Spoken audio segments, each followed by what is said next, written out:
All right, Mr. Garcia, we can proceed. Certainly, Madam President. Trenton City Council regular meeting, April 21st, 2026 is now called to order. Please stand and salute the flag. I pledge allegiance to the flag of the United States of America and to the republic for which it stands, one nation, under God, indivisible, with liberty and justice for all.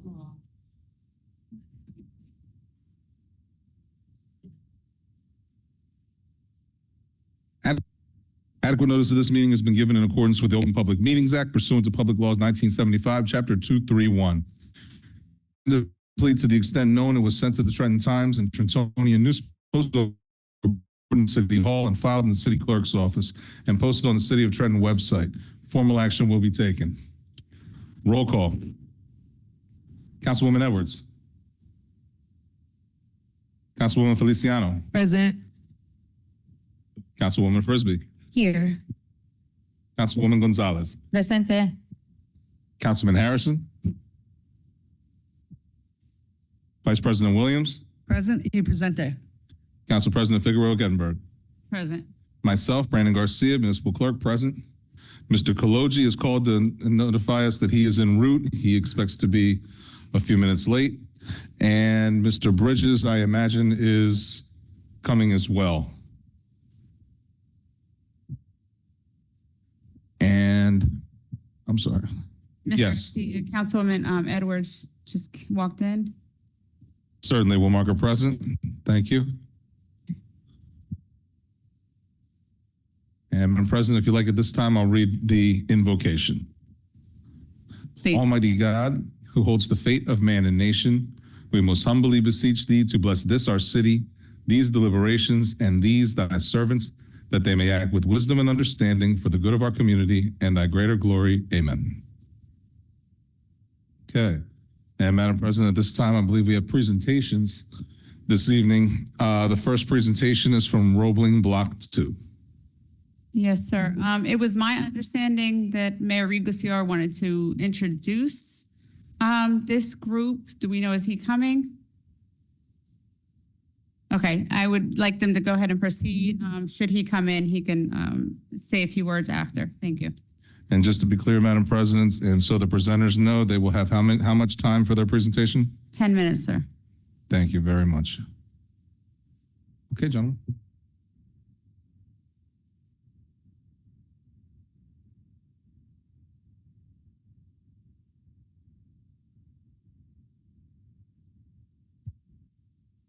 Is that better? And Council, pick it up. All right. I follow instructions well, so. Council people, thank you for having us here. Since we have 10 minutes, I'll make it brief. My name is Steve Patron. I'm the managing member of Harvest State Group. We are the conditional designated redevelopers of Roebling II. We've been for the last 180 or 190 days, we have been working on coming up with a concept plan for Roebling. I want to just briefly introduce our team members. I've got with me Peter Hovnanian from JS Hovnanian, the 60-year-old building company from South Jersey. I've got Bill Warwick from Barton Partners. They're architects and planners from over the river in Pennsylvania. Barton Partners is the name of the group. Sean Jackson from Isles. And not with us is Dennis Mordan from O'Donnell and Nacarado. They're our structural engineers. And John Grullis, he's our LSRP.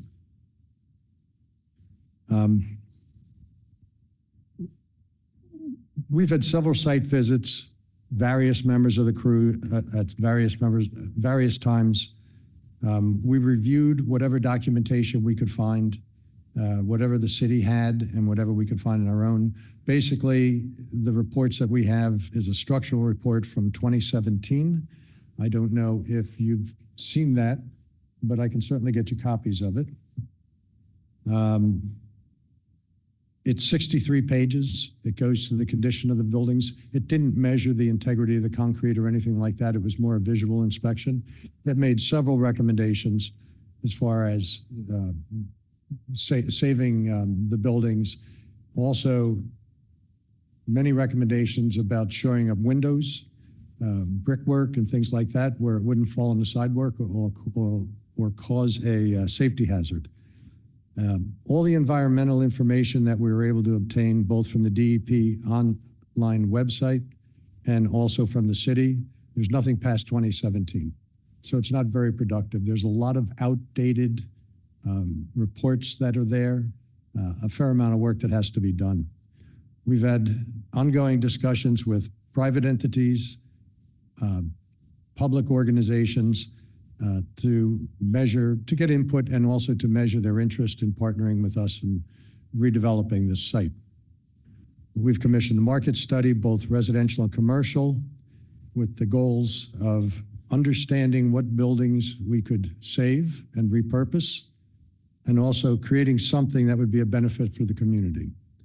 So we're here tonight looking for an extension of our redevelopment designation. I'm going to turn it over to Bill from Barton Partners. He's going to walk through a concept plan. This isn't the final plan. This is just where we got to after we started to put the pieces together. And I want to talk about it when Bill's done, but since we only have 10 minutes, I'm going to let it get started and flip through.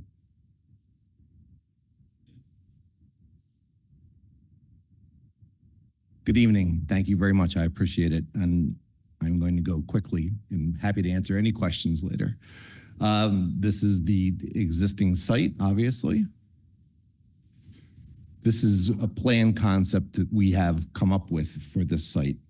On this concept, we are preserving, do we have a laser? No laser. So we are preserving the largest building on the site, which is designated as Building 54 on the map. And we'll talk about Building 54 in a minute, what we were thinking for that. This plan incorporates 3 types of residential housing. The orange buildings to the Mott Street side are stacked townhouses at 3 stories. The yellow buildings on the interior are standard townhomes at 3 stories. And then the building that is on, I always get that, is it Harrison on the right-hand edge is a 36-unit, 3-story apartment building. One of the things that we really tried to consider and think about as we were laying this plan out was making connectivity back into the neighborhoods and providing open spaces, parks, recreation areas, and connecting ways. It's hard to see on this diagram, and I could go up and point it out, but there are walking trails that go through the site. I'm going to skip past this because this is essentially the same slide. We talk a little bit more about the open spaces here, and then we'll talk about Building 54. Building 54, and I should point out that we are going to do an extensive structural inspection of this building before we can determine whether or not this building can be saved. But the idea is we've kicked around several ideas. This is just conceptual. The idea of potentially doing this as a food incubator space where there's a shared kitchen concept and small restaurateurs will come in and set up shop. It could be a host of different stores that end up in here. There's some visuals for what these places look like. Again, more of the same. And here's the outdoor spaces. And as I mentioned, we looked at doing that sort of that central green in the middle where people could filter out from this building. It could be, events could happen a couple times during the year. The piece that's down in that lower right, or excuse me, the lower left, we see that more as more of like a park element for the neighborhood. And then there's connecting sidewalks and greenways through there. So this is more indicative of what we think that public space, a little bit smaller scale, but not different in use. These are some potential representative elevations for what the townhomes may look like. Certainly, we want to study the neighborhood more in depth. We've looked at the neighborhood. The neighborhood, It's definitely an urban fabric, but the homes tend to all have pitched roofs in the neighborhood. So it's not flat roof townhomes, but we want to be sensitive to what the elements are in the neighborhood and what the materials are in the surrounding neighborhood. Likewise, for the apartment building, this kind of really just sort of represents more of what the scale of the building is and what it could be. One of the things that we had a lot of discussion about, especially with the homes, is, that idea of a front porch element that faces the sidewalk and the walkable sidewalks in neighborhoods through here. And then this is part of the structural report that has the ratings for the buildings, and then the photographs to the left-hand edge were photographs that were in the report, minus that aerial shot at the bottom that were taken in 2017.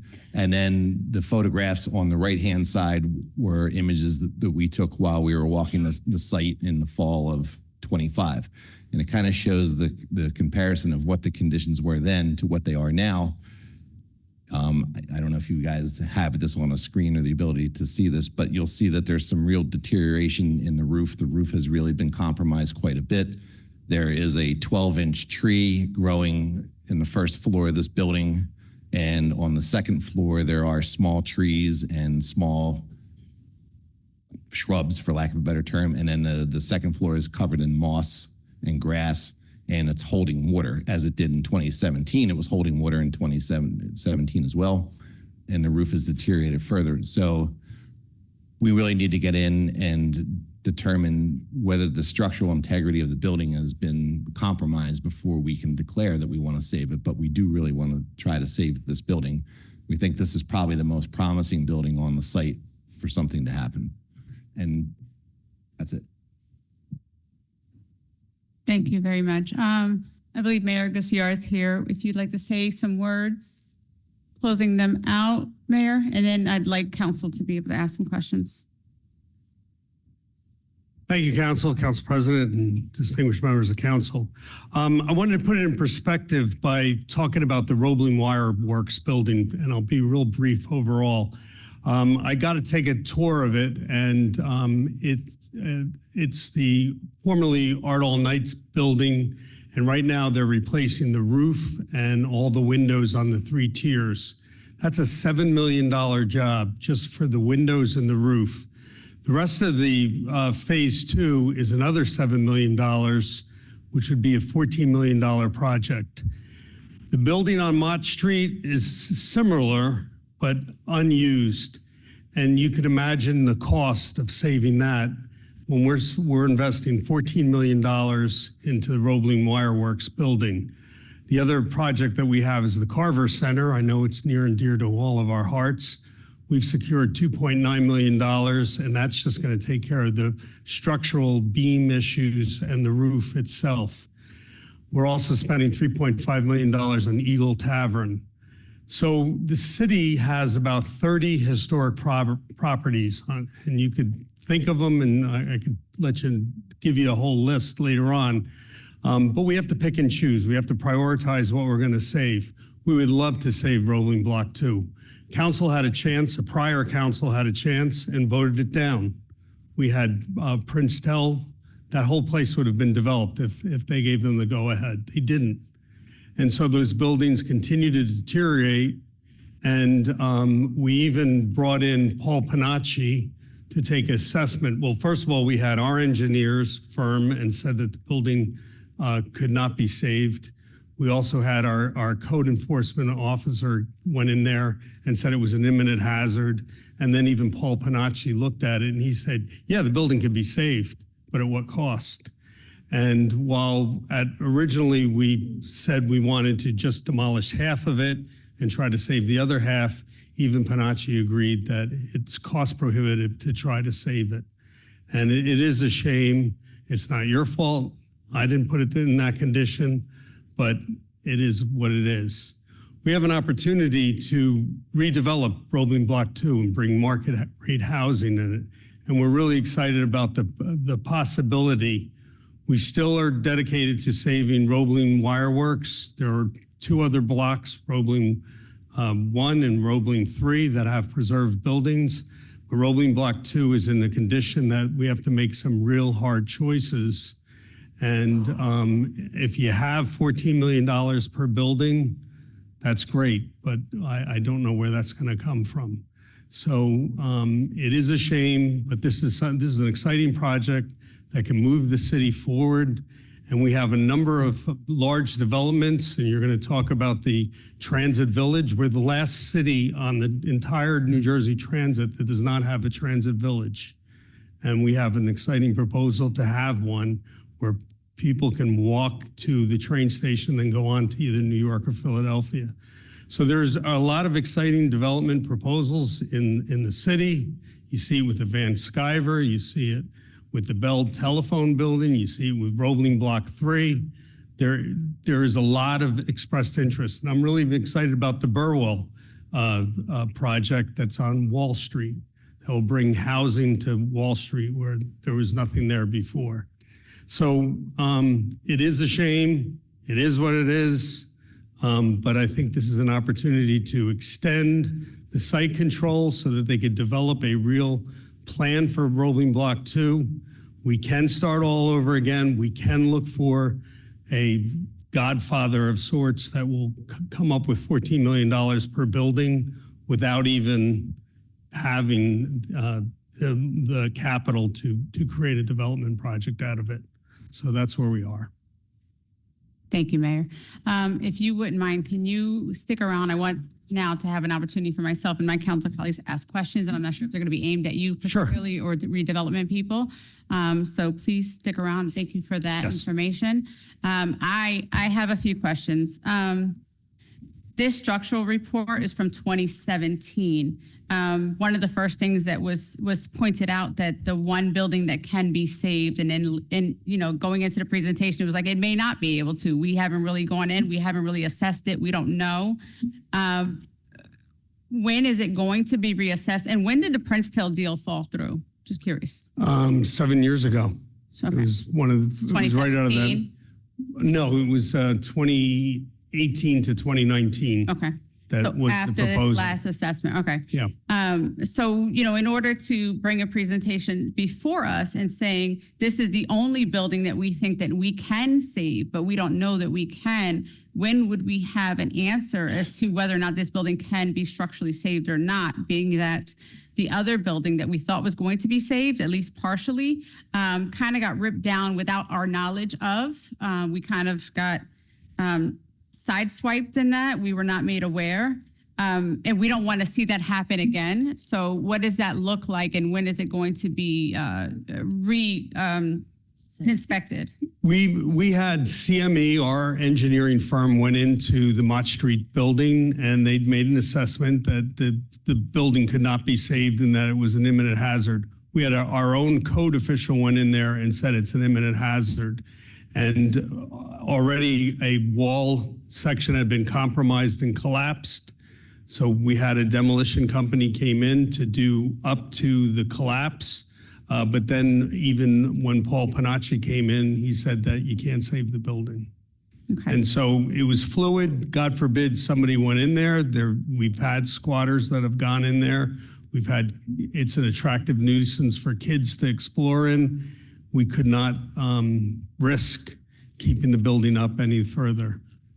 And that's understandable. It would just have been nice if that would have been translated to us, since people did come into council specifically to speak to this, and we asked questions, and we were not given accurate answers at the time. And it kind of makes us all look like we don't know what's going on in our city, which is something that none of us want, right?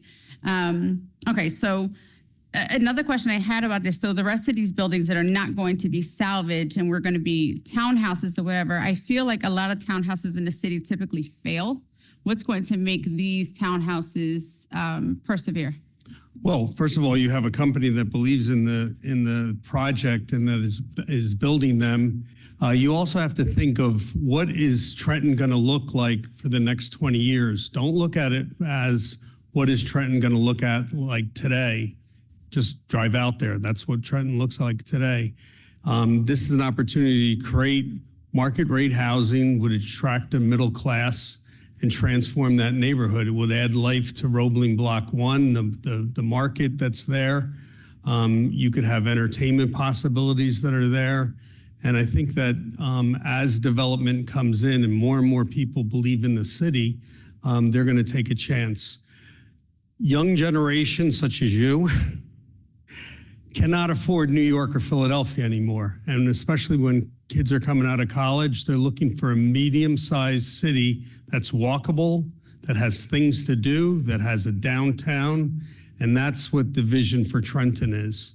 We're working on South Warren Street, where we can have a hotel that's under consideration. Also, you have a company like Ginger Peach that's in Lawrenceville actually wanting to pick up and move into Trenton. And I think that's an exciting possibility, and we should promote that kind of development whenever we can. The exercise tonight is giving Haverstake another 6-month site control so that they can come up and develop a plan and be able to come back here to present to council. Ultimately, council is in the driving seat. You could say, no, we don't want Haverstake to continue to have site control. We want to look out there to see what else is there. That's fine, but keep in mind that time is of the essence and that these buildings are not in the greatest shape. And it is a shame that the prior council, and this is not anyone here, Joe was here, was an advocate for the redevelopment of that block, and it would have been a different story. So 2 questions. I'll give it to my council. Quick questions. One, when can this be reassessed, this building 54?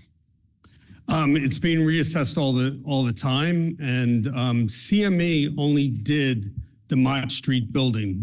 Where CME is under contract with us, we could send them to make an assessment of the other buildings. That could be part of their responsibility.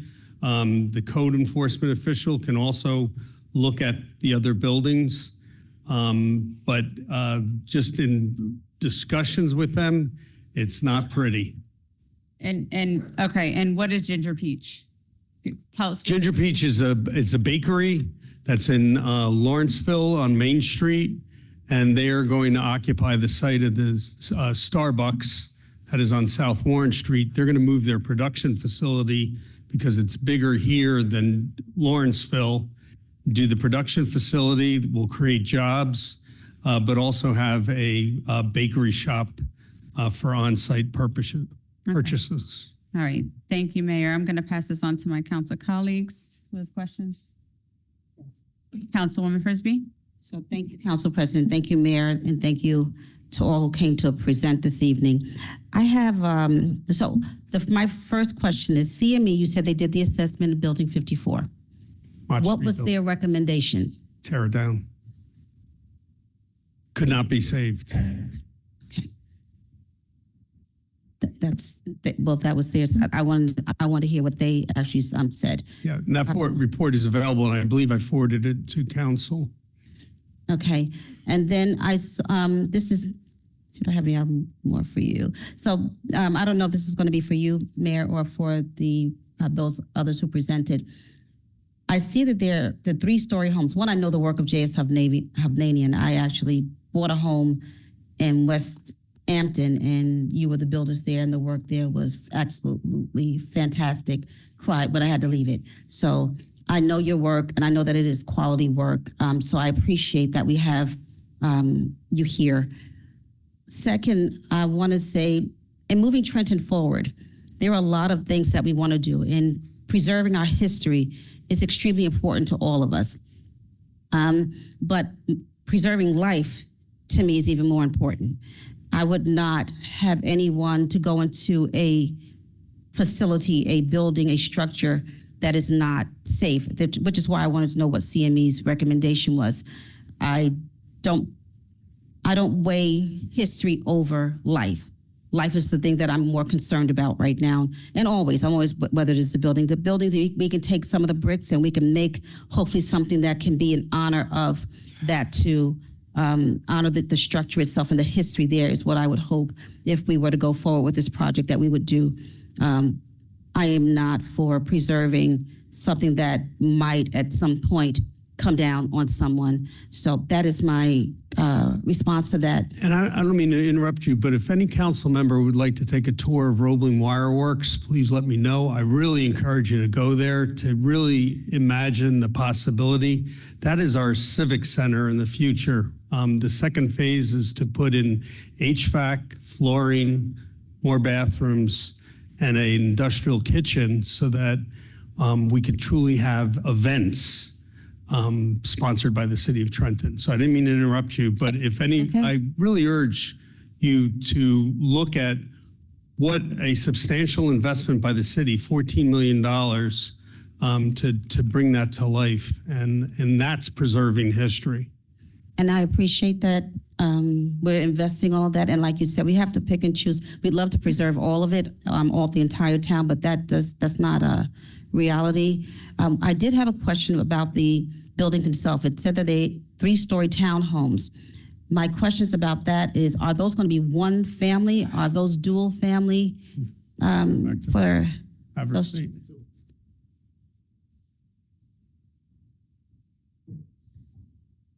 We're proposing a combination of for sale and for rent.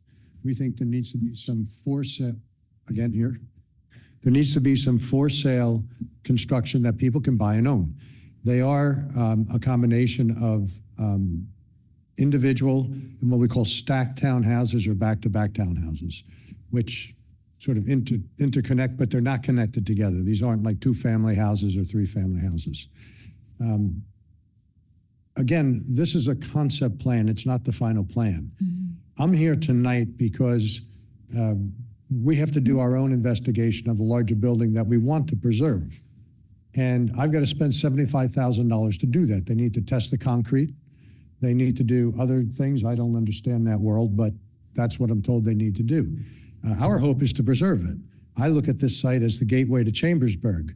I'm envisioning a culinary school there, a bakery. We've been talking to different people that want to look at doing a brew pub and a bunch of other things that could be very, very exciting. So we want to save that. But the other ones we can't save. I don't want to spend money wastefully. If we're going to move forward and make a commitment to this, you need to know that that's the only building that we're targeting to save. We cannot save the other ones in our plan. So if you really want the other ones to be saved, tell me now. There's a lot of other things I can do, and I don't need And I to go respect that. spend the money. Yeah, thank you. So I respect that, and I like honesty. I like, even if I don't like it, I can appreciate that, and I can respect that. So thank you for that. And you asked a question before about how long. The structural engineers, I think they're about 2 to 2.5 months to do the testing they need to do on the floor, on the columns, on the sides, and everything else. They wouldn't be doing this if they didn't think that we can do it. Excellent. My next Wait, question. Councilman, really quick, I just want to bounce off. I just want to be clear, 54 is still intact, building 54. Is that the building? That's the one that's still intact, right? What was that? Which was the one that got demolished? Mott Street. Do we have a number on that building? Yes. Okay, so I just want to be clear. So 54 can still be. So 57 is, That's right. 57 was the one that was demolished, and Yes. 56 is, 54 is, is stable. 56 we can still work with. Yes, Okay, so that was not the one that was 54. 54. This is the one, if you're coming out of Roebling Market. I'm sorry, this is a You're bunch of looking at. confusion. I need 56 we can still work with. That is not the one that 54. CME, 54, excuse me, 54. 54 is the one that CME did, it said we can still work with that one. That's the one we're working on. 57 is the one that they said we should not. That one should be condemned. It should be demolished. That's the one that is down. Yeah, that's the one that's, we've got too many numbers up here. 54, 57, 54, we've got it up. 57 is already down.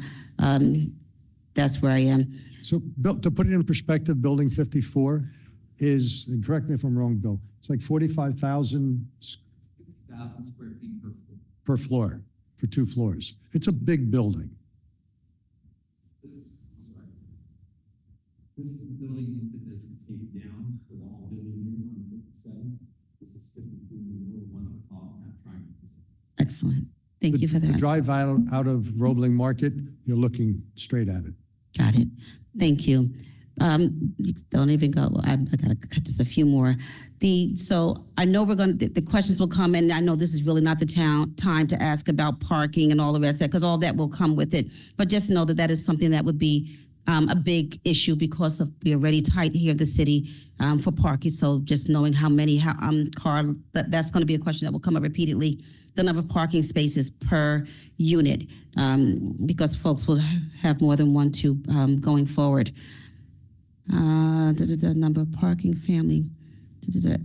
So I think that is about it. I love the idea. We get it back on the tax roll as far as getting, and then it helps with our community, helps with getting jobs back in here, getting folks in good homes, solid homes with integrity. And I love that you're talking about having a walking trail and the open space.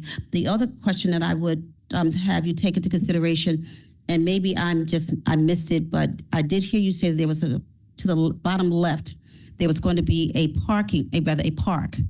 With all of that space, I would hope that that's not going to be the only park for that community. No, that there would be more playgrounds in that. Yeah, there's a larger area in the center of the site that we're looking at. And you talked about respecting the history of it. We also thought, Bill had mentioned the walking trails, that it could be like monuments that go along that show the evolution of how it was developed and how it was built. These buildings started in the mid-1800s and went up all the way to the 1920s. So there's a history of how it evolved, and we can demonstrate that as somebody's walking through with monuments. And maybe even using some of the bricks if they're salvageable. That might even be something. That is all I have. Thank you. Thank you, President. Thank you, Councilwoman. Council Vice President Williams. Thank you, Council President. So I have a few questions, and I just want to say this. I just find it interesting and ironic. We're sitting in front of this beautiful Everett Shin painting that is to honor the factory workers that were in those factories that made the wire rope for the Golden Gate Bridge, for the Brooklyn Bridge, that after the invention of the I-beam, that all came from Trenton. And this is a city where every part of history is important. And things have been reincorporated in new buildings. Trenton Lofts is a great example of that. There are other ones. When I look at those buildings, I see the Power District in Kansas City, Missouri. I see the warehouse district in New Orleans. I see the district in Raleigh, North Carolina. I see possibilities there. Now, maybe not every building saved, but I do know that some of these buildings, there has to be a way to reuse some, because we had a presentation, at least one, if not two presentations, I believe, in 2023 from other developers who said that they could save some of these buildings. Now, granted, that's 3 years ago. We've had 2 blizzards and some other weather since. So I'm very disappointed to hear that basically all the buildings except for 54 will be gone. And if 54 sounds like it's on shaky ground and needs another study. Well, I wouldn't be spending the money to study it if we thought it wasn't going to work. And I would ask you, if other developers came forward with these proposals to save the buildings, where are they now? Mm-hmm. So maybe somebody has a better idea. I would encourage you to go take a tour of these buildings, and you'll see the condition they're in. I mean, the stuff is just falling down. I would love to. I was hoping, I'd love to see that, and I'd love to see the wireworks work, because we all approved that would be something fantastic to see. And also, I do remember in 2018 when there was a big municipal cleanup of some of the Roebling factories, particularly along Hamilton Avenue. I was a part of it. The mayor was a part of it. I believe Councilman Harrison was with us, and Assemblyman Varelli. My family was there. It was inspiring to think that, we were going to be helping to hopefully save one of these buildings. And granted, that was before the whole Princeton thing, which is in the rear view. We have to move on. We want to see that area developed. We want to see people living there for sure. But I guess my main question is it not possible, just even with the steel framing, to preserve one of these buildings in the best shape it can, even if it's a smaller size than it was, rather than whole cloth? We would at least, to remember the Roeblings, we would have, the wireworks, of course, and then 1 and 3, I believe, we mentioned that they're preserved, they're being used. But as far as the other buildings, yeah, they're gone. Mott Street is still there. That was a very large building. It was incredible driving along it to see how much of the block it took up, actually, and just try to imagine, the industrial processes that were there. And this is something, there's a saying, once, something's gone, that's when you realize, what you lost. And, haven't seen the designs. I have a very open mind. Something I hope eventually, I know you're still working on different concepts that would fit in with the neighborhood well, but also honor that history very well, because young people do want to live in old buildings. They do want to, they think that those aesthetics are cool. One of the reasons Art All Night was such an awesome event is because of the venue it was held in. And hopefully, with Wireworks, that's going to happen again. But, my only other question would be, fitting the topography of the neighborhood, access roads, et cetera. Do you feel that more of a suburban design? That, to me, that's what I saw, a little bit more of a suburban design is I'm gonna. afraid that's what it looks like. Yeah, So- and then so just we- working with the shore, because we're basically in a grid that's not too dissimilar from Greenwich Village Right. in that area. We're very into working with stakeholders. I'd love to work with a subcommittee on the architectural, on whatever we're proposing to do in new construction. It has to fit in. You mentioned about, can we save another building and save this and that? I mean, if we struggled, could we save a little tiny building? But what are we going to do with it? It's not just the condition of the building, it's the size of the building. It could be obsolete for any other sort of purpose. These things are incredibly expensive to do. And we feel okay with the bigger building because we think that it has enough bones that we can do something important with it. But the other ones, it just doesn't work. So not even one of them would be possible. And we're not looking for Sure. Spire money or any sort of thing. We do our own equity. We do traditional funding. We're not looking for grants and historic preservation money and those sort of things. If we get this thing done, once we start to make the investment, we want to get it built. So if you want something done, this is what we can do. Again, it's a concept plan. We can move things around. We can do other areas for recreation or whatever. But we're looking at it, and again, I'm saying, if you really are going to we want to save more buildings, I'm not your guy. Let me know now. Okay. I don't want to have to spend the money and then come back to you 6 months later after working hopefully with a subcommittee and coming up with something that is a catalyst for the entire area over there. This block is the blight. That's it. You clean up that blight and everything else in the area, will benefit from it significantly. Okay. Well, thank you for your candor, and I appreciate your answer, sir. Thank you. Council President. Could I just add, Thank- they are saving a building. They're saving the biggest building that's on the block. So there is a building that is going to be saved, or they hope to. Thank you, Council Vice President. Councilwoman Feliciano. Thank you, Council President. Thank you, Mayor, and everyone for coming and speaking with us tonight. I certainly can appreciate my colleagues' concerns about looking to preserve the area, but I also can appreciate your honesty in what it is that you said about, look, we either going to do this or we're not. And if we're trying to hold on to something that just may not be feasible to hold on to, then you're not the person to do it. I do believe in the preservation of history when we can preserve it, when we can do it, when it makes sense, dollars wise, when it makes sense safety wise, when it makes sense overall. We are unfortunately in a situation because of things of the past that we do need to move past. That is then and this is now. I think that I'm excited for what's to come. I'm excited for us to be able to move forward with this. It is unfortunate that the building that I guess we thought was going to be up actually came down. I think that the main concern was the lack of communication of that happening when that happened, right? And so I think that when decisions like that are made or situations like that arise, just give the council a little bit of courtesy to just say, hey, we know we said this, but this is what's happened. And life happens and things happen.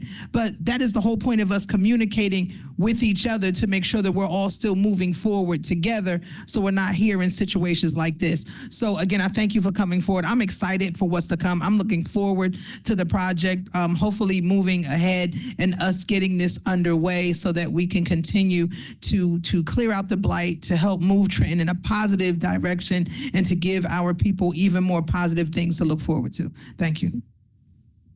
Thank you, Councilwoman. Councilwoman Edwards. Thank you.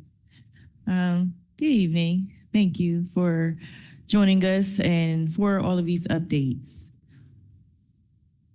And a lot was said. I'll start there. A lot was said. As a history buff myself, I like to see history preserved.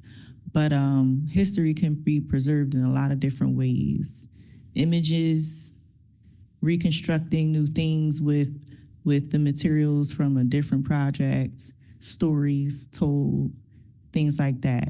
We can do photos on the walls, we could do murals, we can do different statues. I like those ideas. I don't believe that holding on to buildings that present imminent danger to the surrounding environments is wise for anyone. It's dangerous. There's a lot of people that go in those buildings all the time. They've been set on fire multiple times. And I do understand that time has passed and we've had some harsh winters. We had a few heavy snows, which caused a recent collapse, partial collapse of the building.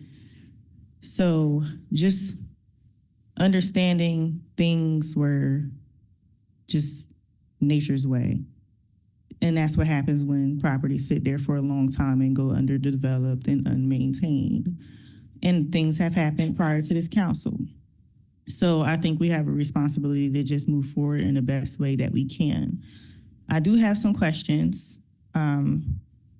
We did agree to a 6-month hold and MOU and everything like that, and for some assessments to happen. Which or what assessments were they, and can we see any copies of them? What were the outcomes of them, so we can see what's going on exactly with the property? I like the presentation, but I don't believe that we received any copies of any assessments that were done. We did? Okay. For the ones that were asked for tonight, there were certain assessments that the mayor referred to that needed to happen. I assume we're going to happen during this process. So what? I believe I forwarded you the CME report that recommended that the building be demolished.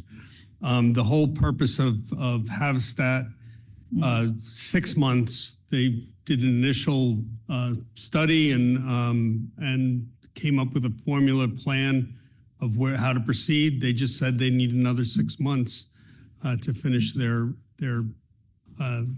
site. Okay, so And correct me if I'm wrong. yeah, no, that's what I'm referring to, the 6 months. I'm not referring to the building 57 that Yeah, collapsed. I saw those CME reports. They have been active on the campus, doing environmental studies, taking initial assessment, doing architectural renderings of what could fit in there. But they have to complete the plan, and that's why they're asking for another 6 months. Okay, so Maybe shorter, maybe they may come in 6 months and say they need another 6 months, or they may say it's not economically feasible to continue.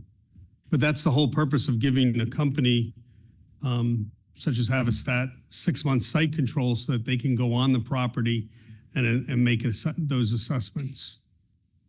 So they had site control for the first 6 months, correct? Mm-hmm. Yes, And it's just concluded.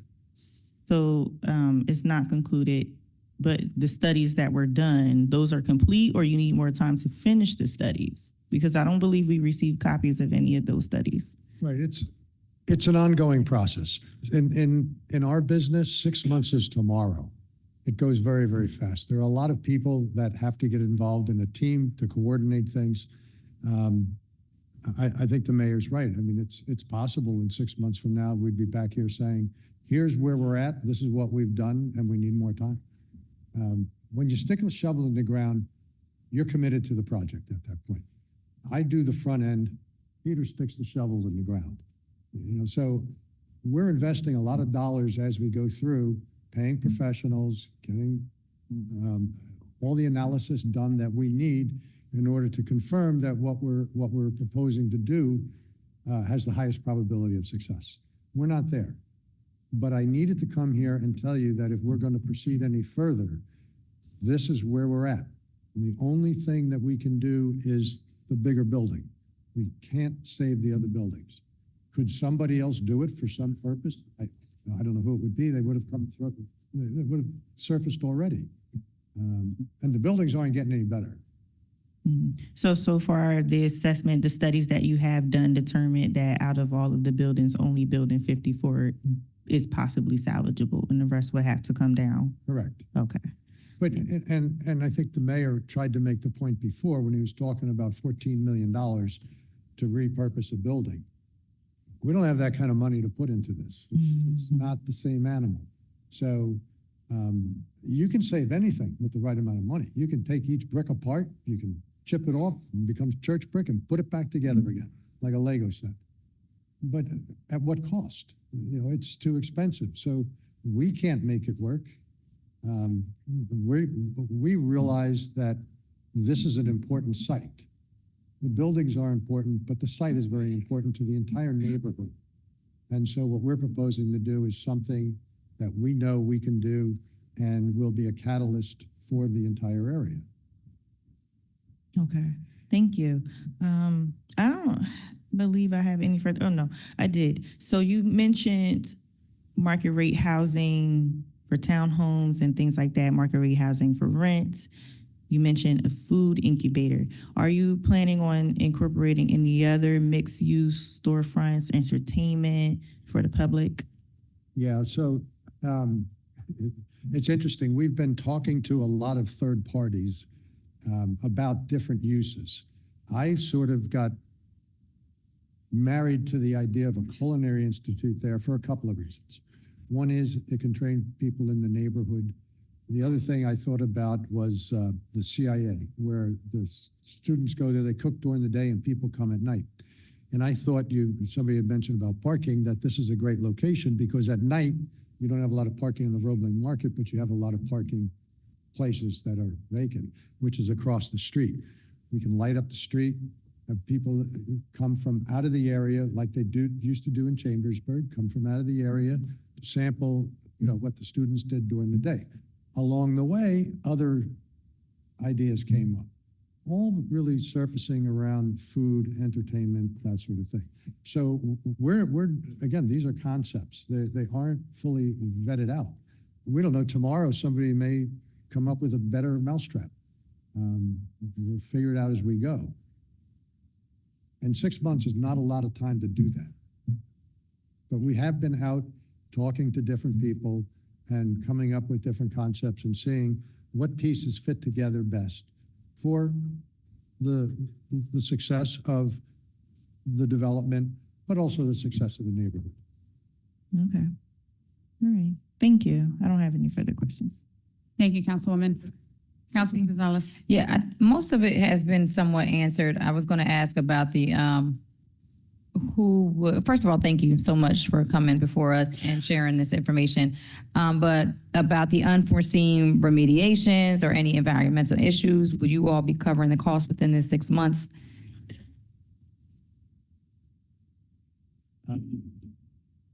There hasn't been anything done on the environmental front since 2017, anything that we can find. Right. There are a lot of open items at the DEP. I spoke to my LSRP and I said, we got to get our arms around this. And they said, well, the LSRP off record is removing himself from record. So the environmental is a wild card right now. We really don't know what it is. Right. We're working on it. Okay. But we don't know what it is. Okay.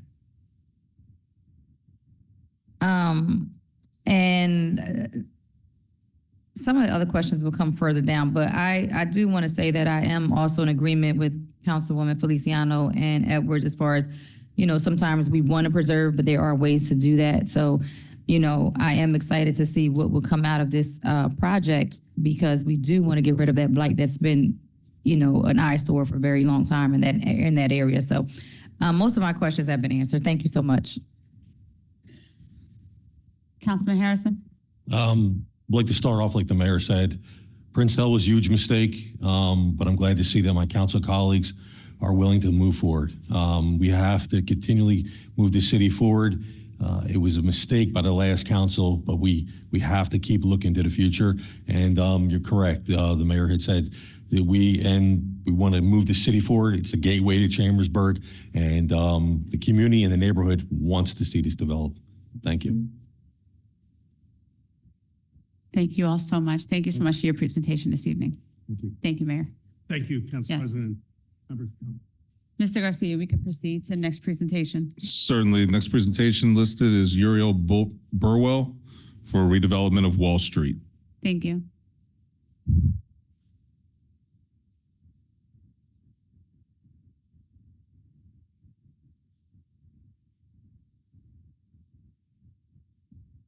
Please advise there's 10 minutes for your presentation. Good evening, everyone.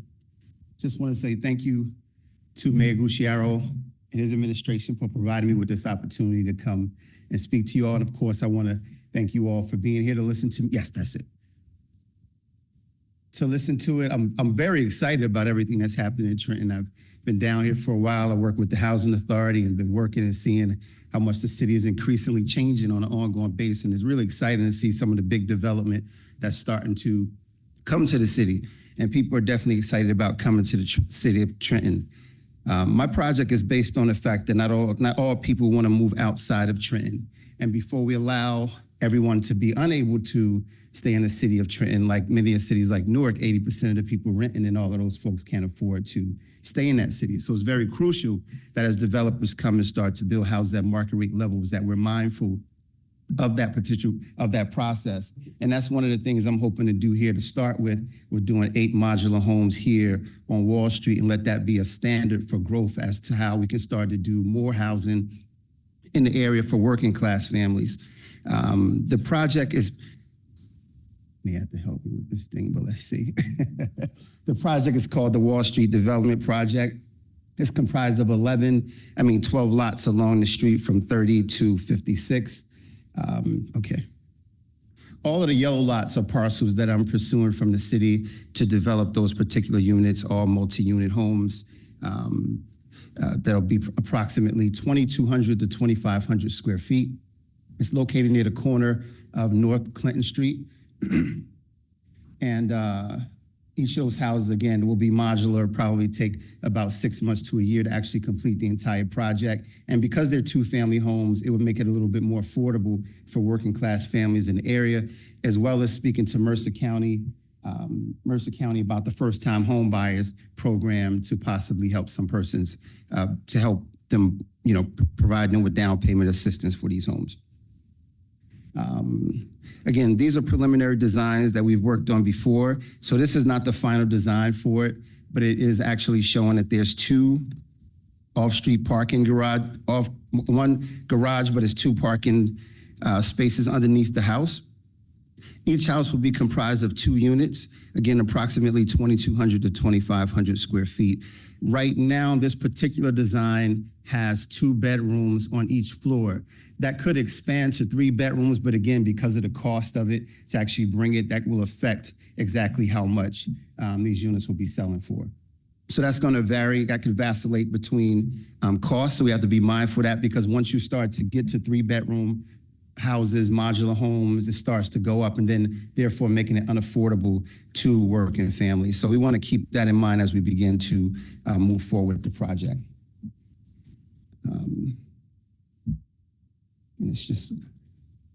This is a preliminary design again. Based on what's happening in the area, we definitely plan on creating a design that's more friendly with the community, that's matching existing buildings. Some of the buildings that's currently there, they're actually much taller than these buildings here. So we want to try to build something that's going to complement what's already there, as well as bring out the energy for something new so that other persons who are coming to the community can see the value in that particular area.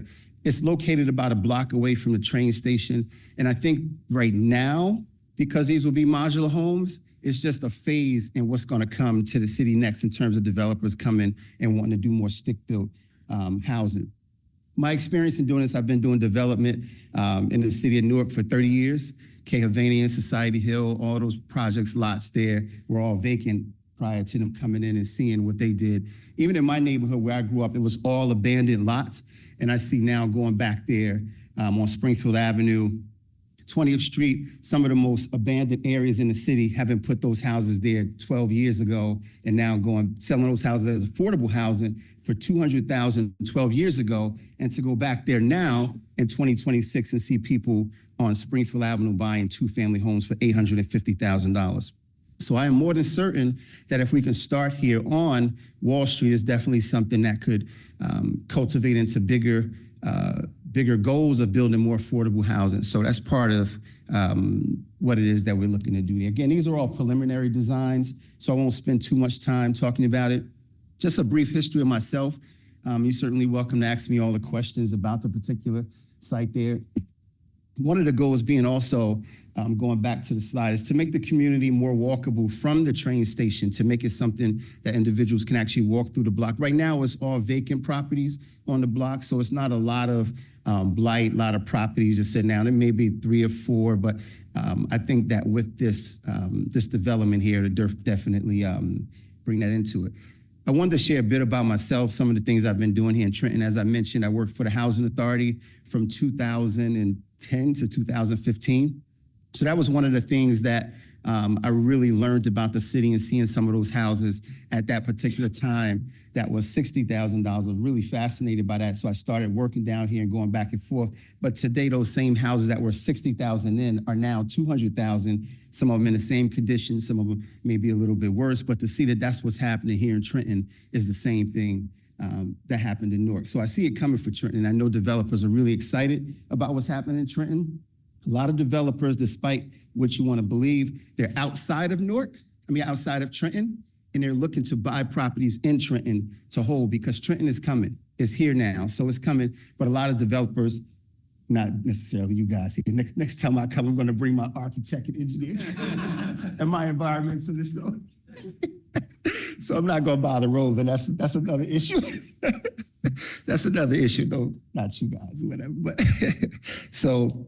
That's one of the things I see happening here, and I'm more than confident that that's something that's going to come with this project. Again, 198 West Havanian Street is a project that I renovated maybe 6 years ago. We sold that property for $200,000, but again, today that very property is easily worth $260,000, $270,000. Sold it to a local family, beautiful local family, and again, they live there now, very, very happily in that particular house. This is 569 Brunswick Avenue. This is another property that actually renovated on Brunswick Avenue. Again, sold it to another local family. I believe it was $190 we sold it for. And we provided them with a subsidy with $10,000 to actually do that. These are just more pictures of how the property looked as we renovated it. It's kind of small, but if you can see some of it, it's just, what we did to kitchens, bathrooms, bedrooms, floors, to each of the properties. It's a really old property, but we were able to salvage it and go from there.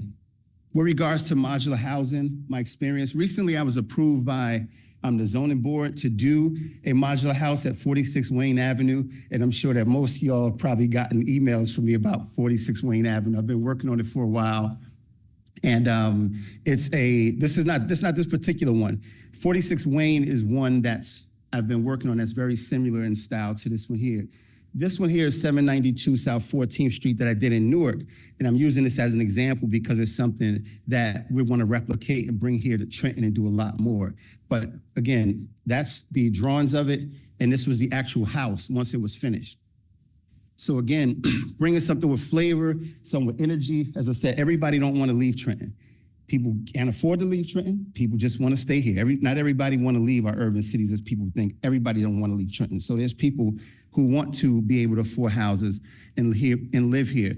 With that extra income, again, it's able to soften what it is that people are paying for their mortgages. And one of the things that always help that is the amount of their down payment, tax abatements. Those are some of the small things that we have to be mindful of in doing this sort of project. The last slide on that particular one.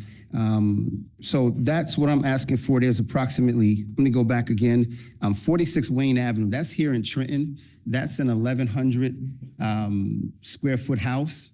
It's the zoning board recently gave its second memorialization in March. We recently submitted construction drawings for that particular unit. I've had a lot of people inquiring about this one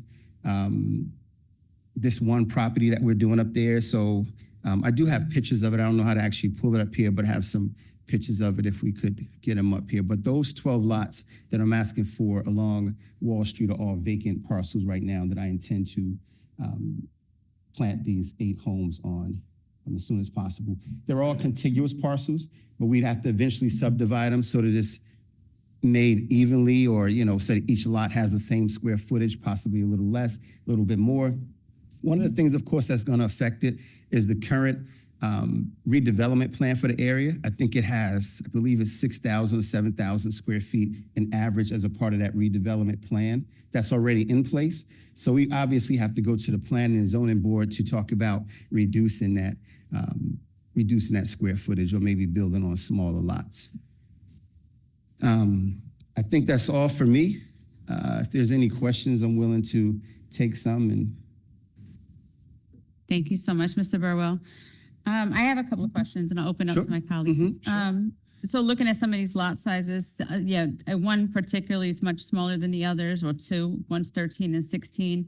Are those also going to be 2-family homes? Yes, well, what would happen is we'll again end up merging all of these lots and have the architect subdivide them, such as here.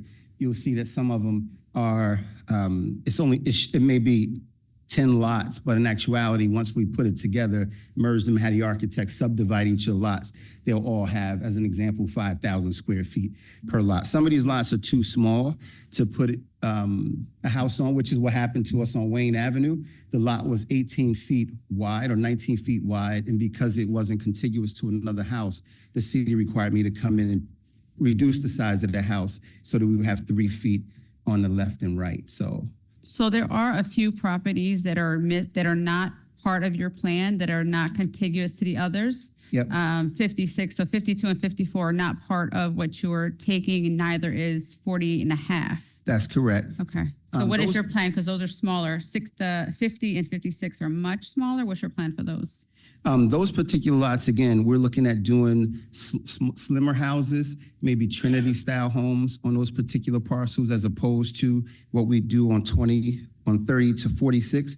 On those particular designs, particular lots, we certainly be more creative. Specifically, lot 13, that's probably the smallest one. Mm-hmm. Lot 50 is 23 by 100, so that's certainly large enough to develop something there. The green lot here is something that's owned by the church. Lot 23, that's privately held.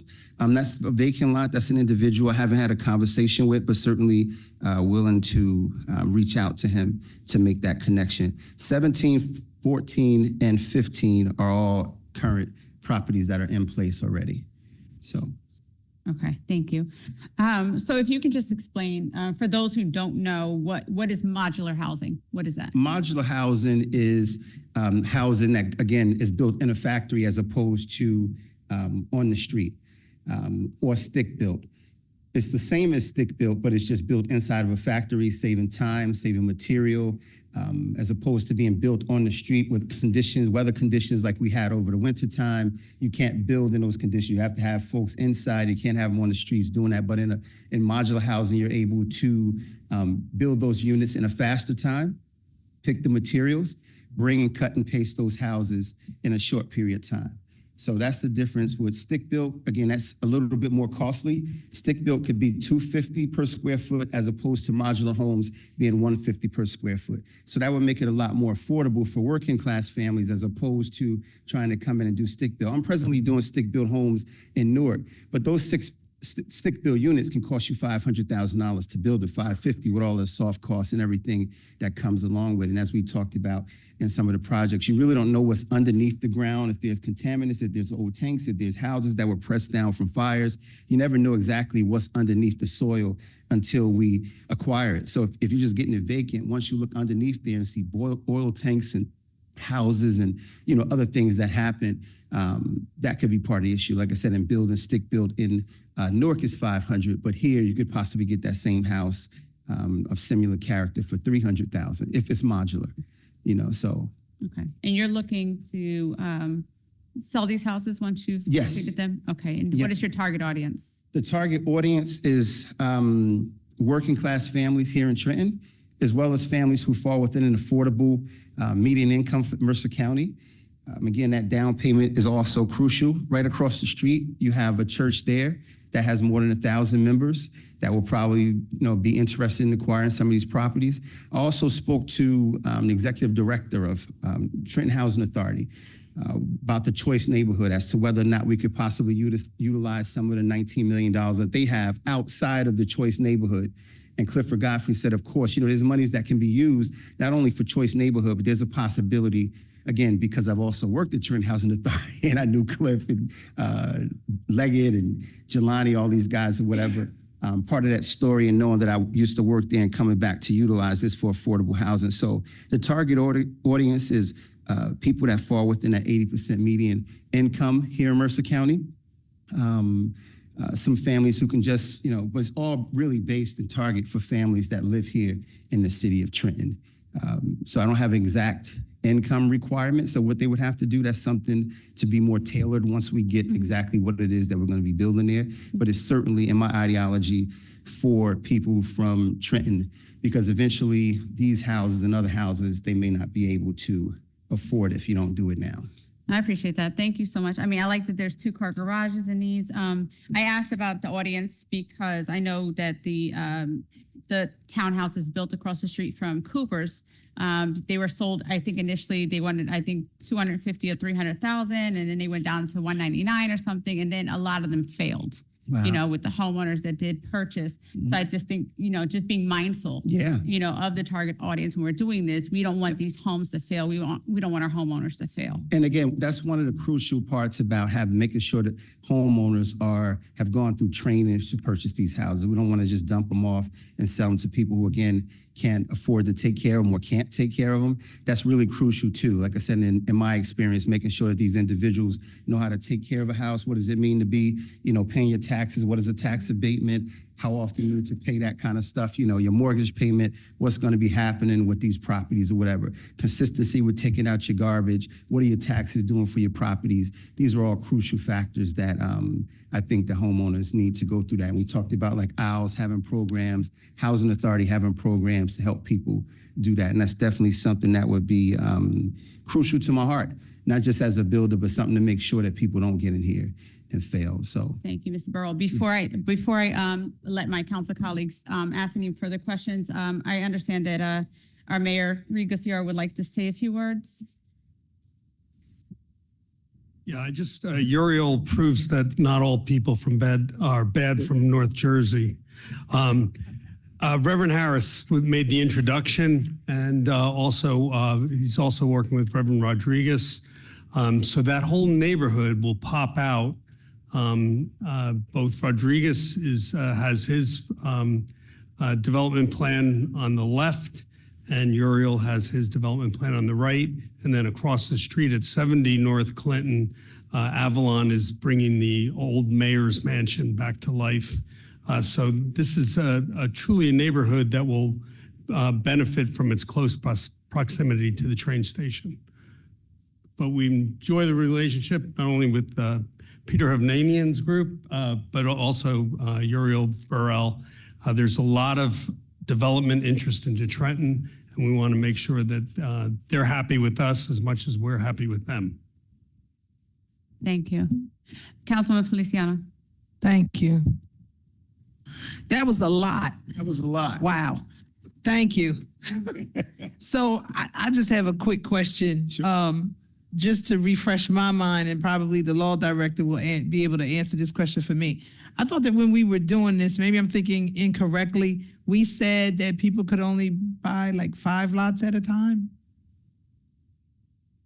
Am I wrong in the thought of the whole? That's different. This is a development project, so Oh, it's okay. different than, It was so much talking going on, Mayor. I'm just here. I don't yeah, know. as Okay. opposed to buying Right, properties this separate, okay, from an individual. okay. Uriel's a certified developer, although he comes from North Jersey.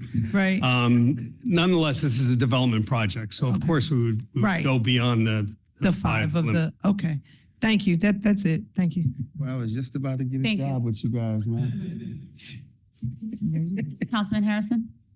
My question is, how long does it take to build these modular houses? The modular homes themselves Right. inside the factory Right. could take 2 weeks to build the actual house inside, but the process of getting to that point is where that time comes from. When you're talking about hiring lawyers, architects, engineers, surveys, doing environmental studies, those things take a lot of time as well as cost. Before we even build the house, you could spend almost $200,000 before we even put the first house there. Once we've already selected cabinets and things like that to go inside the factory, it takes them 2 weeks. But the process of getting there, them ordering products and stuff like that, that could take 6 to 8 months. But again, pending conditions, turnaround from the city, different things like that, zoning board approvals, architects, all of that stuff takes so much time to get approved that it could take nearly a year just to get a project like this materialized. So, Thank you. Council Vice President Williams? Thank you, Council President. Hi, Mr. Burwell. Hi. Thank you for your presentation. I know this has been a long time in process from the emails you've always sent us. yeah. And I just have a few questions. So the first one I have is regarding the square footage. It looks like from the calculations, it's going to be roughly 850 to about 1,050 square feet for each unit. depending Yes, on, again, I know you have a couple of narrower. Yeah, these are just preliminary designs. This isn't the final form. These designs are a bit older, so like I said, we certainly hope to come up with something a little more savvy, but it'll certainly be between 800 to 1,000 square feet per floor, at minimum 2 bathrooms, and maybe handicap accessible for some of them as well. Okay. And then as far as the garage goes, there'd be one garage per set of double units. So does the downstairs apartment or basically downstairs townhouse, do they get access to the garage solely since there's 2 parking spots? This parking garage underneath would be mostly for the owner. Whoever, if he's on the first floor, sometimes the owner wants the second floor for a better view. Sometimes they want to stay on the first floor, but typically based on a design, the owners would normally just park will their decide cars who there gets the and go access. from the inside up to the first floor, and then tenants have to go on the outside to get into the second floor apartment. But usually, in addition to that, where the apartment is, there's always, or there will be a half bathroom or extra room where they could possibly put a TV and some other things, storage, whatever they choose to put down there. So it's usually for the person that owns that particular house. Okay. And then my other question is because Wall Street is a one-way street. Yes. And presently, there aren't driveways cutting off the sidewalk. So I didn't know if you already talked to traffic and transportation about that, because that will be unusual. Yes. But also for turning radius into the driveway for the garage, et cetera. Making sure as far as the other homes, I know there's not a lot, there's not too many homes there that have been saved from all the decades. Right. But so people have access to, church has access to off-street parking across the street. Right. And I didn't know if you already had those conversations with traffic and transportation downstairs. We have not had that conversation yet, but one of the things in looking at my experience, knowing that driveways always take away parking spaces. So knowing that if we're going to put 8 houses there, that's already 8 parking spots already gone along that street. But the good thing in this particular development is that across the street, there's the church there that lines up almost 1,000 square feet along that side, maybe longer than actually 1,000 in length, that we could possibly start to have additional cars parked there, only for this particular case, because again, with 2-family houses, it will certainly generate more people who utilize their car to go to work. So, but on the other side, with the church being so long, that's probably where some of the people end up parking. Okay. I'd just like to suggest you have a conversation with them sooner than later. I have not yet. Only reason being, if there's any ordinances that have to change parking regulations, they actually come to us for approval. Yep. And to make sure that this is all worked out before you start building. Absolutely. If it's approved and Yep, everything. absolutely. And my other just is more of I don't know if it's a suggestion or a question, because entering Wall Street is actually a pretty busy intersection. And it's a little cockeyed with Chestnut, East State Street, as well as Wall Street. And then you have Raoul Wallenberg, and there's a double island with a traffic light there. And then when people go on to Wall Street, they make a quick bend over the creek. Just as far as those first houses, again, just making sure you have that conversation with traffic and transportation, if there's any additional signage or anything. 'Cause Yes. for the first time in decades, there will be a lot of people and a lot of cars going down that Yes. street. Not to make sure they beat the light at East State Street, but also at North Clinton. So just, I'd like to see this all work out safely for everybody. Yep, absolutely. That'd definitely be a part of the planning Okay. with the architect, engineer to make sure that those things are, and having that conversation with the city to make sure that that's in place. And as you mentioned, that's definitely something that's a part of all the redevelopment plans. This having two overlapping redevelopment plans, we just have to figure out what's going to sit best for that particular neighborhood. So Okay. that's And just last quick question. So, and I apologize if I did miss this. As far as the yards that will go with the properties, have they already been tested for any, old lead, pottery? They have not, but because we're able to get the land at a lower cost, it's something that we're willing to absorb in doing something like this, as well as possibly talking to DEP or talking to DCA about providing some grant monies if it's going to be affordable. As I mentioned, we're speaking to Jelani before he left, and Cliff about possibly providing some affordable housing dollars, to bring down some of that cost and possibly sponsoring it. All of those things will bring down our costs. Sure.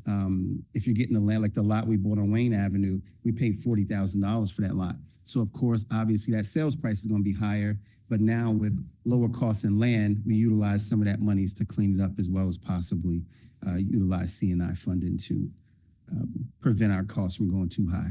Okay. And when you do that testing or coordinate with DEP and so forth to make sure it's tested, that we get a copy of Absolutely. the results of it, as well as administration, just because we're dealing with remediation in Yep. the North Ward and Yep. other parts of the city too. Absolutely. And we want to make sure going into this that everything's been settled and remediated. Yep. All right. Thank you very much, sir. And good luck. Absolutely. That's very crucial to any person that's doing the mortgage, title work. If they're going to secure a mortgage, that's definitely something they're going to want to see. And doing the phase one ESA, I would definitely make sure that the city sees exactly where that costs, even if in the event that I have to come back to say, hey, I need to sell these houses at a slightly higher price because there were so many contaminants or because we had to go 6 feet deep and clear the soil. Those are some of the things we should be mindful of too. So I have to share it with you, because if it is, 7 oil tanks there that's been leaking for years, that could also affect the cost of the project. Well, let's hope there's no oil tanks. Yeah, no. Thank you. Thank you, Council President. Yeah. Thank you so much. Councilwoman Frisbee. So thank you, Council President, and thank you for the presentation. Yeah. I just have one, it's not even a question, it's a suggestion, and you just alluded to it a while back. And this is for all of the developers. I am a parent of a child who's differently abled. So I was looking at your slides, and all of them had steps. So I don't know if in the back or even when you're accessing the garage, Yep. if there is access through there so that someone, be it a senior or an individual who's differently abled, if you would make sure that they are taken into consideration. Absolutely. That's something that we haven't provided a final design for, but it's definitely something that we want to be mindful of, because as we continue to build the neighborhood, we want to be mindful. Councilwoman Williams had me to reach out to one of the persons from the local VA.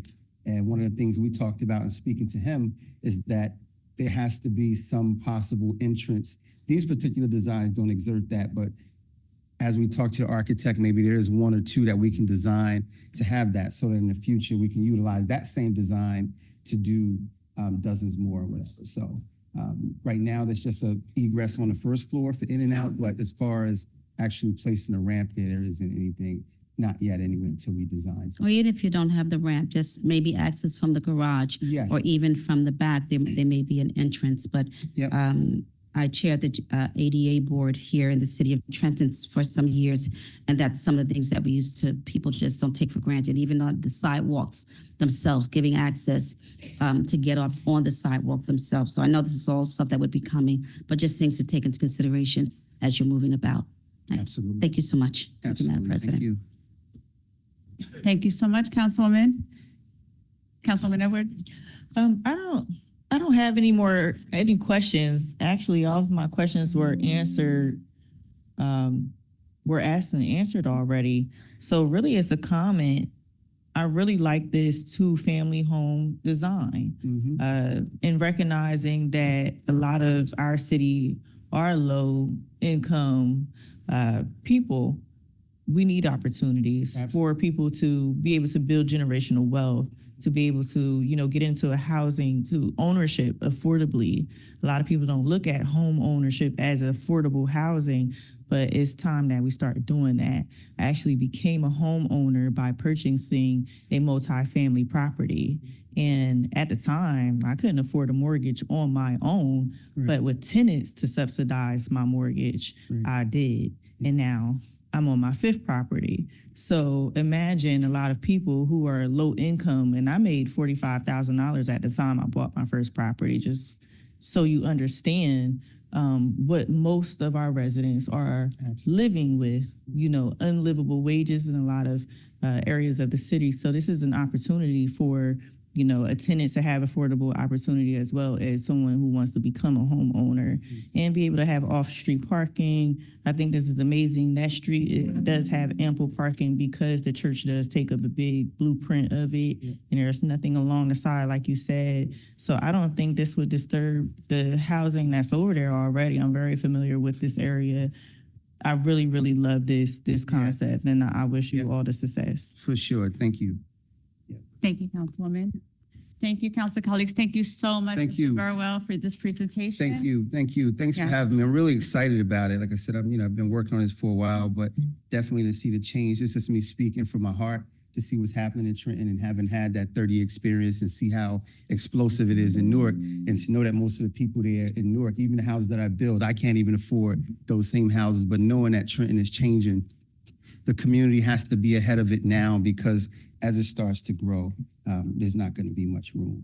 Well, thank you so much for bringing this to us All right. and for Thank you, continuing to Cheryl. pour into Trenton. Thank you. Thank you. Mr. Garcia, we can proceed. Certainly, Madam President. At this time, we reached the point of public comment for agenda items only. If I could have the clipboard for public comment for agenda items only. Time will be limited to 5 minutes for each individual. You'll address items only on the docket or agenda for this period. The council is not obligated to respond to you. Please do state your name and address for the record. Madam President, we have 5 individuals listed. First person listed is Mr. Paul Shore.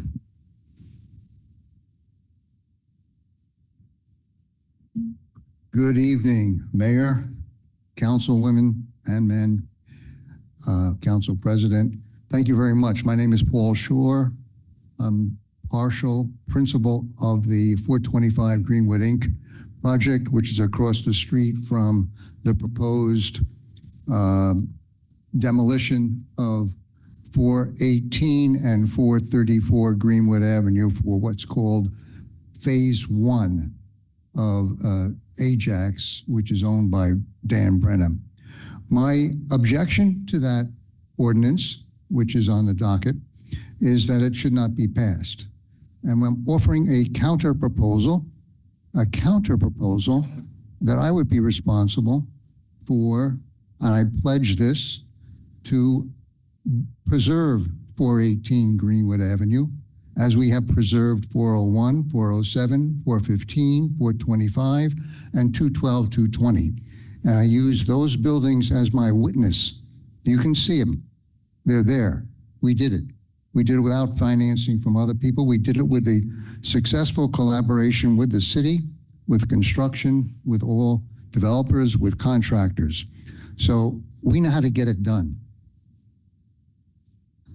And frankly, it's a little upsetting to hear developers come into the city and threaten you that they will leave if, in fact, you don't do what they say they want you to do. our whole effort has been to collaborate with neighbors, city officials, contractors, all the way through. It has taken time because restoring old Victorian buildings takes effort. It takes, in a way, re-educating ourselves and contractors as to how it gets done. Just as a point of reference, this building at 418 Greenwood Avenue, and I sent this material out to you guys today, and I'll give you a hard copy for the record.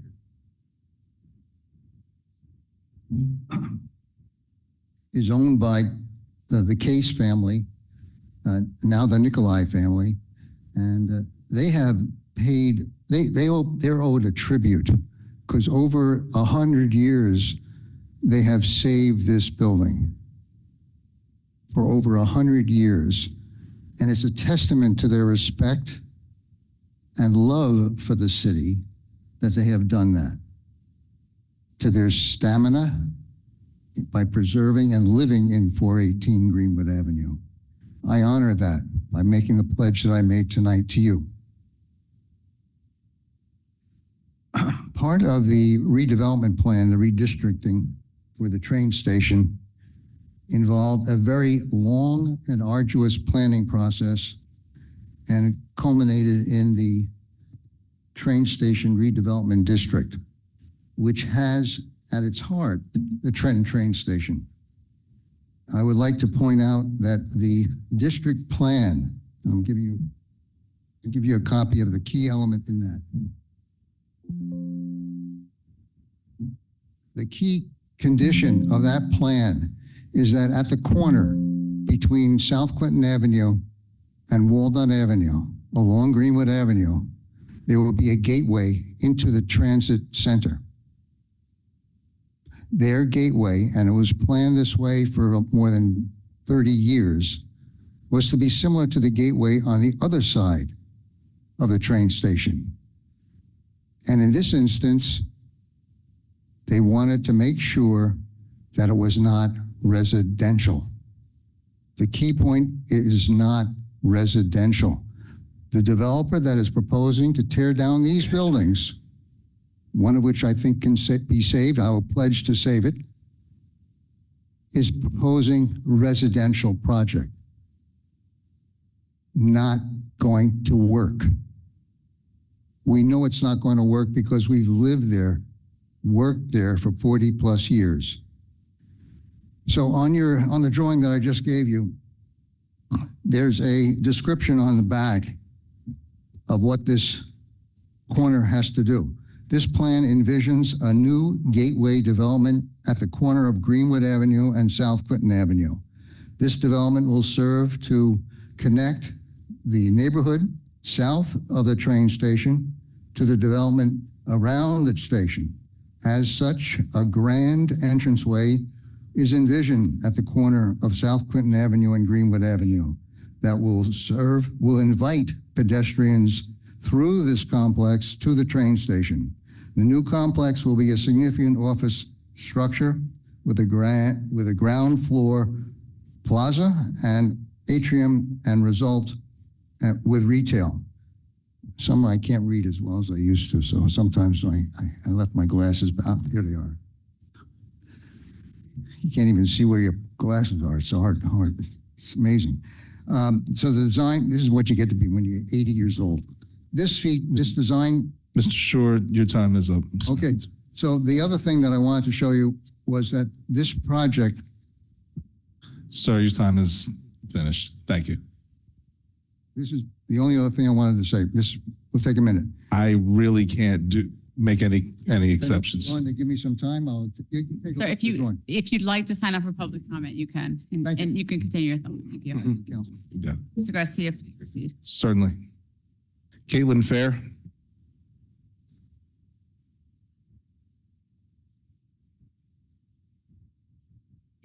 Good evening, Council. Caitlin Fair, 221 South Clinton Avenue. I also rent an office from Paul Shore in 407 Greenwood Avenue, and I can attest to his competence in restoring historic buildings. I'm going to do this fast. I timed myself. I'm here in reference to Ordinance 26024.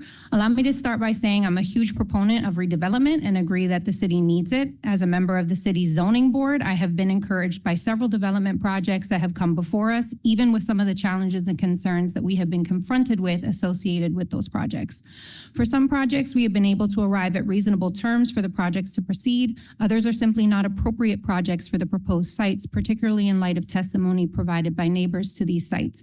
That said, both as a neighbor and zoning board member, I have several concerns about this project, particularly the portion of it that is planned for the intersection of South Clinton and Market Street, which I think is phase 2, by the Greenwood Avenue extension.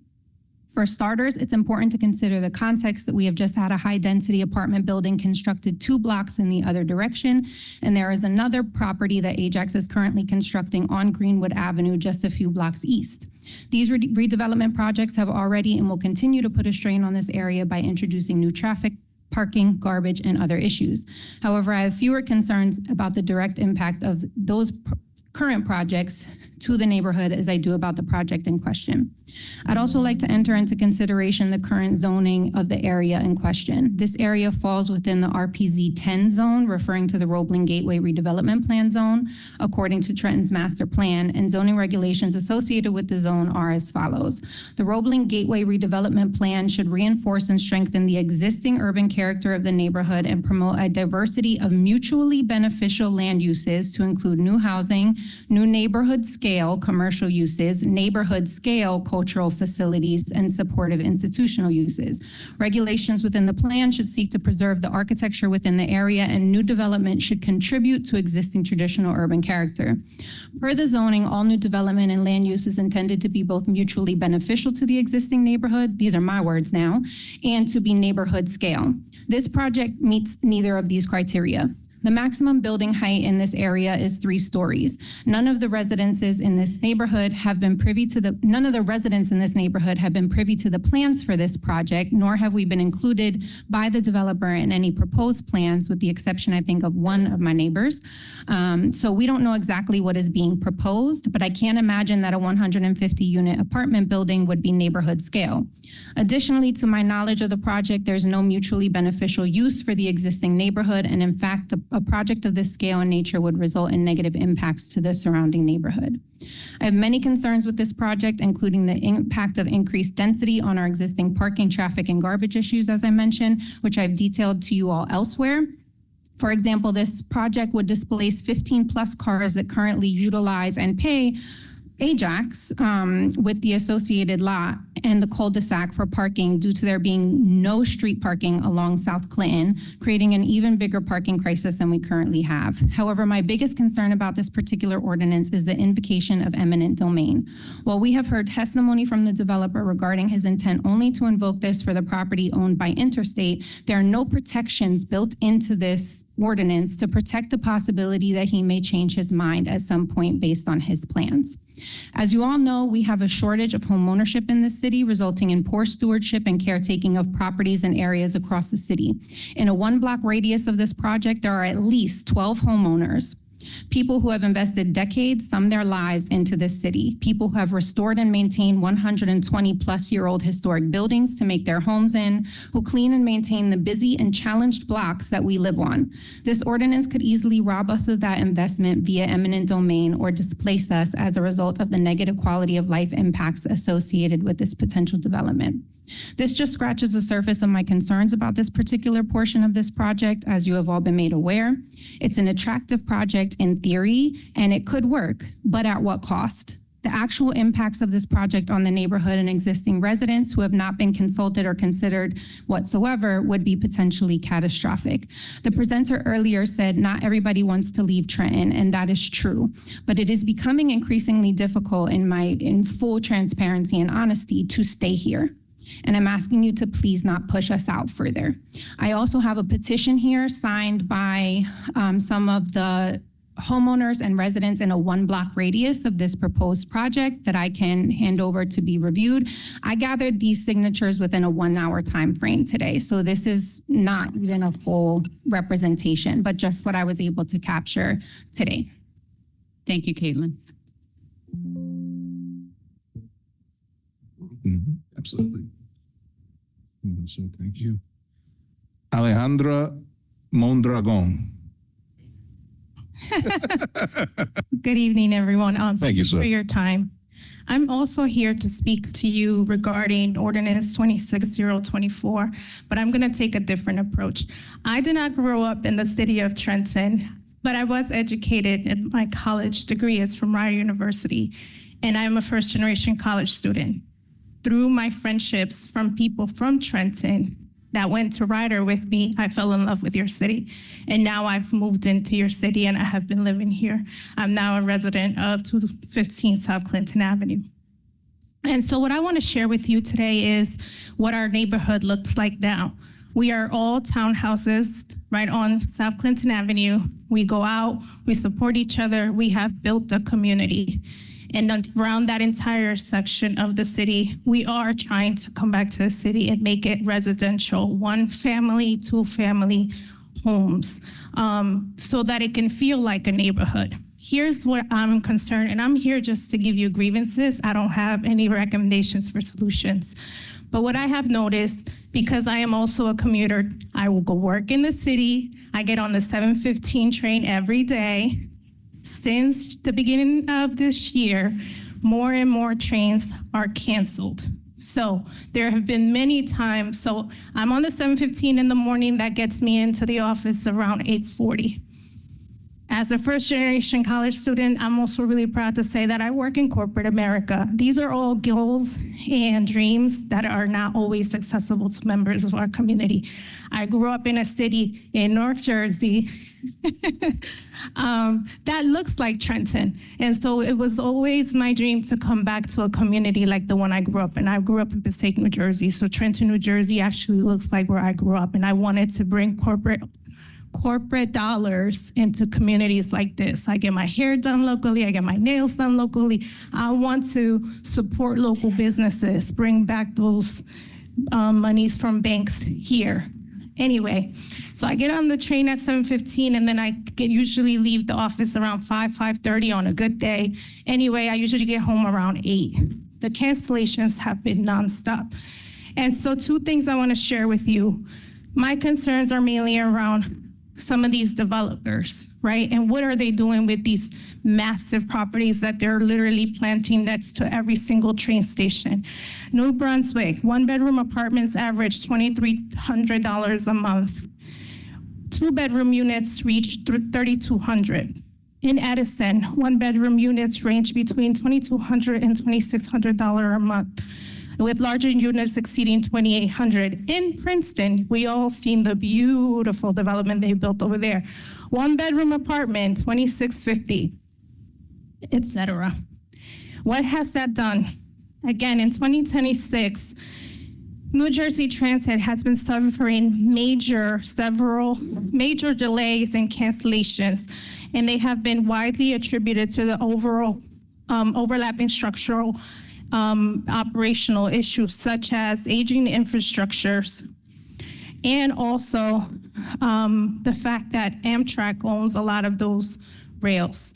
So all of these properties are being marketed as essentially commuter heavens, right? But New Jersey Transit doesn't have the capacity to continue supporting this. And this is a major issue on the NJ, the Northeast Corridor. So I'm simply here for you to consider all of those factors as you evaluate these developers' proposals, especially since already here, we've heard from 2 very capable companies. I feel like both of the projects that were presented even tonight seem great for the city, right? It seems like they've done their homework. You look at the Roebling, again, this is from somebody that just moved into the city a few years ago. You look at the Roebling development, there's plenty of parking. It actually has contributed a lot of beautiful housing, loft style apartments, and it's doing great. I just don't, no disrespect to all the architects and engineers in the room, I just don't see how you squeeze a 150 unit building in the corner of South Clinton Avenue. It's just nowhere to go. I literally park my car there every day. And, you know, I have had difficult times connecting with the property owner of that parking lot. But, you know, you chalk it up to like, it is what it is. You pay your parking every day, so my car doesn't get towed. And I live there, right? So like, I have to pay for parking. So anyway, thank you for your time. Thank you. Frank Ferris. Hi, I'm here to speak about the 418 Greenwood Avenue. I noticed in the, Mr. Ferris, can you tell us your address, please? I'm at 401 Chambers Street in Trenton, New Jersey. I noticed in the first reading for this that they didn't seem to know that the houses that are at 418 is in a historic zone. In front of you, you have a map that shows you where the Greenwood Historic District is. And that has several connotations if you decide to take any of the architectural resources from that historic district, both federal, state, and local. Also, you see that the footprint that Vista has shown you is also right on top of 418 and 434. The testimony last month was that the area is blighted. The only part that's blighted, it seems to me, is the 434 part of the block. Everything else looks okay, especially 418. That's a historic building. And there are legal problems that could arise if you go to court and take it, and the court decides that what you did was in violation of the Galentian standard. I would suggest that the city look very carefully and check to see if there has been any kind of historical checks with both the state and the federal guidelines that are set for that historic Greenwood Hamilton area. Thank you. Daniel Brenner.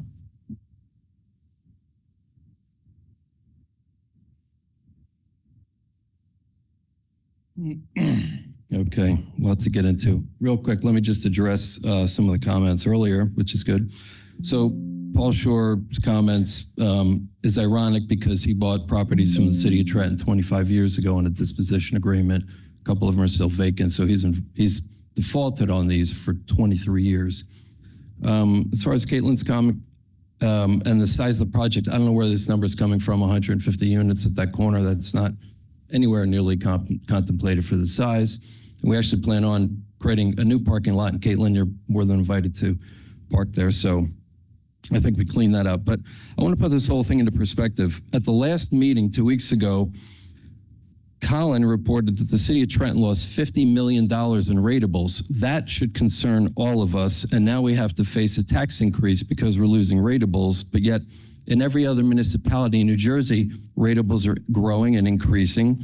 In fact, in the entire state, over the last 5 years, property values have increased 40%. So we are missing all the wave of all the good positive things happening in New Jersey, and we're the only city being left behind. So here's what's really interesting. This project that we're doing, and as far as like 418 Greenwood, 434, they're not part of this agreement in the sense that that project is on a separate path and it's already approved. But an overall project for 3 sites, interestingly enough, can add $50 million of ratables and replace those lost ratables so you don't have to keep taxing all of us in the city of Trenton every year. So this is a kind of outcome we should be working towards, growing the tax base, not increasing the tax rate. With respect to the billboard site, which is the only site we're contemplating and need any assistance from the city of Trenton on, we have zero interest in any other sites. We're very clear about that. The city's own planning analysis previously described these billboards as a violation of the zoning ordinance having a negative visual impact and contributing to neighborhood decline. The city should actively be working to remove billboards in residential neighborhoods. This is not an allowed use. These billboard companies took advantage of Trenton years ago, the weakness, and got variances to do these, but these are not allowed uses. So I don't know why everybody's so concerned about billboards. They're terrible use. Anyway, this whole thing is not complicated.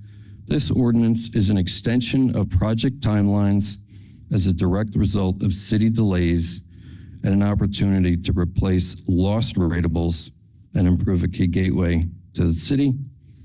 So what we're asking here is, do we want to keep raising taxes on the entire city, or do we want to approve this extension and move forward?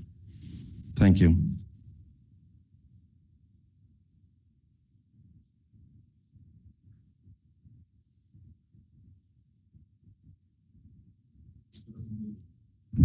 Madam President, those are all the individuals I have listed Thank you. for public comment for agenda items only. Thank at you, this time. Mr. Garcia. At this time, we can move on to approval of communication, petitions, and reports.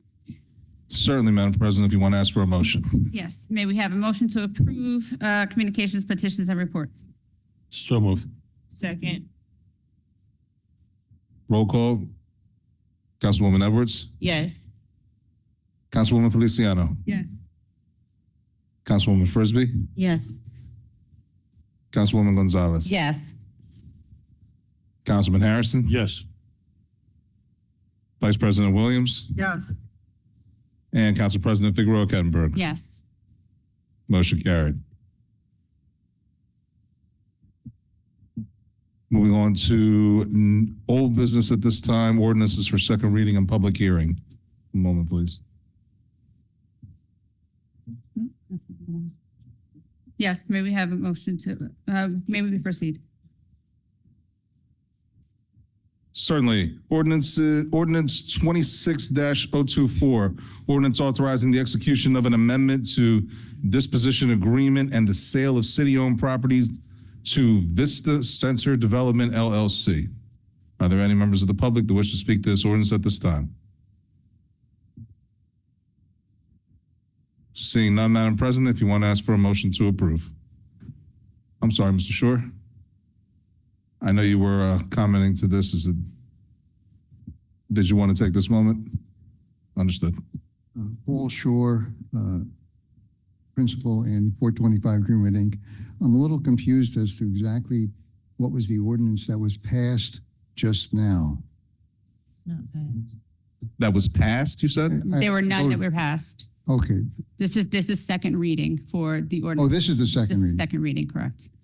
Okay, well, I would like to speak very briefly. That's why you're called up, sir. Thank you, Council President and Mayor.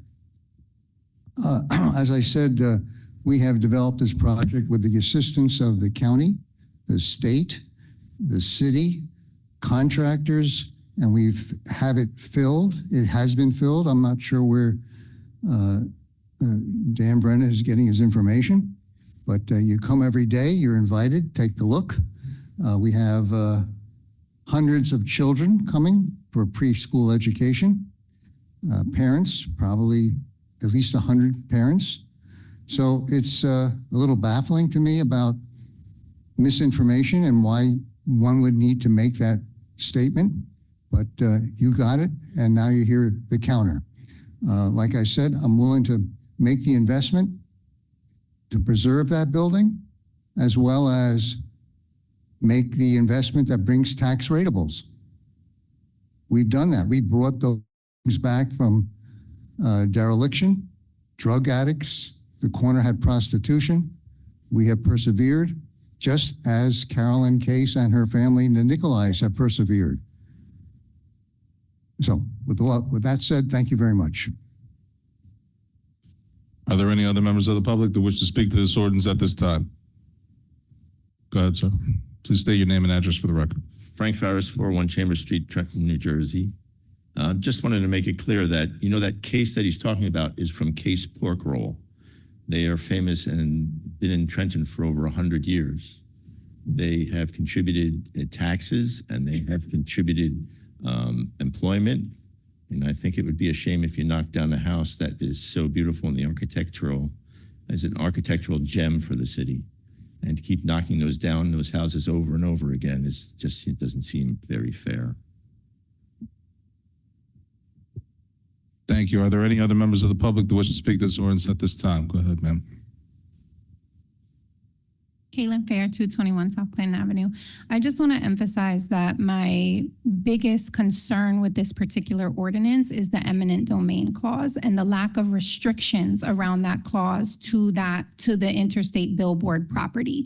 We have no guarantee as neighboring property owners, including the sign shop in the back, including the two owner-occupied houses that are on the cul-de-sac right next to the vacant properties that Ajax owns and is planning to incorporate into this project. We have no guarantees that the eminent domain will stop at those billboards. There's no protections for us as residents in there. I am more than supportive of development in this area. I think it would be great to have something other than a dirt lot and two bandos and a couple of billboards next door to our homes.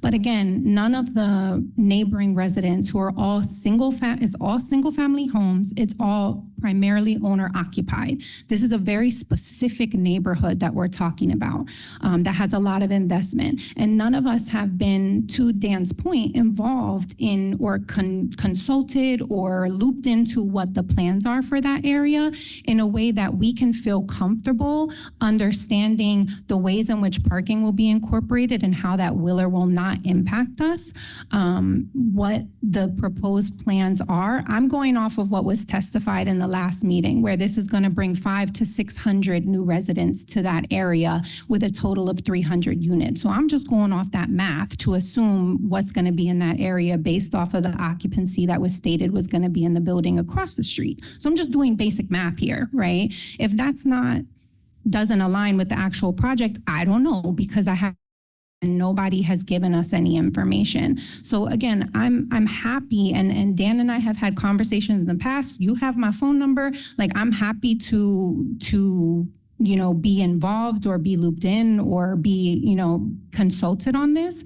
But in good conscience, I can't come up here, or I can't allow for this to go forward without saying something, given the concerns that I have and the lack of information that we have as residents who live directly adjacent to this properties and will be absolutely immediately directly impacted by whatever this project may or may not be.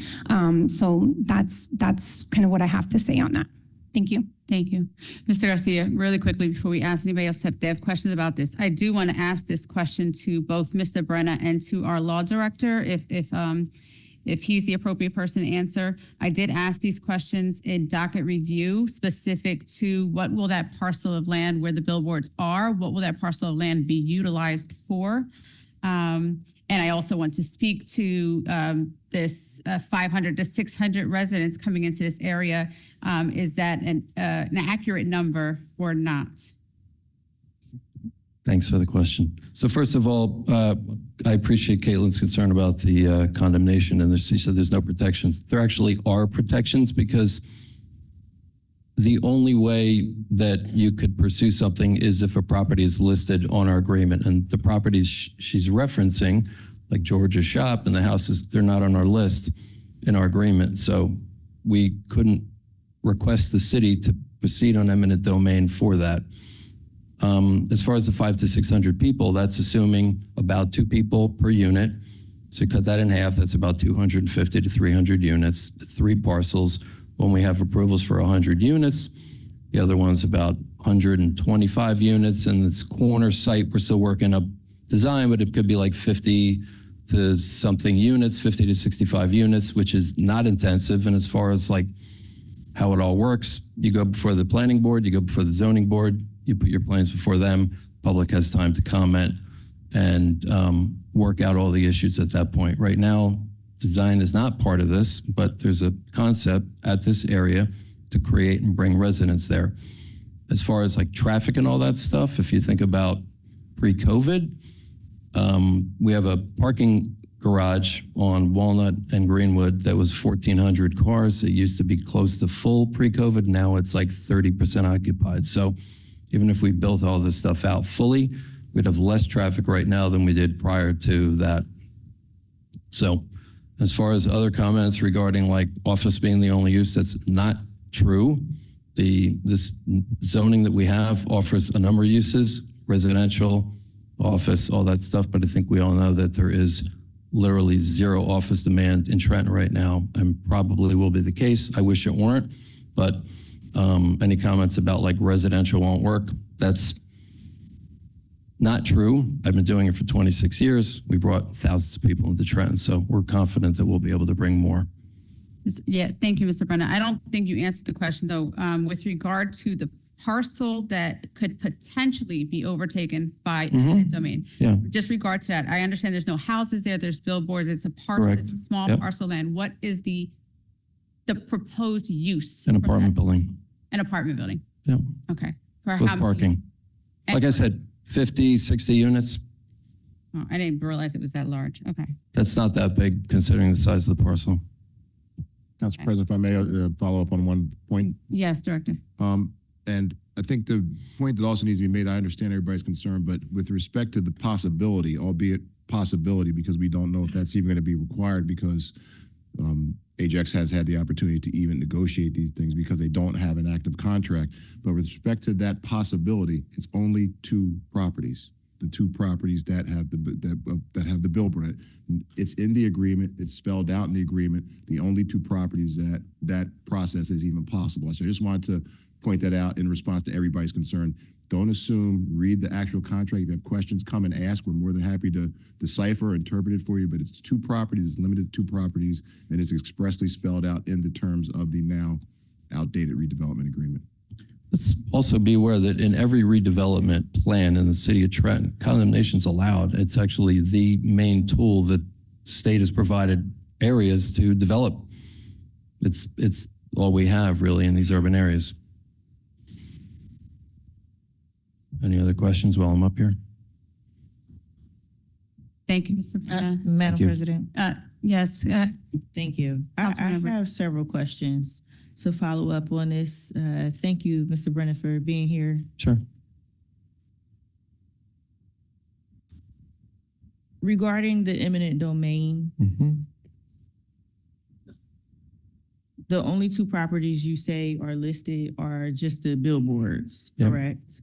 So in that immediate area, the two billboards, We own all the other properties. no other properties in that area, you don't own anything else? No, we do. We own everything flanking the billboards. Billboards are right in the middle of our ownership.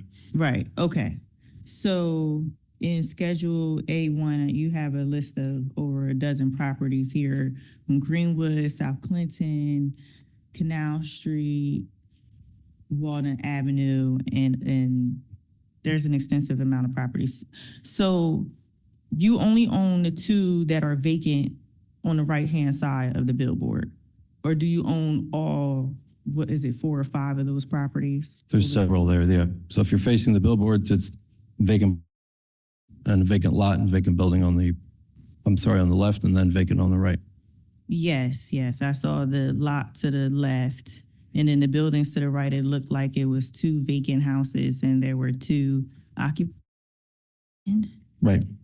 So do you own the 2 that are occupied on it? No, we're not interested in those. So those are not yours? They're homeowners. Don't We're not plan on- interested in that. Okay, so the 2 houses, the lots, the 2 billboards, and the empty lot that abuts South Clinton. Correct. Those are where you want to develop this 50 to 60 unit apartment building? Yes. Do you think that that's quite a bit for that area? No. 'Cause I'm concerned about parking because there's. We plan on parking there. Okay, how many parking units do you think you could fit in there? We usually shoot for 1 parking space per unit, even though our real demand is about 70%. So if you built 100 apartments, we tend to find our demand, and this is over 20 years, for about 70% of the apartments, people looking for cars. Now, at the train station, theoretically, we should have less demand because hopefully people are using the train to get to work. Okay, so if you plan on building 50 to 60 units and say, you unless you require people or restrict people from having cars, let's say you have 1 car per unit, 50 cars. Are you going to have 50 spaces in that immediate area without depending on any existing parking structures elsewhere? Yes, Okay, and are you planning on expanding into the street? Because there is a large circle. there's a large circle there. There's some excess property that the city owns. We could also incorporate into that. That was contemplated initially. Yeah. So It's all empty. It's vacant. It's not upkept. Migrants will sit there. There's a lot of trash there. You could also clean up the sidewalk there and the traverse. So you do plan on like hardscaping that out to create parking out of the That would be street? best. Yeah. Okay.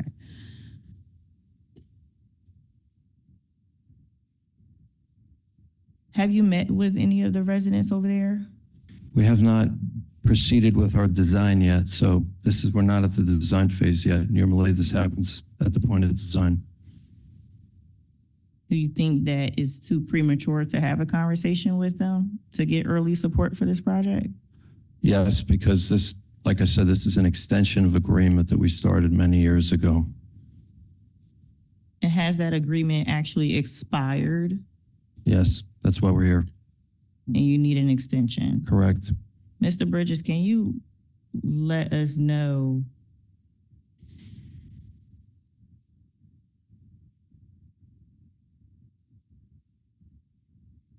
I'll hold on that.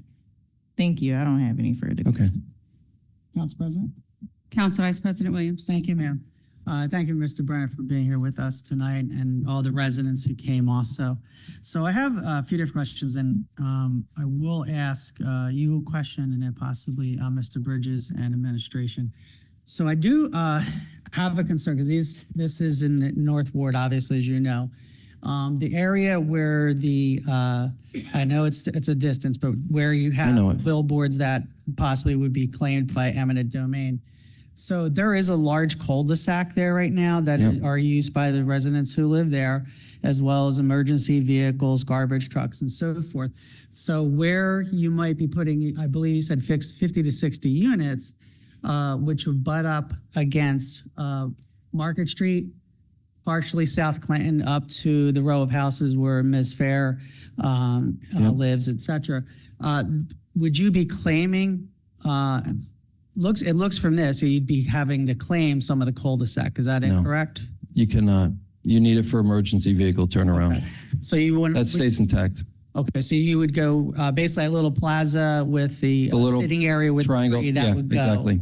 Okay, but nothing would go into the right of way of the cul-de-sac. That would remain as is. Because it's a dead end, you need to be able to have emergency vehicles come in and turn around. Okay, so where would your parking be located? On the site. The footprint's actually quite large. Yep. So I'm looking at between Clinton Market and the railroad. It's at the tracks. bottom. At the bottom. That whole, basically below the circle. Below the circle. Okay. So this area here, across the street from where Miss Fair lives, where there's the warehouse, I think there was a paper company, so forth. That's where your parking structure would be, or parking Correct. lot would be. Yep. Okay. All right. So that would be interesting to see. Okay. Yeah. All right. So my other question would be regarding what would happen legally with the Greenwood Hamilton Historic District. This would be more so for Mr. Bridges and potentially Mr. Kaloji. So being that it is an established historic district. That corner site you're referring to is not. No, I understand that, but this would be actually going back towards 418, 434. Right, but as I said at the last meeting, that site has site plan approval. It's approved, construction starting soon. It's sort of a moot point with respect to this agreement. Okay, and I understand your point of view. I do, but I want to ask our attorneys a question. So my question with that would be, being that it is a long-established historic district, would that open up the city to any potential litigation from anyone who would be interested in preserving either of those properties as part of a historic district? Or does, I know we are going to be merging and creating a Trenton Transit District plan. Would that supersede the origination of the historic district?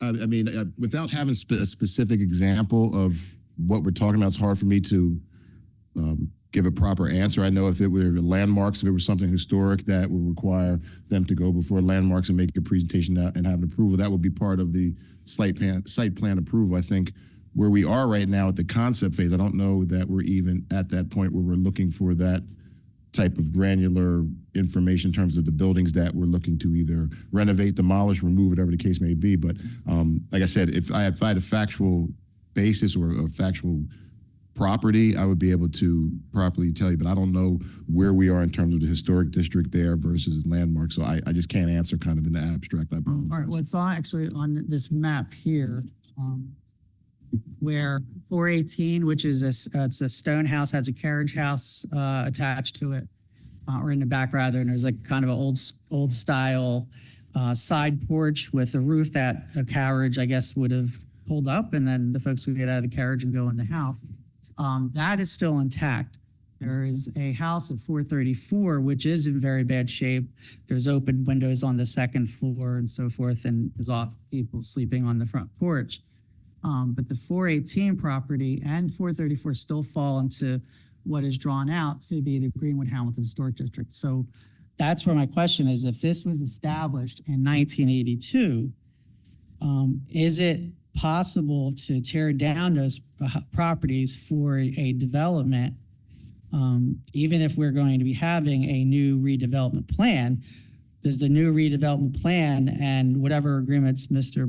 Brandon's company have worked out with the city, does that supersede this original historic district being established? It wouldn't supersede it. Again, if assuming your facts accurate, that it's historic, there would be a process for that. It wouldn't necessarily stop it, but there would be much greater hurdles and additional things that had to be established before that could be done. I guess I would, punt the ball back to Mr. Brennan and say, has there been an analysis with respect to those specific properties, with respect to their historical attributes and or whether there are any requirements before work can be done on those two properties? Sure. I can tell you that part of the approval process with the planning board is to first go through the landmarks, and landmarks does have an opportunity to opine on that, and it went through all that process. So it's contemplated in our planning that you can develop, you can demolish, you can do all kinds of stuff, even it's in a historic district. So as far as can there be any suit against the city, I don't believe there could be, because we've looked at this, because we have approvals and it is part of the landmark process.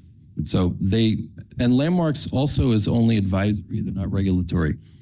And to be clear, if anybody were bringing any action, we wouldn't be open as liability. We would be bringing the action for somebody not following our ordinances. So, I mean, frankly, you'll have bigger issues at the Roebling site that was presented tonight, because in that redevelopment plan specifically states that buildings will not be demolished. In the plan specifically. So let's not forget, I was here a few years ago and offered to do that site and offered to pay a lot of money, and I said I'd save all these buildings, but you want to pass? That's fine. I don't care anymore. But so those are our national treasures. So if you're willing to do that, that's something you need to consider. It's even a bigger issue. Thank you. And then my last question actually for his administration, if I guess Mr. Cherry can come up.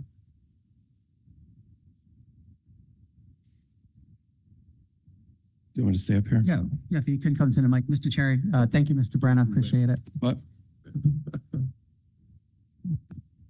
So, Mr. Cherry, at our last meeting for the first reading, claim was made that the interstate billboard is behind on its taxes, which was concerning, if true, because one, it would be behind on its taxes, and the second part would be that we hadn't collected those taxes. And I know Interstate is a company that's quite large coast to coast.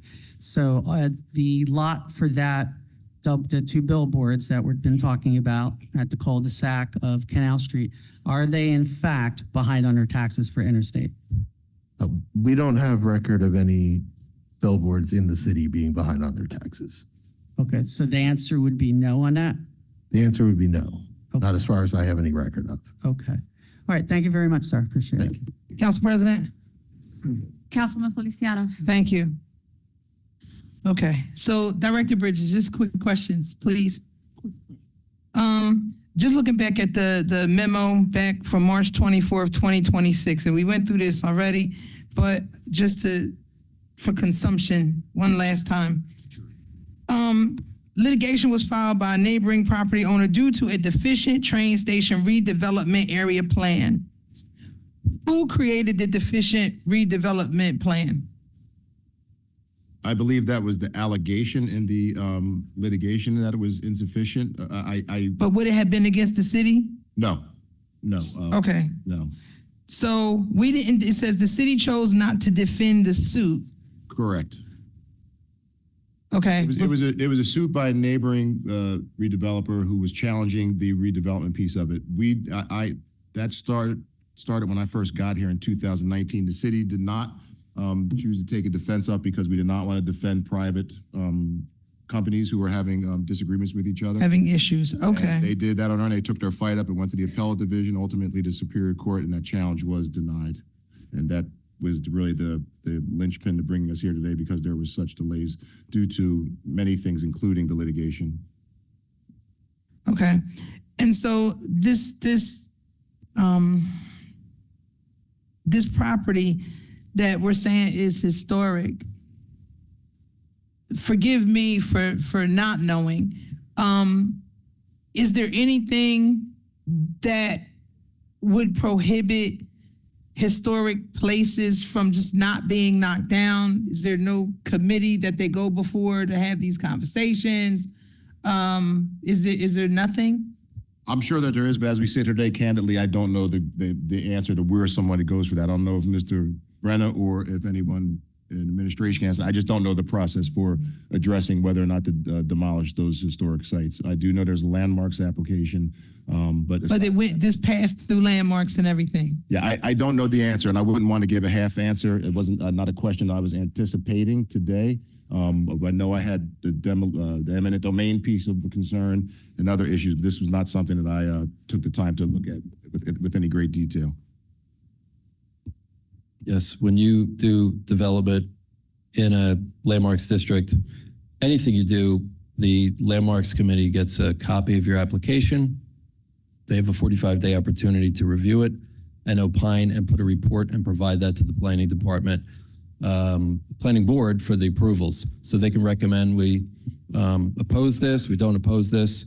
And so landmarks was given an opportunity, and it's not a regulatory thing. They just advise the planning board and just give advice. We went through that process and we went to the planning board, and for this particular project, we received a 7-0 unanimous approval for the planning board. Okay. And can you tell us what the landmarks, they said? They actually were given plenty of time. We presented before them, and I think they dropped the ball and didn't even provide a report to the planning board, which happens frequently. Okay. So to that end, right, when we have systems in place that are supposed to check and balance all of this, it just would make things just a little bit easier for, you know what I mean? Yeah.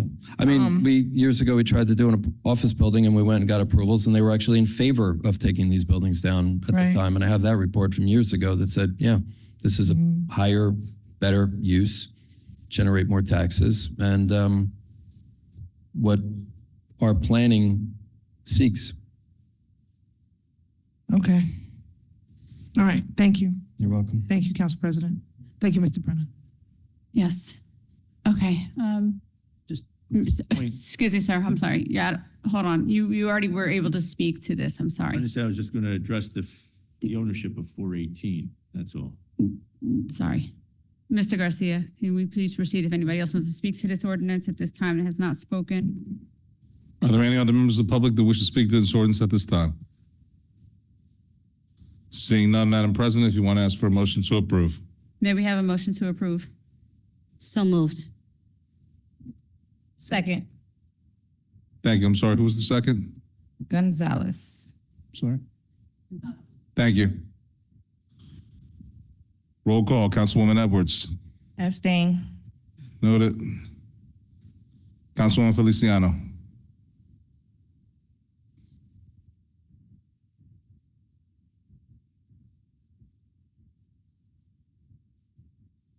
It's over.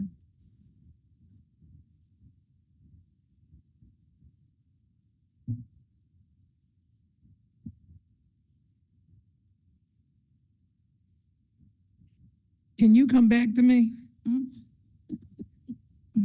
Sure. Councilwoman Frisbee. Yes.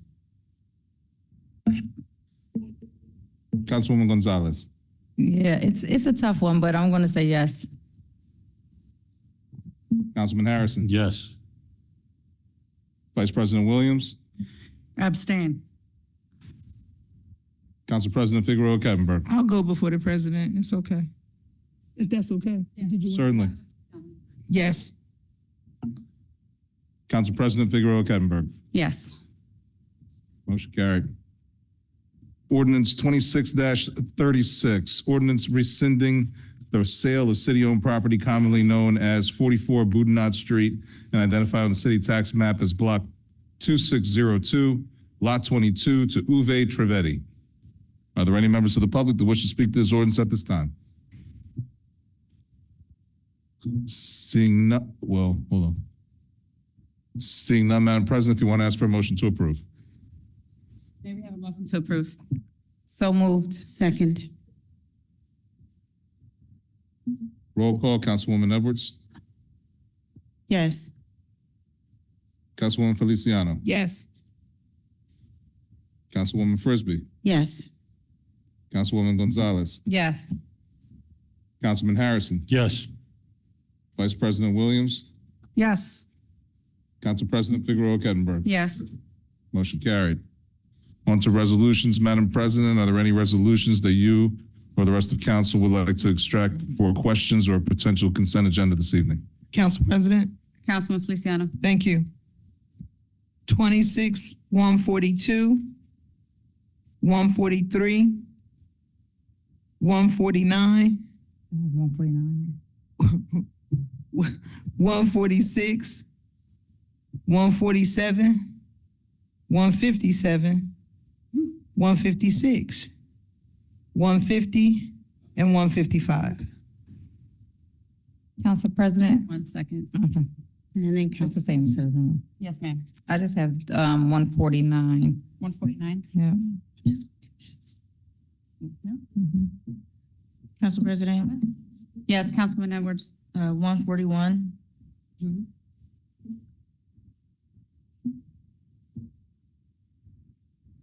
Just give me a minute, please. Okay. Dag. That all, Councilwoman?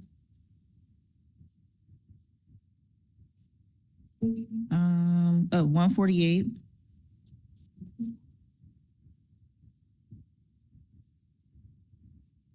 And that's it. Thank you. That all? All right. All right, let's get started. Councilwoman Edwards, start with 26141.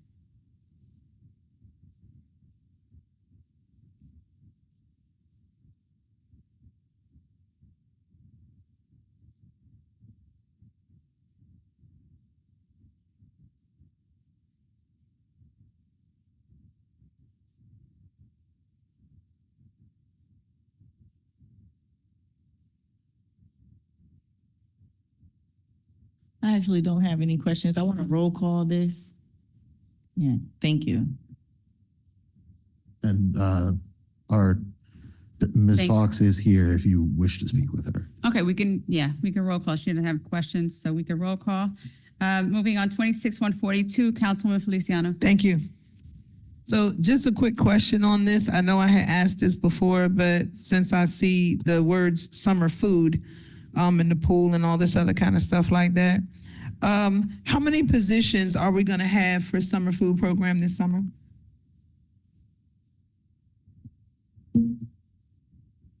Councilwoman, I'll allow the director to Thank you. answer. He's more familiar with the program.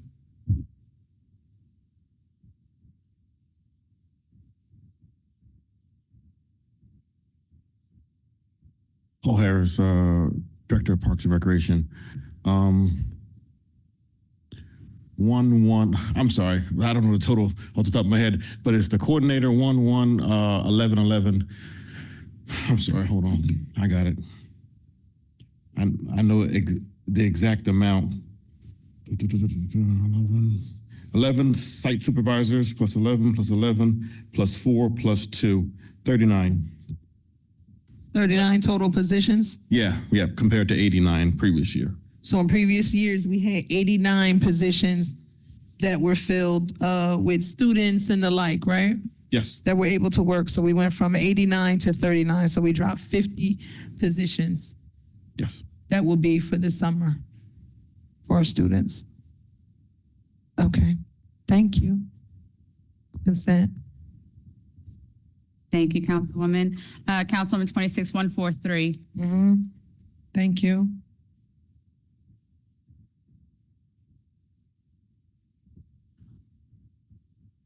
Hello. Good evening. Good evening. So just a quick question. With the management system that we have, do we have the capability with this system to allow for supervisors to tap into calls and monitor phone calls as a means of performance tracking? Like when I used to work in a telemarketing center, we had it where, because it's a high volume call area, the supervisor could actually tap in and would listen, and they would have that recording, right? Calls may be monitored for training purposes and the like. Do we have anything like this through this system that's available? We do not, but just to clarify, calling a call management system is a little bit misleading. Okay. This is more like the back end that even allows the phones to function. So it's not the software. It's not a call routing system. It's nothing that you'd see on the front end, but just allowing our phones to even do phone things. That's what this system does. Okay.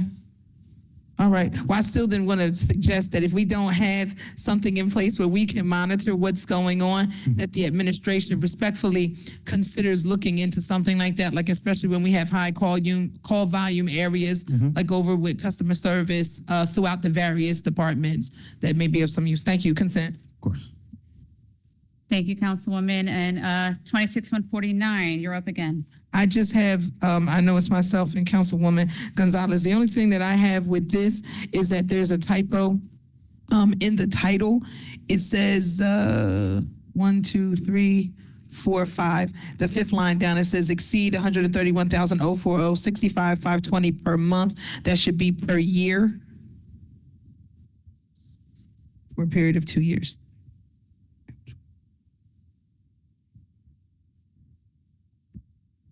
That's all I have. Thank you.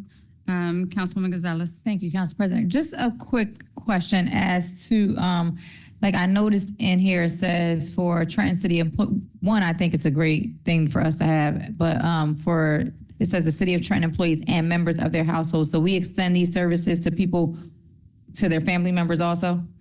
Yes, this specific service is offered to our employees and their immediate family. Okay. So members of their specific household. That's in their household, not like, okay. Thank you. Consent for me. Thank you. Mr. Garcia, do we need to do a vote of amendment for the title change, or are we good? No. I'm being advised no. Okay, thank you so much. Thank you, Mr. Kaloji. 26146, Councilman Feliciano.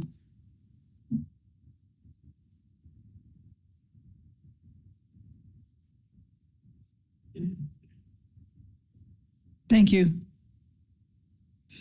All right, 26146. What does canceled certificate of sale, like what's that mean? Who canceled it? I can get that information. I don't know, but what it typically means is that someone went to sell the property but didn't end up following through on that. Okay, so they changed their mind on doing it? Yeah. And then what is an assignment overage? Like how does that happen? When I can get more detail, but when an assignment is made, we assign a particular lien. If that lien was smaller than we assigned for some reason, for some factual error, then that would be an overage in the assignment. If the owed amount was lower than we actually assigned. But I can ask for what specifically happened in that particular case. I think that moving forward with this, just for us to be able to see a clearer picture of what's going on, like for the ones that say duplicate payment, if we saw, the dates that the duplicate payments were made. Okay. So then that way we could see it. If there was an assignment overage, if the difference could be shown, like what the variance was that created that, so we could see that to understand that. Yeah, I think that would help a little bit more, just so we could see what's going on. Thank you. Consent. Thank you. And 26147, Councilwoman. Thank you. So on here, we have all of these certificates that are here, and we see the cancel explanation, but we don't see any of the amounts that were canceled. I can ask the tax collector to provide those amounts. So I think that just again, so we can just see dollar amounts of what's going on, have a column put where we could see the dollar amount, and then that way we could have the total of the amount of the erroneous tax certificates as well, right? We would like to see that as well. Okay. Thank you. Consent. So we'll see that moving forward, correct? Yes, I will speak to the tax collector about that, including that information in the packet. Thank you. Consent. Thank you, Councilwoman. Councilwoman Edwards, 26148. Thank you. I'm just asking for the administration to explain this resolution for council and the public's understanding.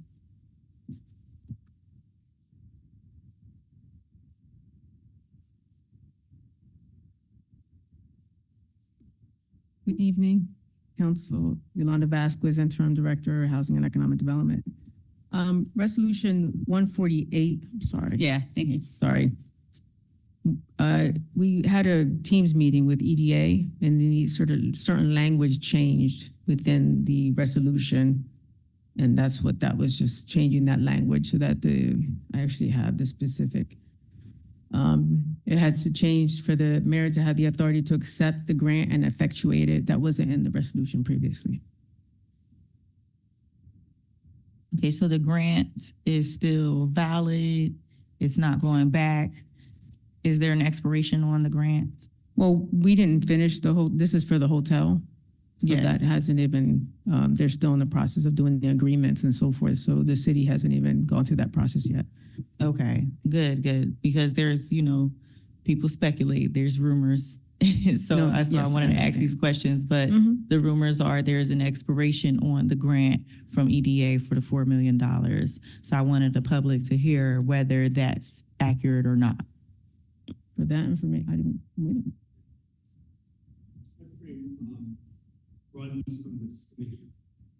He's saying the time frame runs from the signature when we actually go through the process of acquiring the property and then transferring it. Okay. So since we're not there yet, that timeline has not begun. Correct. Okay. Thank you. You're welcome. That's it. Council Consent. Vice President Williams. Thank you very I'm much. sorry, were you done, Councilwoman Edwards? I'm sorry. Yes. Thank you. Thank you, ma'am. Actually have just a couple of quick follow-ups from docket review. So the first one was, I know in docket review asked about getting the street lights turned on that are in front of the hotel in Lafayette. If there's any word from Public Works, if they were able to get any word from PSE&G, whomever, to get those turned back on. No, I was not given an update for that. And Okay, so that's something, a conduit's underground, so it'd be something that the future owners would have to take care of? right, and if I recall, the lights are actually connected to the hotel. So if Oh, there's no sorry? power, there's some of the light fixtures on the street are powered by the. Oh, they are, hotel. because the ones on Warren aren't, so just Yes, luck there. but some of them are powered by the hotel. So if there's no power in the hotel, the lights won't Okay. work. All right, well, hopefully we'll get that done soon. And then the only other question was just to follow up, just so I know this was in doc review, did get an answer on it, but for the public, because people do ask about this, maybe Mr. Cherry, maybe the right person, how much money is still left on the original bonds that were issued to build the hotel back in the 2000s? Okay. Good evening, Madam Vice President. I don't have that number in front of me, but it's under $1 million that we have remaining on those bonds. We have the remaining hotel debt is $250,000, which is due in February 2027. Thank you very much. Thank you very much, and I apologize. I shouldn't have assumed you didn't have that with you, Director Vasquez. She's even more prepared than I am, so. Thank you, ma'am. Thank you, Council President. That's good news. Are we consent? Thank you. Councilwoman Feliciano, 26157. Thank you.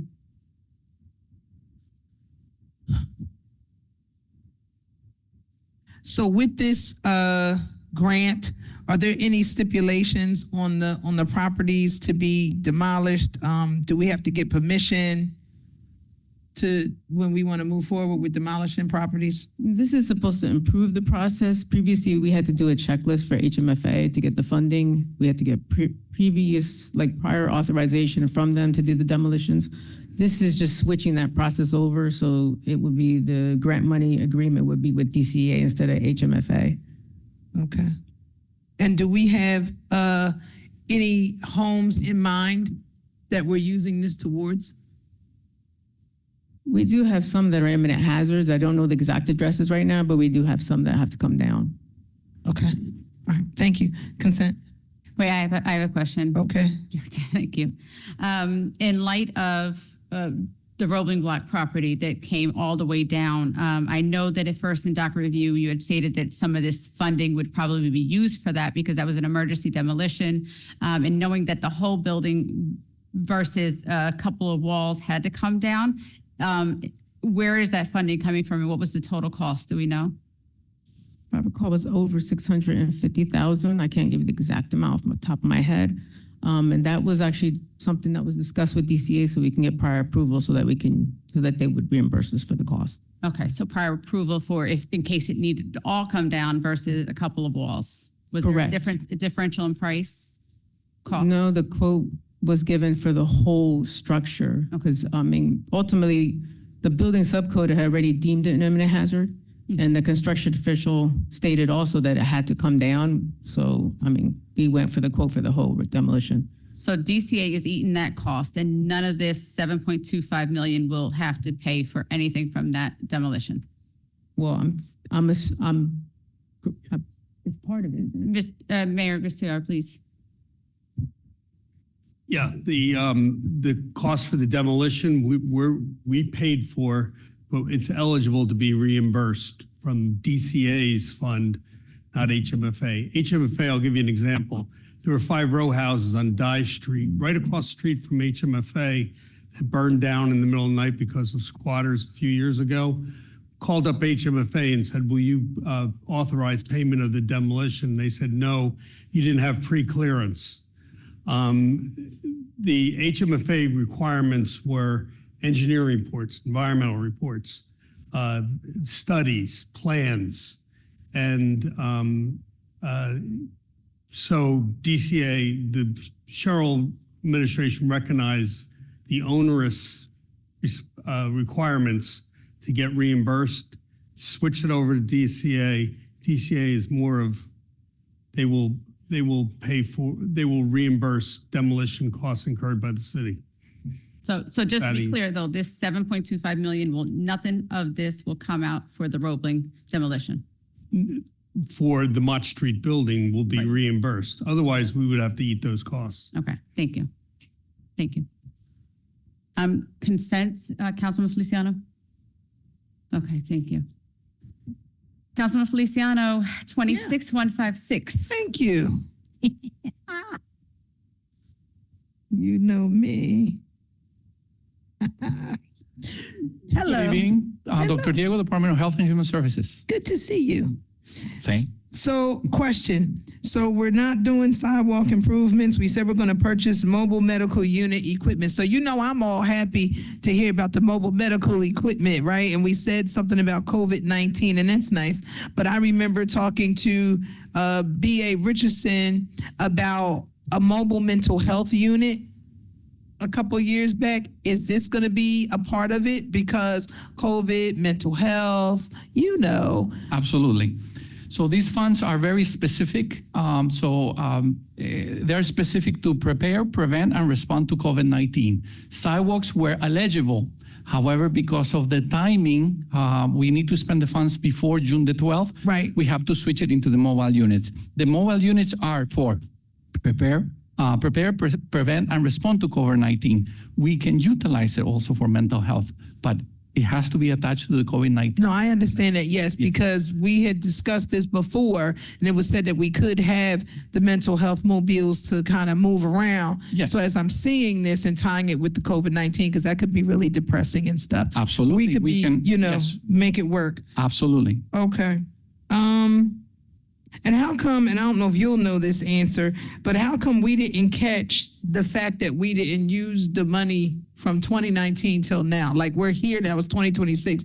How did we miss that with the sidewalks and stuff? How do we let that go? I'm not sure about that. So what I'm sure about is that I have to spend it before 12. Right. Well, yes. So who was responsible for it before you? 2019. 2019, I'm not sure. I'm not sure. I wasn't here at that. Was it Maria or was it Adela? Okay. I don't think so. I'm not sure about that. Okay, so that was somebody that's no longer here.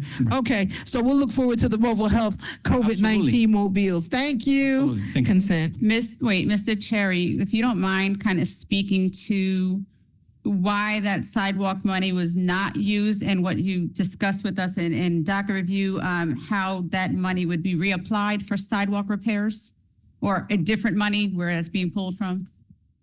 Yes, it is our intent to continue to do sidewalk repairs. We're just going to apply additional money, different money to that purpose. This is the application of just this specific CDBG money, but we will provide additional money for sidewalk repairs. We are not avoiding that project. We're just reallocating these funds for a different project and allocating different funds for the sidewalk repair project. And again, this is different from the $1 million that we got for sidewalk repair, I guess, last year, correct? Yes. Okay. All right. Yeah, this was additional monies that were already allocated for sidewalk repair. We got additional money subsequent to that, but this is being pulled back, but they're going to give us more money for sidewalk repairs. That's what we understand. Thank you. Is that accurate? That's correct. Thank you. That's correct, yes. Okay, thank you, Mr. Cherry. Thank you, Councilwoman Feliciano. Consent, as she stated. And Councilwoman Feliciano, 26150, ma'am. Do you have any questions, Council President? We almost there, y'all. We are almost there. Listen, so here's the thing. I don't even have a question. I'm glad that we finally went ahead and we're going to go ahead and do this for these parking enforcement officers that we pushed back. I'm glad that me harassing the mayor, he sent over an email and stood 10 toes down for the parking enforcement officers and got it done. So I'm very happy about that. So hopefully we will have safety with our parking enforcement officers and then accountability so we can see what's really going on in these streets when these tickets are issued all the way around. Thank you, consent. And I just want, no, I'm kidding. Councilwoman Feliciano, 26155, ma'am. Close this out.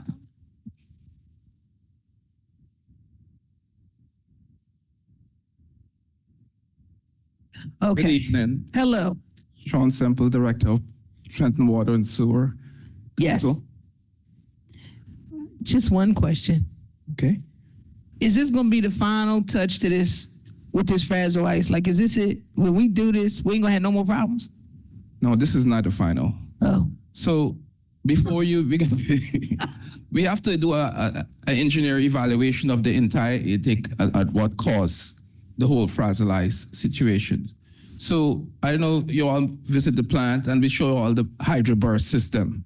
So one of the problems that we found out, and we discussed with the engineers who were responsible for the screens, is that we were not blowing them off fast enough. So this system is to upgrade that. This year, we made it through because we had to rent a compressor to do the blow-offs more frequently than we should. But this is just, we have a 3-year evaluation, but this is just a step that we're taking to get us through to some point. But the honest evaluation will be coming soon. It's a 3-year study, engineering. So it'll be coming before you soon, that resolution. And the thing is, though, we actually went with the consultant that the state told us to use to do this. So with us having to pay this money, are we going to look to them to recoup some of this money? Like, we're paying out all this extra money. It's not our fault. This was their consultant. This was their issue. I think at some point we need to look to them to give us some money back because we're having these expenditures by no fault of our own. I think we're heading in that direction, but I can't go into details. Right. Okay, very good. Thank you so much. Consent. Thank you very much, Councilwoman. Council President. Yes, Councilman Edwards. Sorry, I wanted to back up to 141. I want to rescind the roll call and just ask simply that the administration just formally introduce the appointee and just explain, a summary of the qualifications and performance and the reason behind the reappointment, especially when it grants tenure. So I think that should be a standard formality for anyone that they want us to consider a vote to reappoint or appoint for the first time. Thank you, Councilwoman. I think some of that was answered in docket review. Mr. Cherry, are you up to speak to this? I can. I just want to see, it seems Ms. Fox stepped out, so Okay. I just want to go grab her. She thank you. was here, but I want to give her the opportunity to speak to her. No problem. I just want to give her an opportunity. So Okay. if you just give me a minute Please. to. We'll wait a second. Go ahead.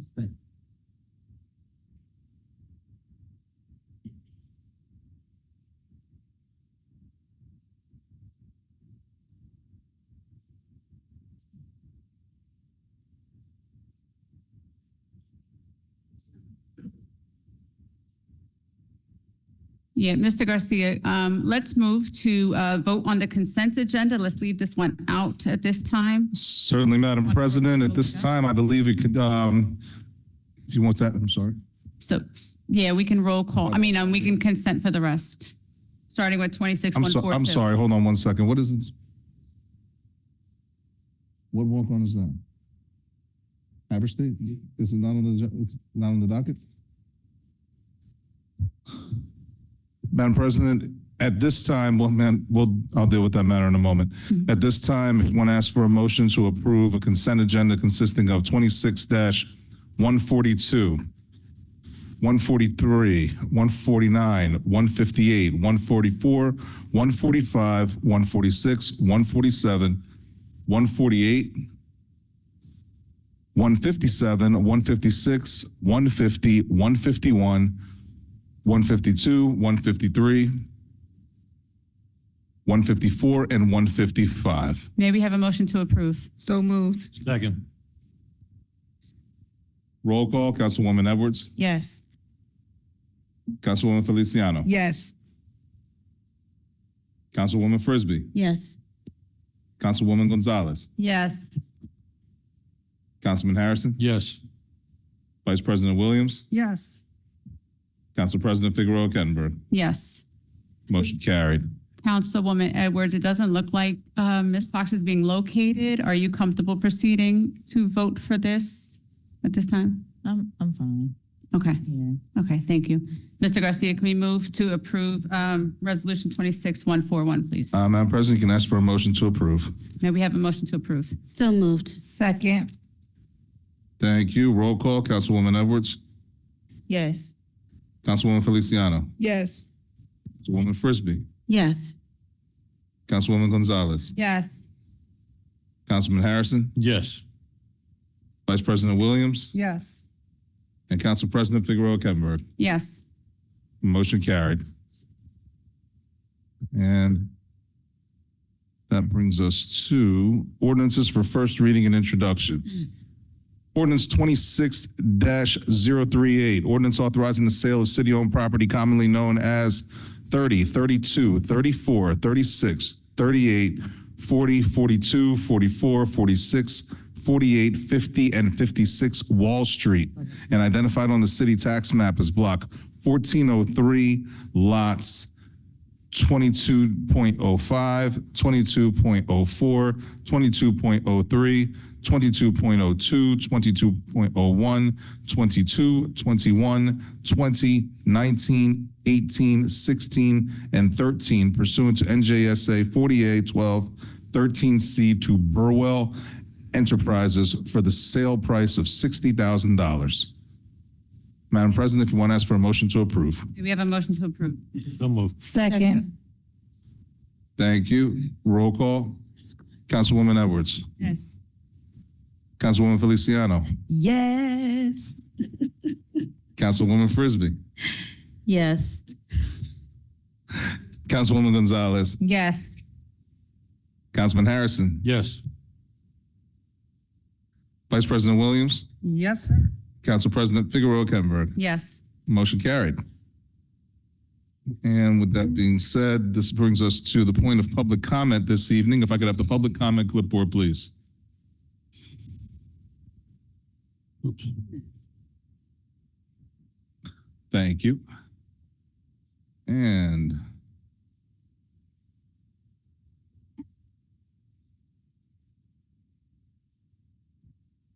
Madam President, at this time I have 12, 24, 25, Oh, those people left. 26 individuals listed for public comment at this time. Mr. Garcia, I'd like to make a motion to condense the public speaking time to 3 minutes. I don't think any of those. So moved. Oh, that's the same stuff. Okay, so to clarify, that was moved by, Frisbee. thank you. And second by, thank you. Roll call, Councilwoman Edwards, Yes. Councilwoman Feliciano, Yes. Councilwoman Frisbee, Yes. Councilwoman Gonzalez. Yes. Councilman Harrison. Yes. Vice President Williams, Yes. Council President Figueroa Kettenberg. Yes. Motion carried. Thank you. To the public, any individual that is speaking this evening, you are limited to 3 minutes. You may address any item you wish. Please do state your address and name for the record. The council is not obligated to respond. The first individual listed is Ray Dish.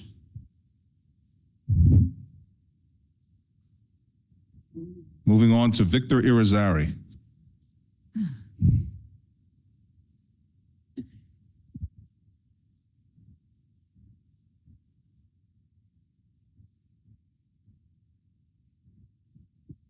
Good evening, Victor Irizarry, 19 Moreland Avenue, Trenton, New Jersey. It's a pleasure again. Last time I approached the city council, I was at the city staff meeting, and I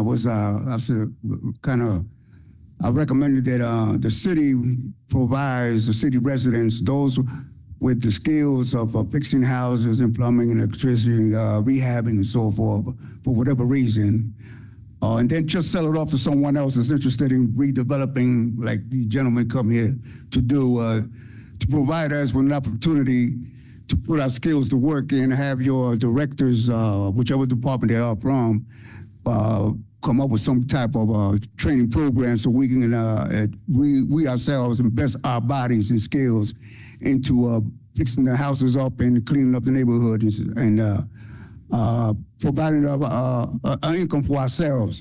And then we pass it on to someone else to come out the city to invest in it. It seems like all these areas that they're redeveloping are around the train station, which means to me, people are coming in and out, and those within the city are not going to benefit from this at all.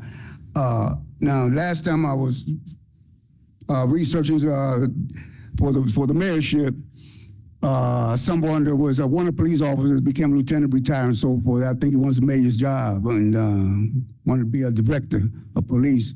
Was saying when I looked at the history of he claimed to be a 26-year police officer, which I see no development for the progress of the city at all.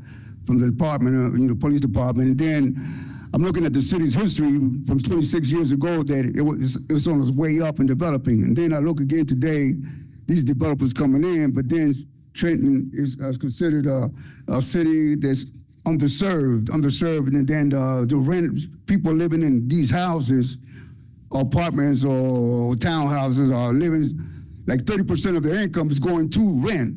And then therefore they have to go out of town, New York, Newark, wherever they come from, to work to come back to the city of Trenton, take about 12 hours out their day. I think it's unfair. I know my point is that I hope the next mayor that comes in with the e-board, council, doesn't promote and continue with the status quo that continues to keep not only Trenton, but the whole America underdeserved due to, again, J. Edgar Hoover and Richard Nixon and Executive Order 11727, that we people of color, that we are also Semite or Aborigines, people of color, now that we have the power, are not using the power to make these changes. Thank you. Thank you. Marsha Edwards.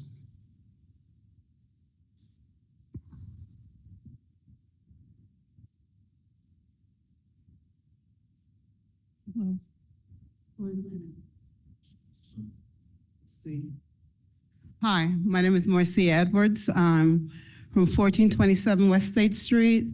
I'm here representing the Word Sanctified Church. I was before you about 8 months ago in reference to the same items. I have three things that I'm concerned with.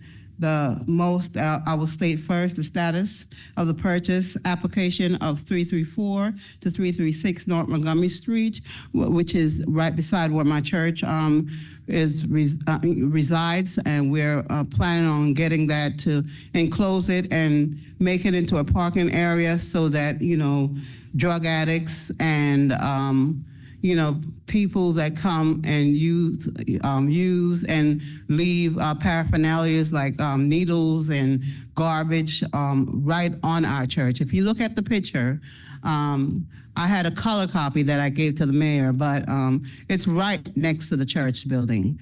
And we're dealing with that. And we're also dealing with the DW oil company parking right in the Allen Street still. People leaving like garbage and oil and all kinds of debris right next to our church. We've been trying for years to, get this addressed. We were never told that an oil company was going to move behind us, which I believe is illegal because it's a residential area. We have companies talking about, visions of grandeur for Trenton. Who is going to address, these kinds of things that has, been going on in Trenton, to people that reside in Trenton. And I've resided in Trenton. I've been to Trenton High. I have children that's been to Trenton High. I've got children that are, graduated college and live in Trenton. And I'm appalled that these kinds of things are allowed to go on. While we do want to develop our community, we also want to stop people from littering, people from, leaving drug paraphernalias right in the midst of Rivera School. We're a stone throw away from Rivera School. Children pass our church every day. And, hepatitis is on the rise, AIDS is on the rise, and all this could affect our community. Something has to be done. And, we have also had meetings with the mayor, and we have addressed the mayor before he left, and we want to know what is going to be done. Number one, we need to get that area so that we can enclose so that this doesn't impact our church immediately. And secondly, we need to have sanitation, the police, and everyone in charge to come out and get this, get something done about this. Thank you, ma'am. That is your time. Gail Boyle.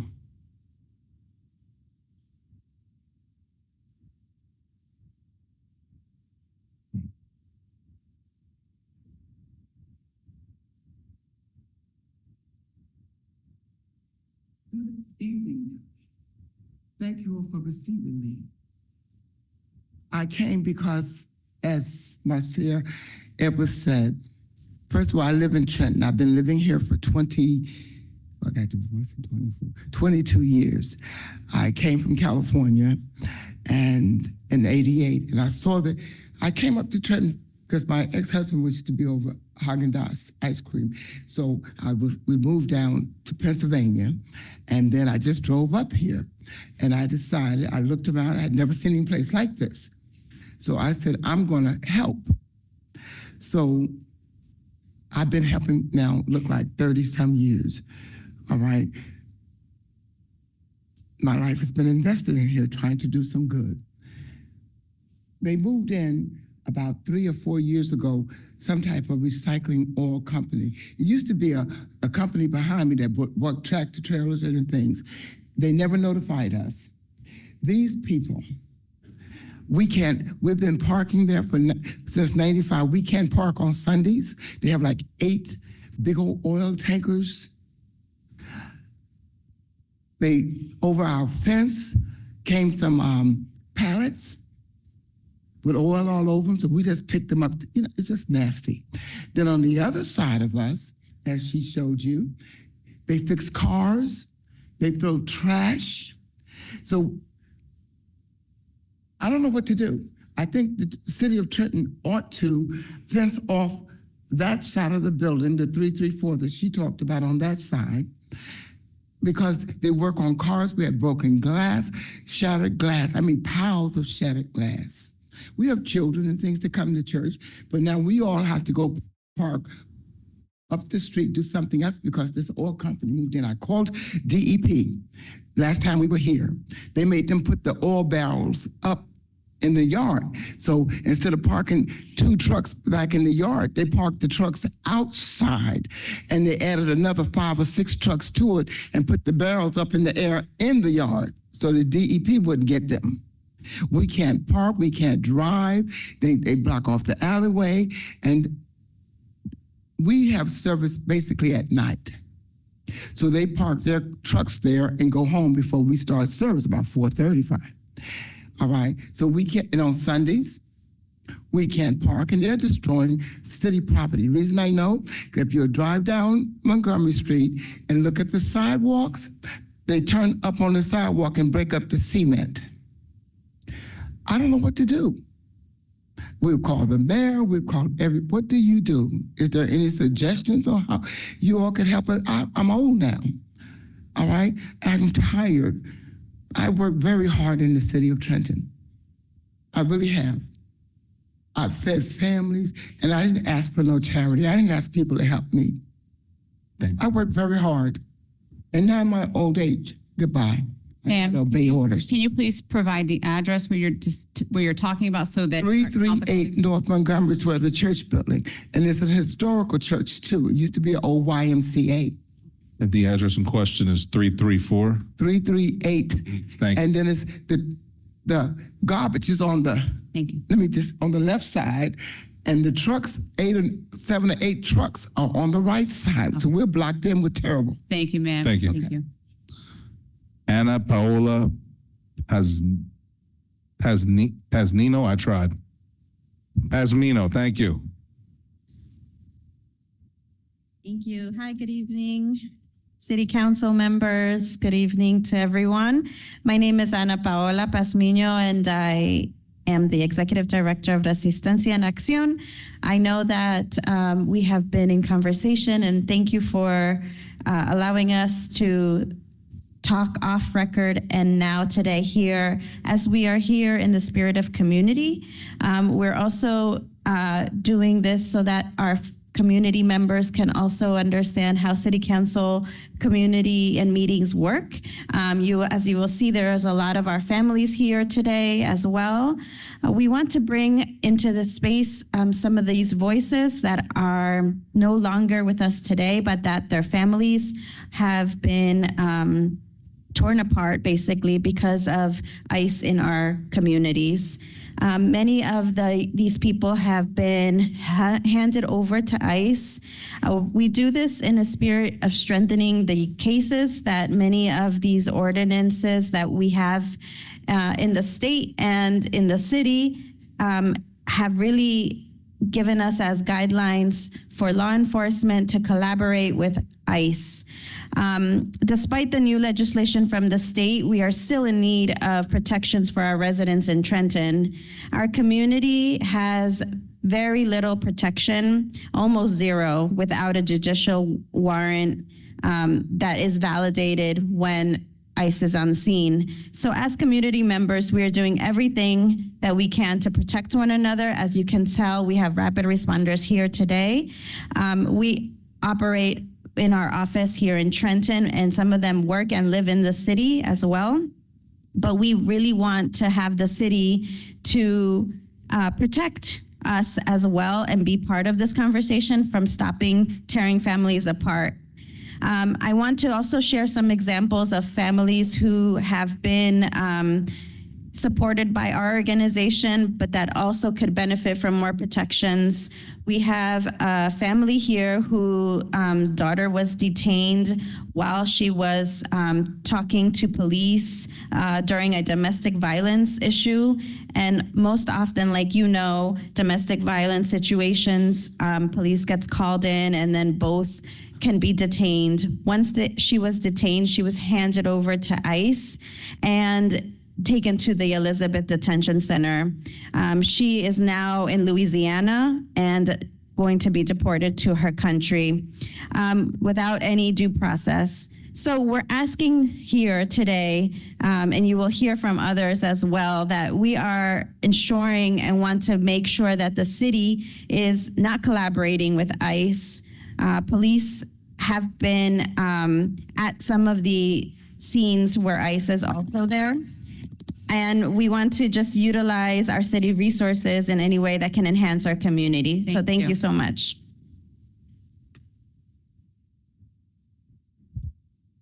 Shane Friedman.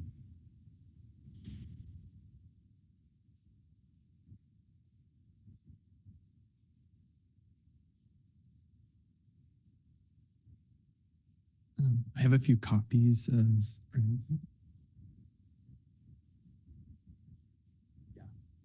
Thank you. Good evening, City Council. My name is Shane Friedman. I'm a Mercer County resident and an organizer with Resistencia en Acción. I'm here this evening to present some data recently acquired by the University of California, Berkeley through a Freedom of Information Act request, which they've graciously shared with us. While the data seems to describe interactions between immigration, customs enforcement, or ICE, and police departments throughout New Jersey, I would like to focus specifically on the data coming from the city of Trenton. I've handed out some printouts of this data. Reading left to right from the top of the document, we see the gender and birth year of unnamed people who are picked up by the Trenton Police Department, charged with a criminal defense, held through what is called a detainer, and finally taken into ICE custody from October 2022 to the present. Note that none of these people are marked as aggravated felons, and all of the criminal cases are marked as pending. Please also note that there was no judicial warrant involved in these instances according to the data. Again, this is language coming from the Freedom of Information Act request, not from us or myself.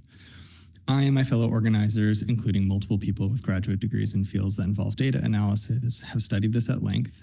Our interpretation is that nearly 200 people in the past 3.5 years have been handed over to ICE by the Trenton Police Department through what is called a detainer without a warrant. According to ICE.gov, a detainer is a request from ICE that asks a federal, state, or local law enforcement agency to hold a so-called alien for up to 48 hours beyond the time that they would ordinarily release them, so the Department of Homeland Security has time to assume custody. This seems to indicate that if charged with a crime, a person can be held beyond the legal limit in a taxpayer-funded cooperating facility before being handed over to ICE. Again, cooperating facility is not my language or Resistencia's language, it's the language coming from the federal documents.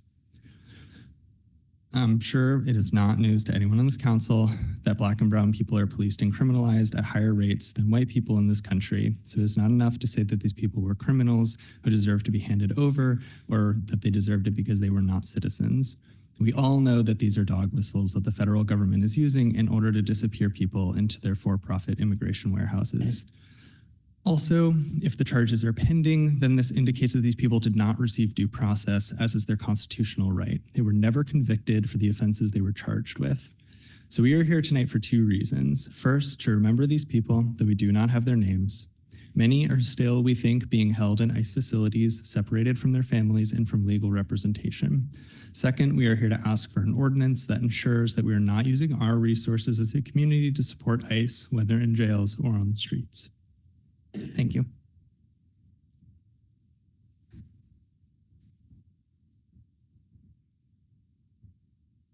Jessica DeFalco.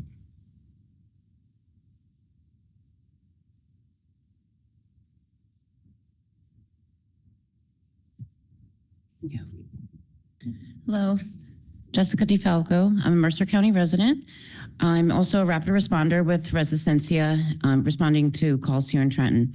Today, I'm here to lift up a young woman, a community member, was born in 2006, and the date of her detainer was March 2nd, 2026.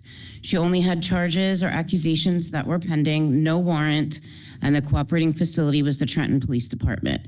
This person did not receive due process. Next, I'm lifting up a male community member born in 2002. Date of detainer for him was May 26, 2026. Again, only charges or accusations that are pending, no warrant, and cooperating facility was the Trenton Police Department.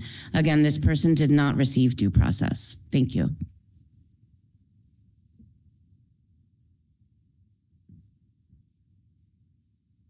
Please, I'm sorry, just please be mindful going forward. It's custom and procedure that you provide your full address when you come up to the mic to speak. Thank you. Jocelyn Dorgan.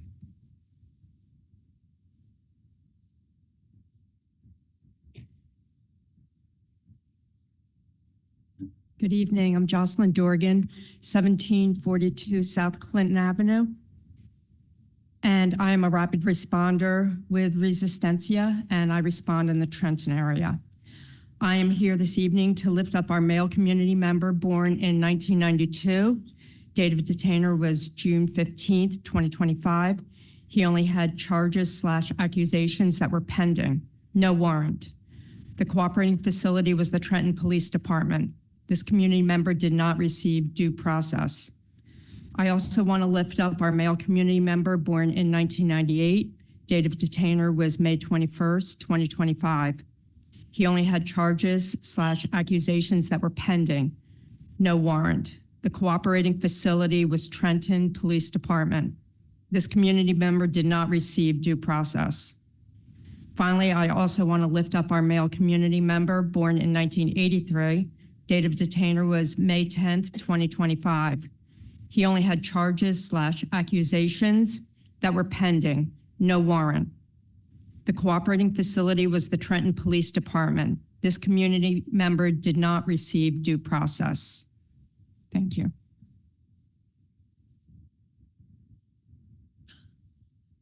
Paula Alexson.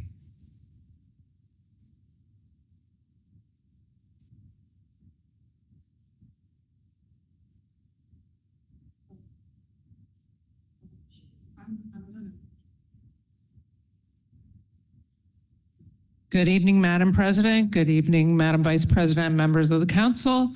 My name is Paula Alexson. I reside at 127 Vroom Street in Franklin Park, neighborhood in the South Ward. Trenton's Franklin Park is a diverse neighborhood. It is historically an immigrant neighborhood and currently with a strong and glorious Hispanic, Latina presence. My neighbors are hardworking. My neighbors in the Northeast Block, many of who have become close friends, are working class families. I know them and am known by them, and they have become friends. My Spanish is virtually non-existent, but todos están a mi corazón, my friends. I believe in and appreciate my neighbors. Their status is not my concern. Their welfare is. I stand up for them as important members of our community. We watch out for one another, neighbor to neighbor. I am gravely concerned for my neighborhood families and for the families in the city threatened and stalked by ICE. I am frightened for them and I worry about them, and I especially worry about the hearts and the minds and the spirits of the many children. I speak to their families. I know the children are living in daily fear. I am angry. I am a Trenton rapid responder with Resistencia. I am lifting up a man who was born in the year of 1985. His date of detainer for his body was April 23, 2025. He had no charges or accusations that were pending. There was no warrant. The cooperating facility, the Trenton Police Department. This man did not receive due process. I lift up an unknown gendered person who was born in 1987. The date of their detainer for their body was April 17, 2025. This person had no charges or accusations that were pending. No warrant. Cooperating facility, the Trenton Police Department. This person did not receive due process. And I lift up a man who was born in the year of 2004. His date of detainer for his body was April 13th, 2025.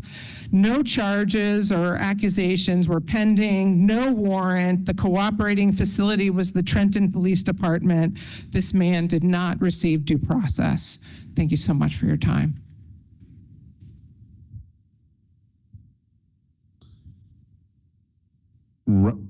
Hold on. Ramaninder Mahani? Was that close? The first name was. My name is Ramaninder, my name is Ramaninder Multani. I live at 13 Dragelsky Road in Monroe Township. I'm a rapid responder with Resistencia, and I respond in the Trenton area. Today, I'm lifting up 3 of our male community members. The first was a man born in 1989. The date of his detainer was August 29th, 2025. He only had charges or accusations that were pending, no warrant. The cooperating facility was the Trenton Police Department. This person did not receive due process. The second man was born in 1986. The date of detainer for his body was September 25th, 2025. He only had a charge or accusations that were pending, no warrant. Cooperating facility was Trenton Police Department. This person did not receive due process.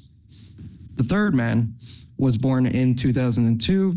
The date of detainer for his body was September 24th, 2025. He only had charges or accusations that were pending, no warrant. The cooperating facility was Trenton Police Department. This person did not receive due process. Thank you. Christine Dietler Basta.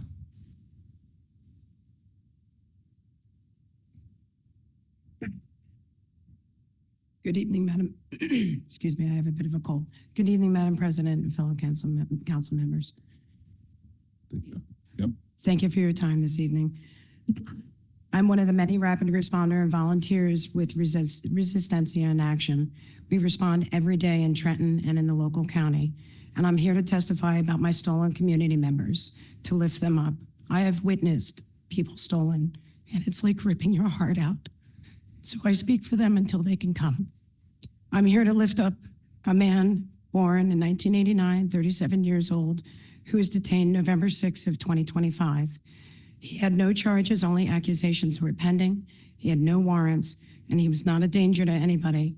He did not receive due process, and the cooperating facility was Trenton Police. I am also here to lift up a man born in 2002, 24 years old, who was taken in November 1st, 2025. Again, no charges or accusations pending. He had no warrants, and he was no danger to anyone. He did not receive due process, and the cooperating facility was Trenton Police. I am also here to lift up an unknown gender person who is 37 years old, born in 1989, who was taken October 9th of 2025. Again, no charges or accusations were pending, no warrants. It was not a danger to anyone, did not receive the due process. The cooperating facility was Trenton Police. I'm here to lift up a woman who was 26 years old, born in 2004. She was taken April 2nd, about more than a year ago, of 2025. She had no charges or accusations. These are our neighbors. I'm here to lift up a man, born in 1989, 37 years old, also taken on April 2nd of 2025, with no charges, accusations, and no warrants. He did not receive due process, and the cooperating facility was Trenton Police. And lastly, I'd like to elevate a woman born in 1984 who was taken on March 23rd of 2025. She also had no charges or accusations that were pending. They had no warrants, and they were not a danger to anyone. She did not receive due process, and the cooperating facility was Trenton Police. These are our neighbors. I miss their music. I miss their families, and I can't believe we would support them being taken from our community, ripped from our fabric. And I stand here to testify that we need to bring them home and stop this illegal injustice. Thank you for your time. Thank you, ma'am. Can you please provide your address? I'm sorry. Yes, 1742 South Clinton and Trenton. Thank you. Jessica Carroza.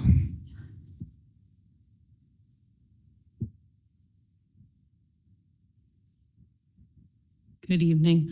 My name is Jess Carroza. I'm also a rapid responder with Resistencia in the Trenton area, 1742 South Clinton Ave. I would also like to lift up some community members who are not able to speak for themselves today. The first is male, born in 1992, detained June 24th, 2025. The second is female, born 1984, detained 3/22/25. And the third is an unknown gender, also detained 3/22/2025, born in 1982. All three of these people only had pending charges, no convictions. There were no warrants, and Trenton Police were involved. They cooperated. There was no due process for either of these three people. Thank you. Emery Coppola.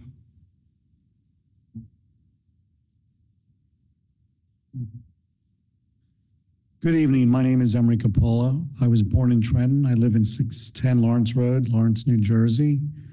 Played baseball at the Police Athletic League in Trenton, so I was very, let's say, introduced to the Trenton community at a young age, and I really enjoyed my time there, and I learned to really appreciate the variability of the culture and community of Trenton.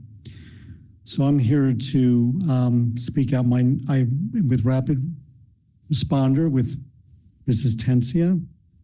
And I want to speak on behalf of 3 community members that were detained, abducted. And the tragic thing, I mean, it's bad enough to be abducted, but the worst thing is that they were abducted just before Christmas of 2025, which must have been heartbreaking for them and their families. So the first person was a male who was born in 1982, and he was abducted on December 18th, 2025. The second person was also a male, born 1989. He was abducted on December 17th, 2025, so both 1 week before Christmas. And the third was a female who was born in 1985, and she was abducted 12/7/2025, September 7th, 2025.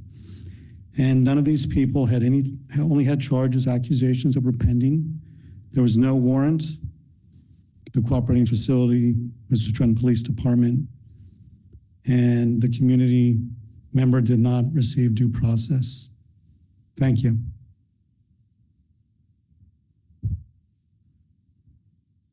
Asma Ehni.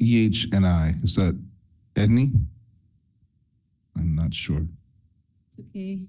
Thank you. My name is Asma Al-Huni. The Asma Al-Huni. It's Arab. Thank you. The address is 1742 South Clinton Avenue. I am a rapid responder, and and the people that we're bringing into this space are no longer here. And so we're actually quite proud. I know it's late, but we're quite proud to remember them in spirit. They're no longer with their families here, but it's important that we mention the dates and who they are, because these are human beings. I have danced today. I'd rather be dancing, but I am here because we serve families. We have faced ICE a lot, and it's important that we are protecting our community. I am telling you right now, we are under attack by our government. Our federal government is attacking us. Nobody is coming to our aid. We're not asking you to come to our aid right now. The only thing we're asking is, can you please not assist them in attacking us? We're tired. I'm tired of looking at kids who don't have fathers. I'm tired of looking at kids who don't have mothers. I'm tired of us picking up the pieces for community members that need to be with their families, and just because of fear-mongering are no longer with their family members. We are here to say, please, I know the Trenton Police Department can't stop ICE, but what they can do is not get involved when they come to our community and say, hey, help us. Last year, when ICE called Trenton Police Department, not only did they set up a perimeter to make sure nobody gets between them and the family, but they actually went further and arrested me. Arrested me for what? So that ICE can continue to lie to this family and get them out. Long story short, with this family, they've written us and said, thank you so much. We had a baby and we are together. That's why we do this work. So we're asking, it is not okay to hand people over who just have charges. There's a constitution, and that constitution says innocent until proven guilty. I'm sorry I'm looking at you, but I want you to know you are supposed to uphold the Constitution. We're not here to attack you, but we're here to say these people don't have due process. Please do not hand them over to ICE just because they have charges. As we know, brown and black people that look like you and me are oftentimes caught up in a system, this racist system, and they can't even stand before a judge because we're handing them over to ICE. So again, I'm not trying to attack you, but we gotta do better. And the only way to do better is to create policies to ensure that the police department aren't guessing what they should and shouldn't do, and rather have clear guidelines. Thank you. Okay, thank you. Joanna, I'm sorry, I don't, thank you.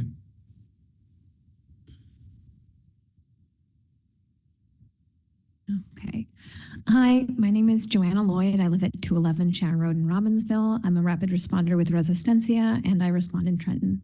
Today, I'm speaking out for our community members. Community member was born in 2006. The date of detainer for his body was January 1st, 2026. He only had charges or accusations that were pending, no warrant. The cooperating facility was the Trenton Police Department. This person did not receive due process.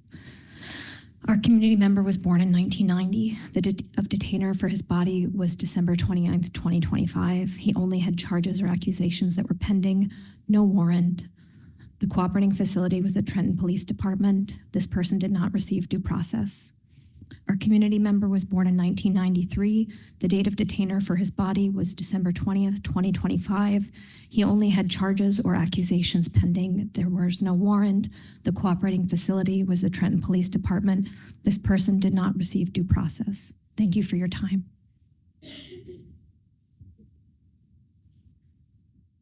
EU Shu.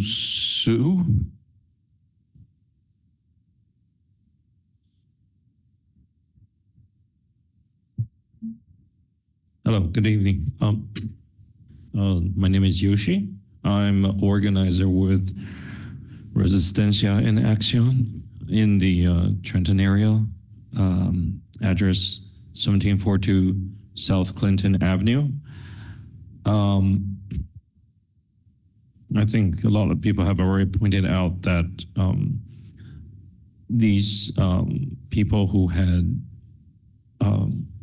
been listed in the printout from University of California, Berkeley, had been detained without charge, without due process, and under the Constitution, everyone within the jurisdiction of the United States is accorded due process, and also like an immigration status, you know, if let's just like talk about that, like that's just like civil offense. It's not, you know, a criminal offense. And, but like none of these people have been charged with anything, and then they're put into a detention center and then deported from this country. I believe the numbers are something like 1,000 people a day are being detained in this way. So I'm going to be holding up 3 individuals who had been detained without due process and or deported. The first one is of the male gender, born 1994, and their detainer was, date of detainer is February 21st, 2026, so this year. The second individual is male, born 1990, and their date of detainer is February 7, 2026. And finally, the individual's gender is male, birth born 1988, and their date of detainer is January 28, 2026. They just had charges or accusations that were pending, no warrant, no judicial warrant, and the cooperating facility was the Trenton Police Department. These 3 community members did not receive due process. Thank you. Jenny O'Connor.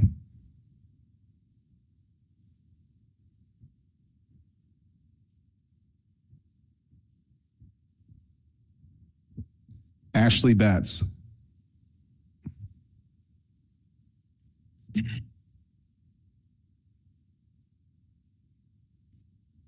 Hello, my name is Ashley, and I'm a youth organizer with Resistencia en Acción. I would appreciate your full undivided attention as I speak. Thank you. The first community member was a male born 1998. The date of his detainer was January 20th, 2026. They had only pending charges, so in other words, accusations. There was no warrant for him, and in the own federal government's words about his arrest, they stated, the cooperating facility was the Trenton Police Department. The second community member I'm bringing into the space, male, was born 1987. The date of his detainer was January 17, 2026.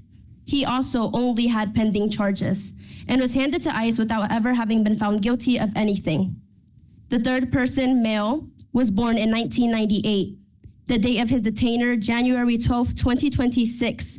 Just like the rest of his detainers, he only had pending charges, never found guilty, but presumed guilty. And so although our Constitution states the words, innocent until proven guilty, this clearly wasn't followed for them. No due process for these or many other immigrants. And why? Simply because they look different and speak different from you and I. Unfortunately, these are 3 people out of hundreds that we don't even have the time to go over all of them. I live in Trenton and I work closely with the families of people who have been detained. Many people who wanted to be here today to speak before you, but fear and trauma keeps them away. We support families of those who have been deported and those living every single day, terrified that they could be next. The documented and undocumented live in fear in this free America. As I do this work and become more and more familiar with the faces of agents and cops, they begin to blur together. Because I have become more afraid of the Trenton police helping ICE than just of ICE acting alone. ICE has at times depended on local police to create perimeters for them, allowing them to abduct innocent people without the headache of a community calling them out. They rely solely on local law enforcement to do the groundwork that allows them to separate families and terrorize neighborhoods, which is simply disgusting and unacceptable. This is why clear guidance is urgently needed. There must be firm rules that prevent collaboration with ICE unless there is a valid judicial warrant. And the consequences should be clear. No spaces in between and no changes. There is no leadership if there are no consequences. Our local government should not make it easier for federal agents to target our neighbors. Instead, they should be providing protection for the people who help pay their wages. We ask you to act now and pass protections that make it clear. Trenton stands with its community, not with family separation. Thank you.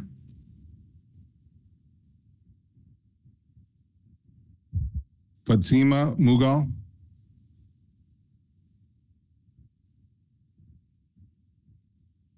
Good evening. My name is Fatima Mughal. I'm a rapid responder with Resistencia en Acción, and our address is 1742 South Clinton Ave.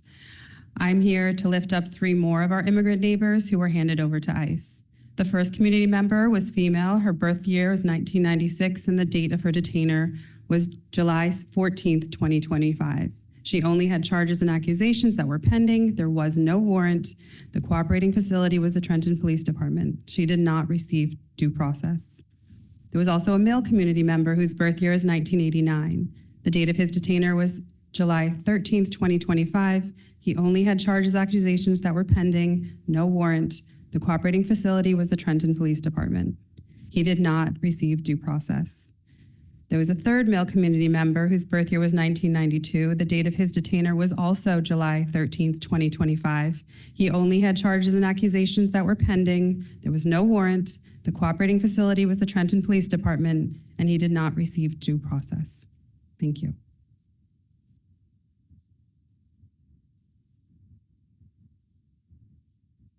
Eileen Bird.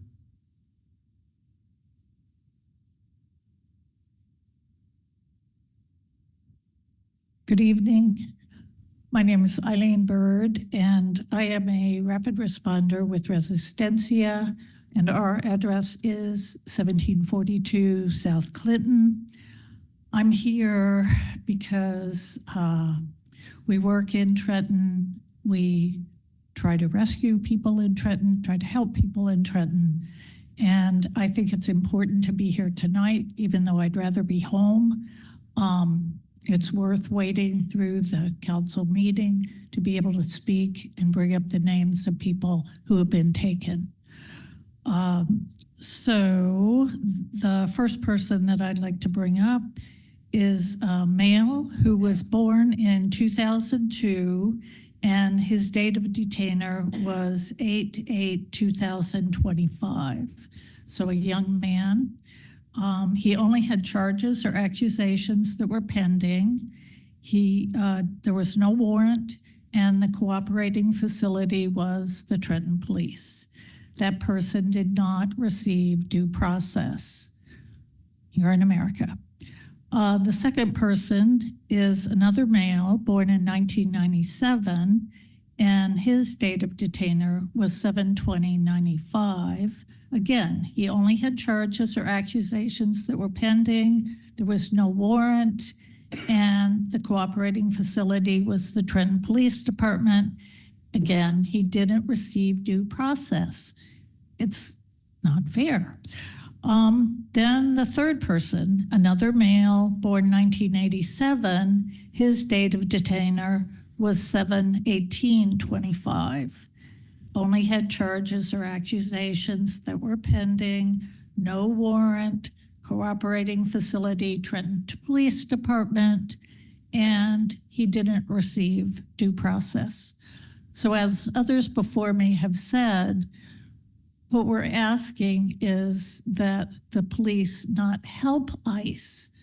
They do their job, ICE does their job, but for the police to hand people over to ICE, to hold them for 48 hours and give them to ICE is wrong.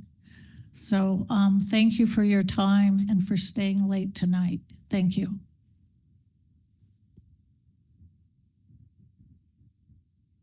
Austin Edwards.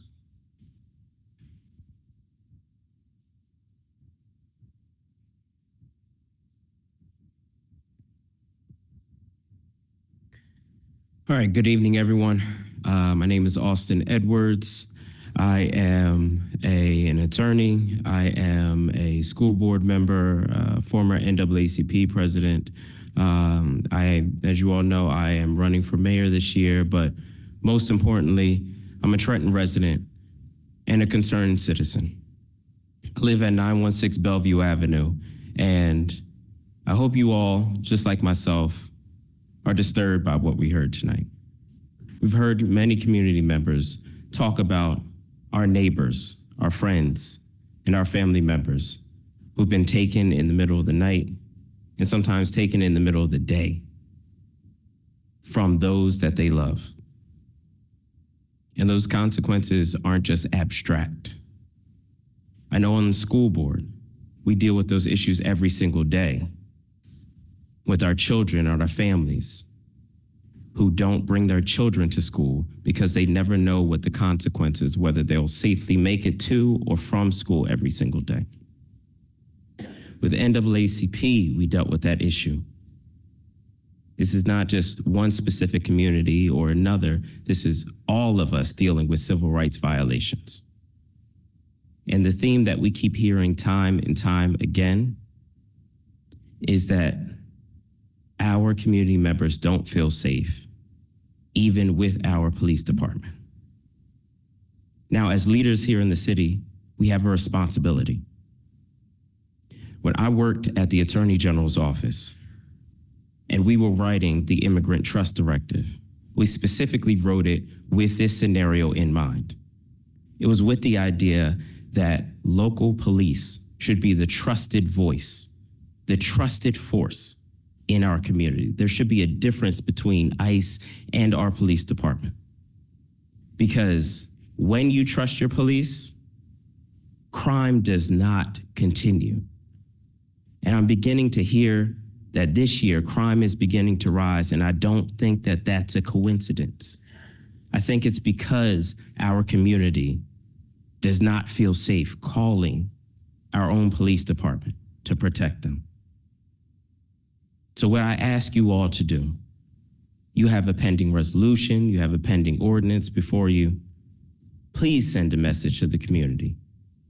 You have the power to let them know that they will be safe. Please let them know that we can protect them. Thank you very much.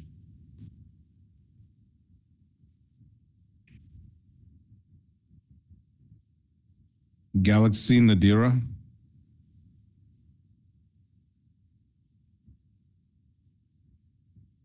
Good evening, council members. My name is Galaxy Nadira. I am a Trenton resident. I live at 221 Jackson Street, just around the corner. I know that we have come and spoken to you guys before. Thank you guys for staying this time, and shame, but I'm here to speak on behalf of community members that have been abducted. One being a female born in 1989. They were detained February 24th, 2025. Again, all of these people do not have charges. They're all pending and they're not felonies. The cooperating facility, the Trenton Police Department. Again, a female born 1992, detained right around Christmas. Imagine, let's say you have an aunt and she's an immigrant and she gets taken a week before Christmas. How would you feel? I don't feel like it's necessary to reiterate the same things over and over again. We work with these families directly. I've seen children torn apart from their families. You cannot imagine the suffering that these people go through on a daily basis. And I would implore you to, pass this ordinance to stop collaboration between the police department and ICE. So I yield my time. Thank you.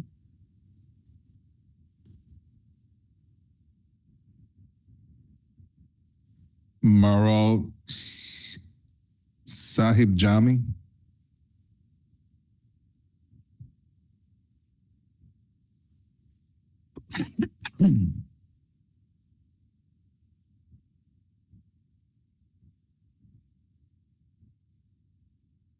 Good evening, Council.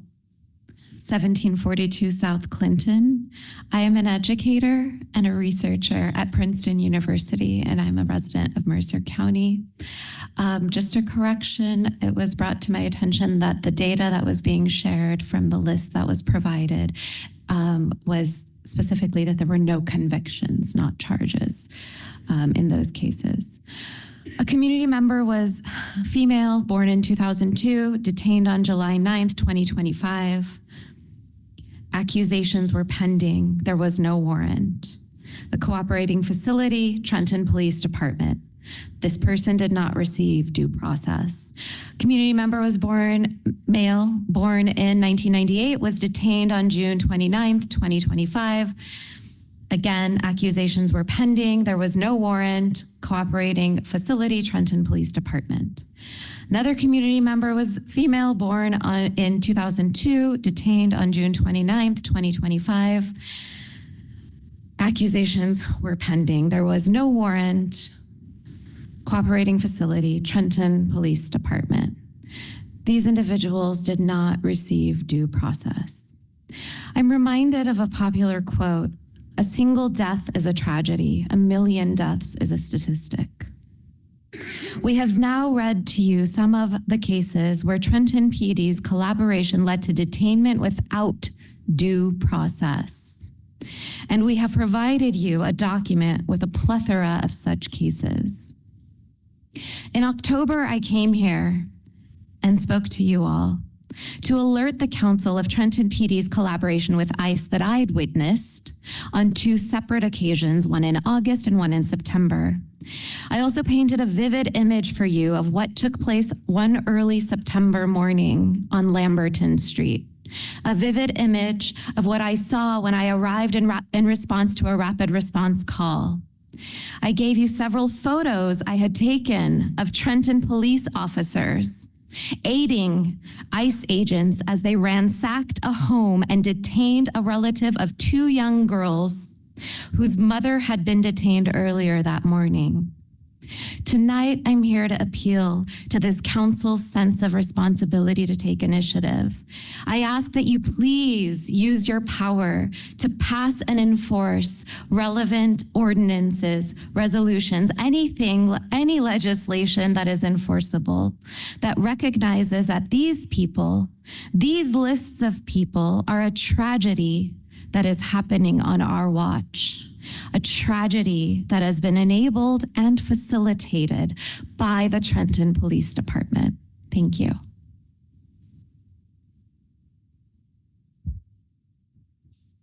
Reverend Eric Cussman.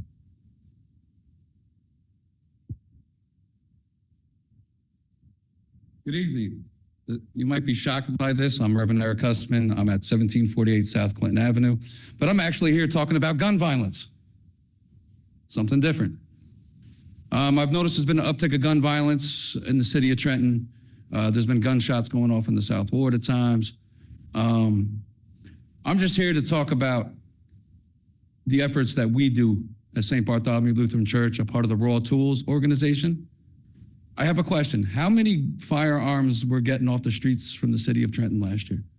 I'm just doing statistical numbers. Not many. The Raw Tools organization has gotten over 1,000 guns off the streets last year. And if you don't know what Raw Tools is, it's war spelt backwards. What we do is we're federally trained to dismember firearms and disarm them. We chop them up and we literally turn them into garden tools and jewelry, as you see with this cross around my neck. This actually used to be a barrel of a 12-gauge shotgun that was off the city streets of Trenton. So when you create an environment, as you know, the South Ward has been getting kind of tame with violence because we've built trust in the community. It's important to be visible with our community. And I offer our services to you, a part of the Raw Tools Network, to help combat gun violence in this city. But just to be on topic of one thing I don't appreciate are people that lie to me in the house of God. Director Wilson, I'm looking at you. You told me specifically at a community meeting that you do not collaborate with ICE. And after what I heard today, you lied to me in the house of God. Repent and be forgiven, sir. That's all I have to say. Thank you.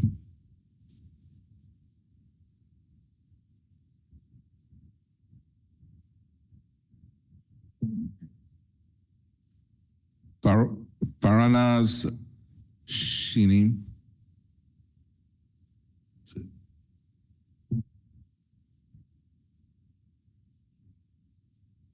Good evening, Council. My name is Farana Shami.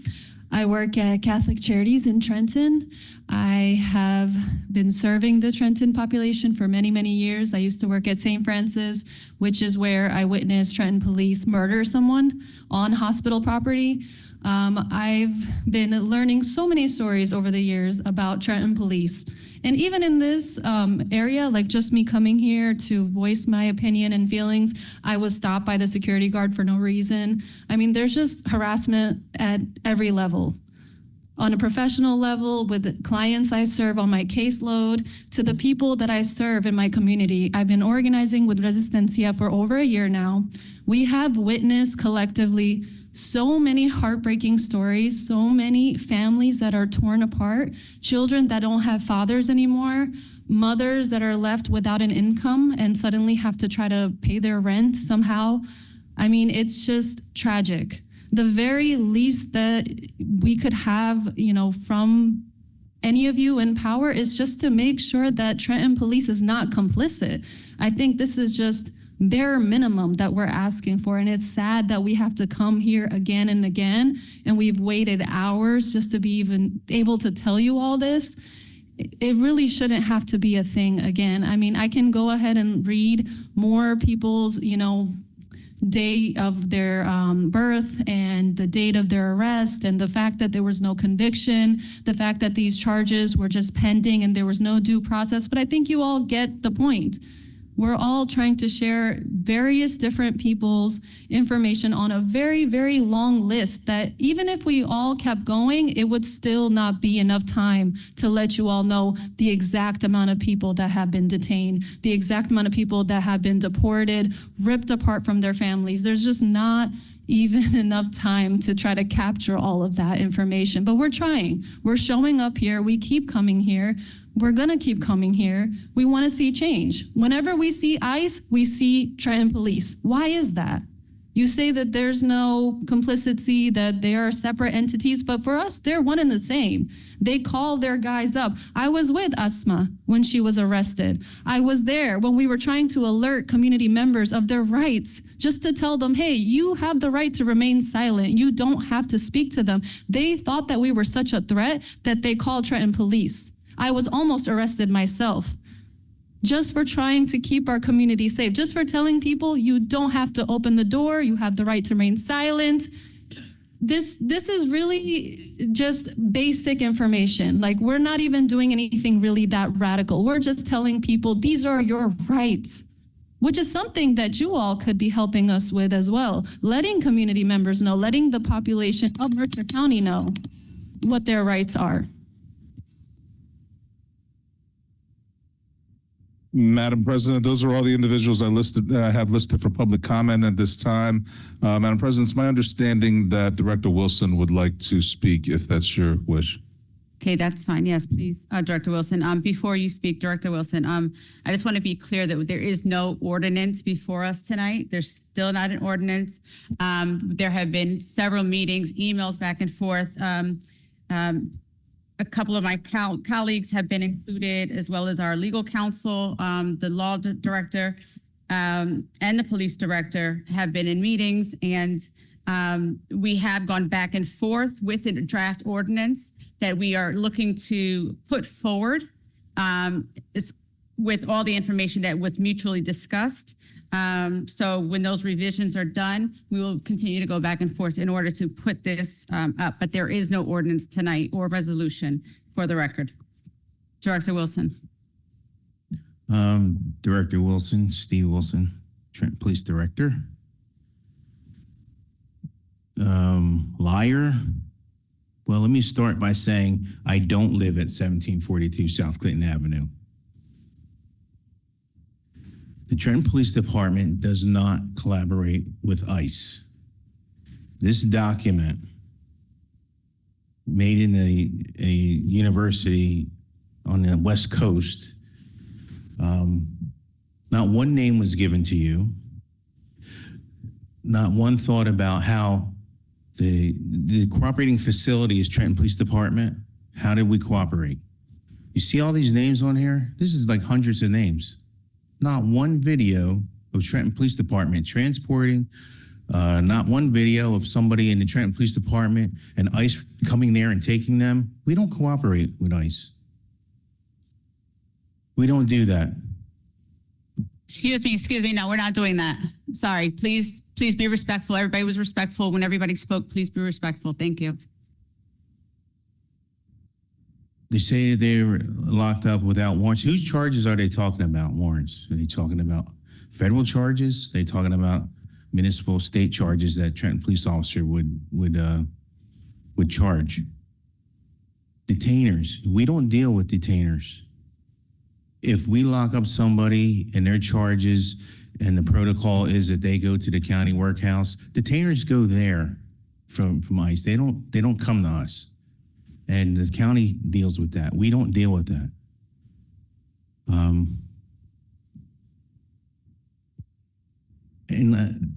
I'm just blown away. Like this, I'm looking at this report. There's not one name on there. There's the person did not receive due process. Who are they claiming a due process from? They're talking about Trenton Police Department, they're talking about ICE. What ICE does is no business of the Trenton Police Department, except under the Immigration Trust Directive, now codified.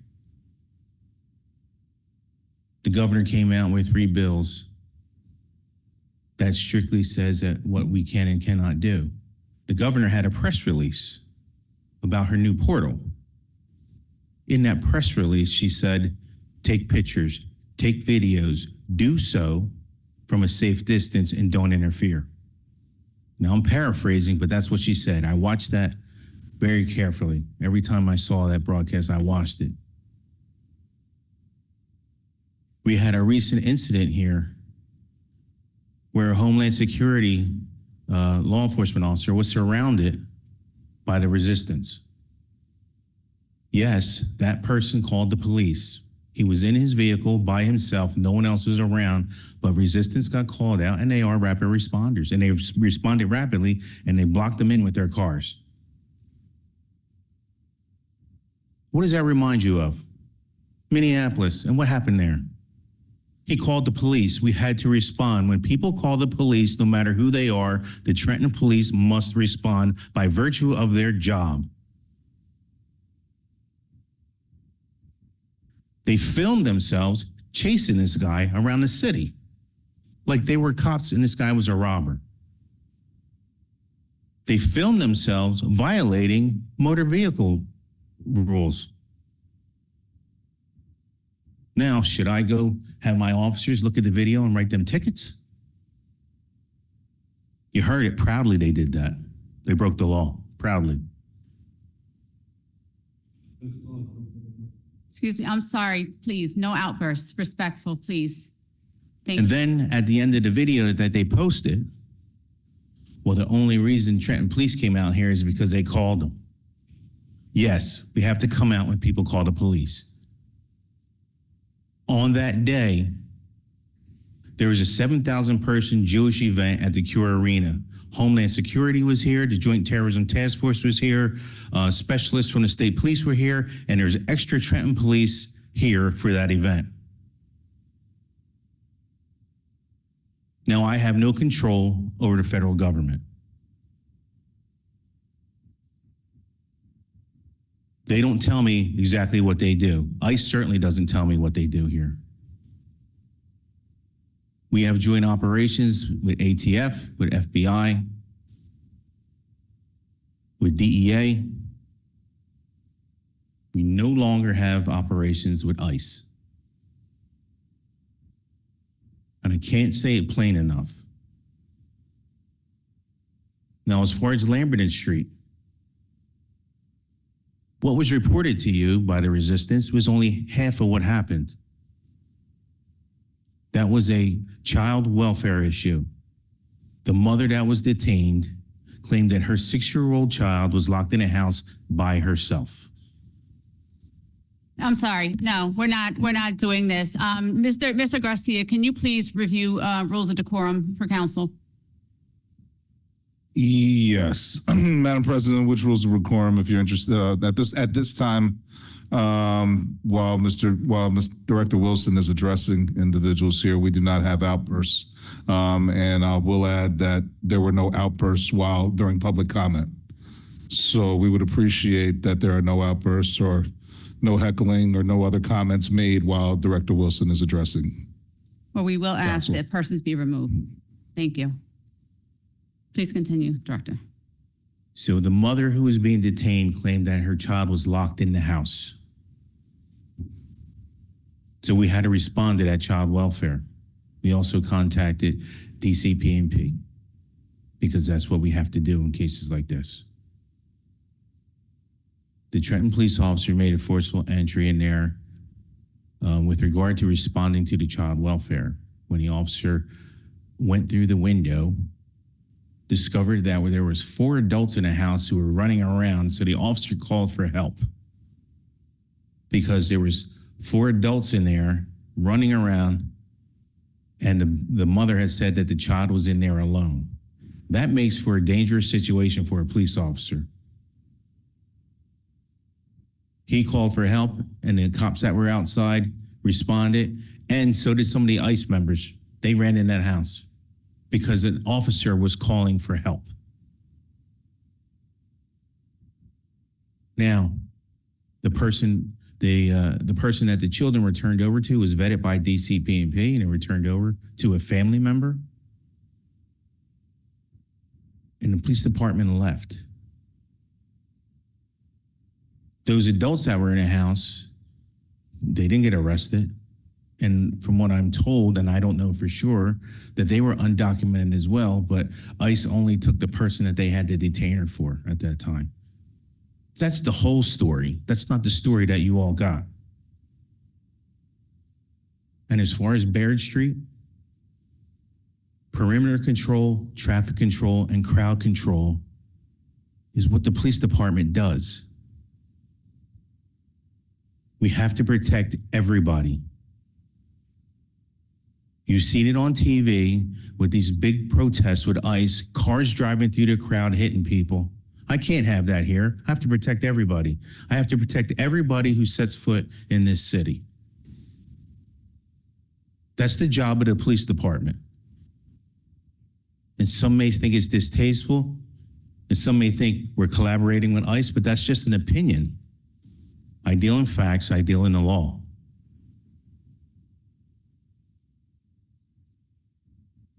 Don't forget, I am the son of an immigrant mother.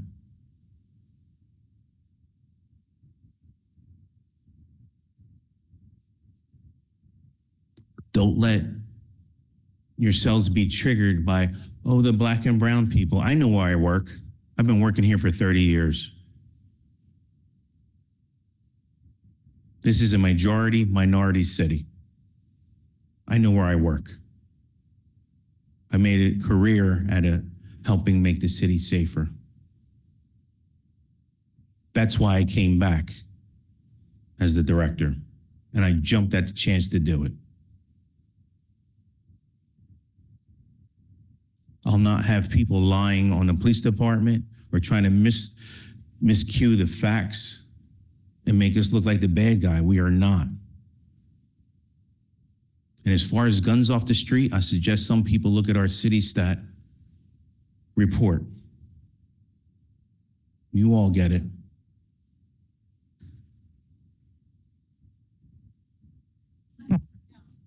Now, Can we please have that individual Sorry. removed? You need to be removed. Thank you.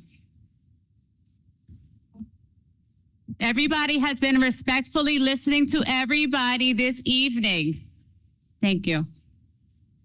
Okay, thank you. Continue, sir. Can we please get through the rest of this meeting? Thank you. As far as the gun program that Pastor is talking about, that's like the buyback program that has to go through the county. He wants folks to surrender them and then just destroy them and make jewelry out of them. That sounds nice, but what if they're weapons that were used in crimes? You now have destroyed the evidence. I can't do that. I can't permit that. I don't have the power to do that. That has to be discussed with the prosecutor's office, which I told him before. You get presented with a half-truth. I guess he forgot about the conversation we had.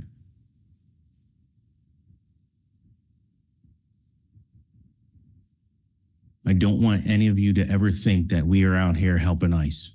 We don't. There is only certain, very few special exigent circumstances where we're allowed to do that. And that's been codified by the governor, and in her 3 new bills made it even stricter. And we will abide by those bills because that's what we do. And lastly, I'll say this. We have been accused and accused and accused of violating the Immigration Trust Directive. But you know who hasn't accused us of doing that?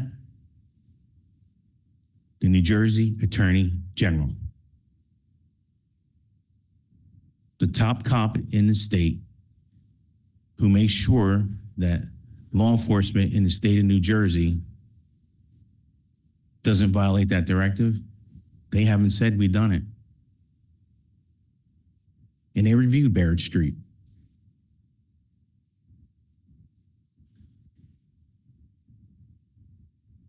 Some folks don't know that, but I'm really tired of this nonsense. It's not my investigation, it's theirs. They reviewed Barrett Street, and we found that we did nothing wrong. So I'm hoping to put a lot of this stuff to rest.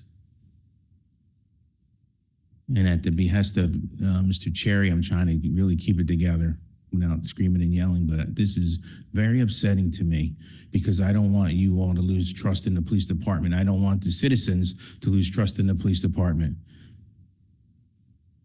And by the way, we're in a negative crime rate right now too. I'll comment on that. And there is an uptick, but there always is, and you all know that when the weather gets warmer, the activity on the street pervades. And the Trenton Police Department will remain diligent and vigilant in providing safety and doing what we can to keep the city safe and our citizens safe. And anybody who's here, we have to keep them safe too.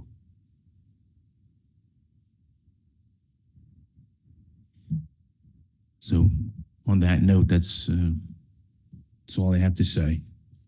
And thank you very much for allowing me to defend the hardworking men and women of this police department. Because it's not me that's out there, it's them. Thank you.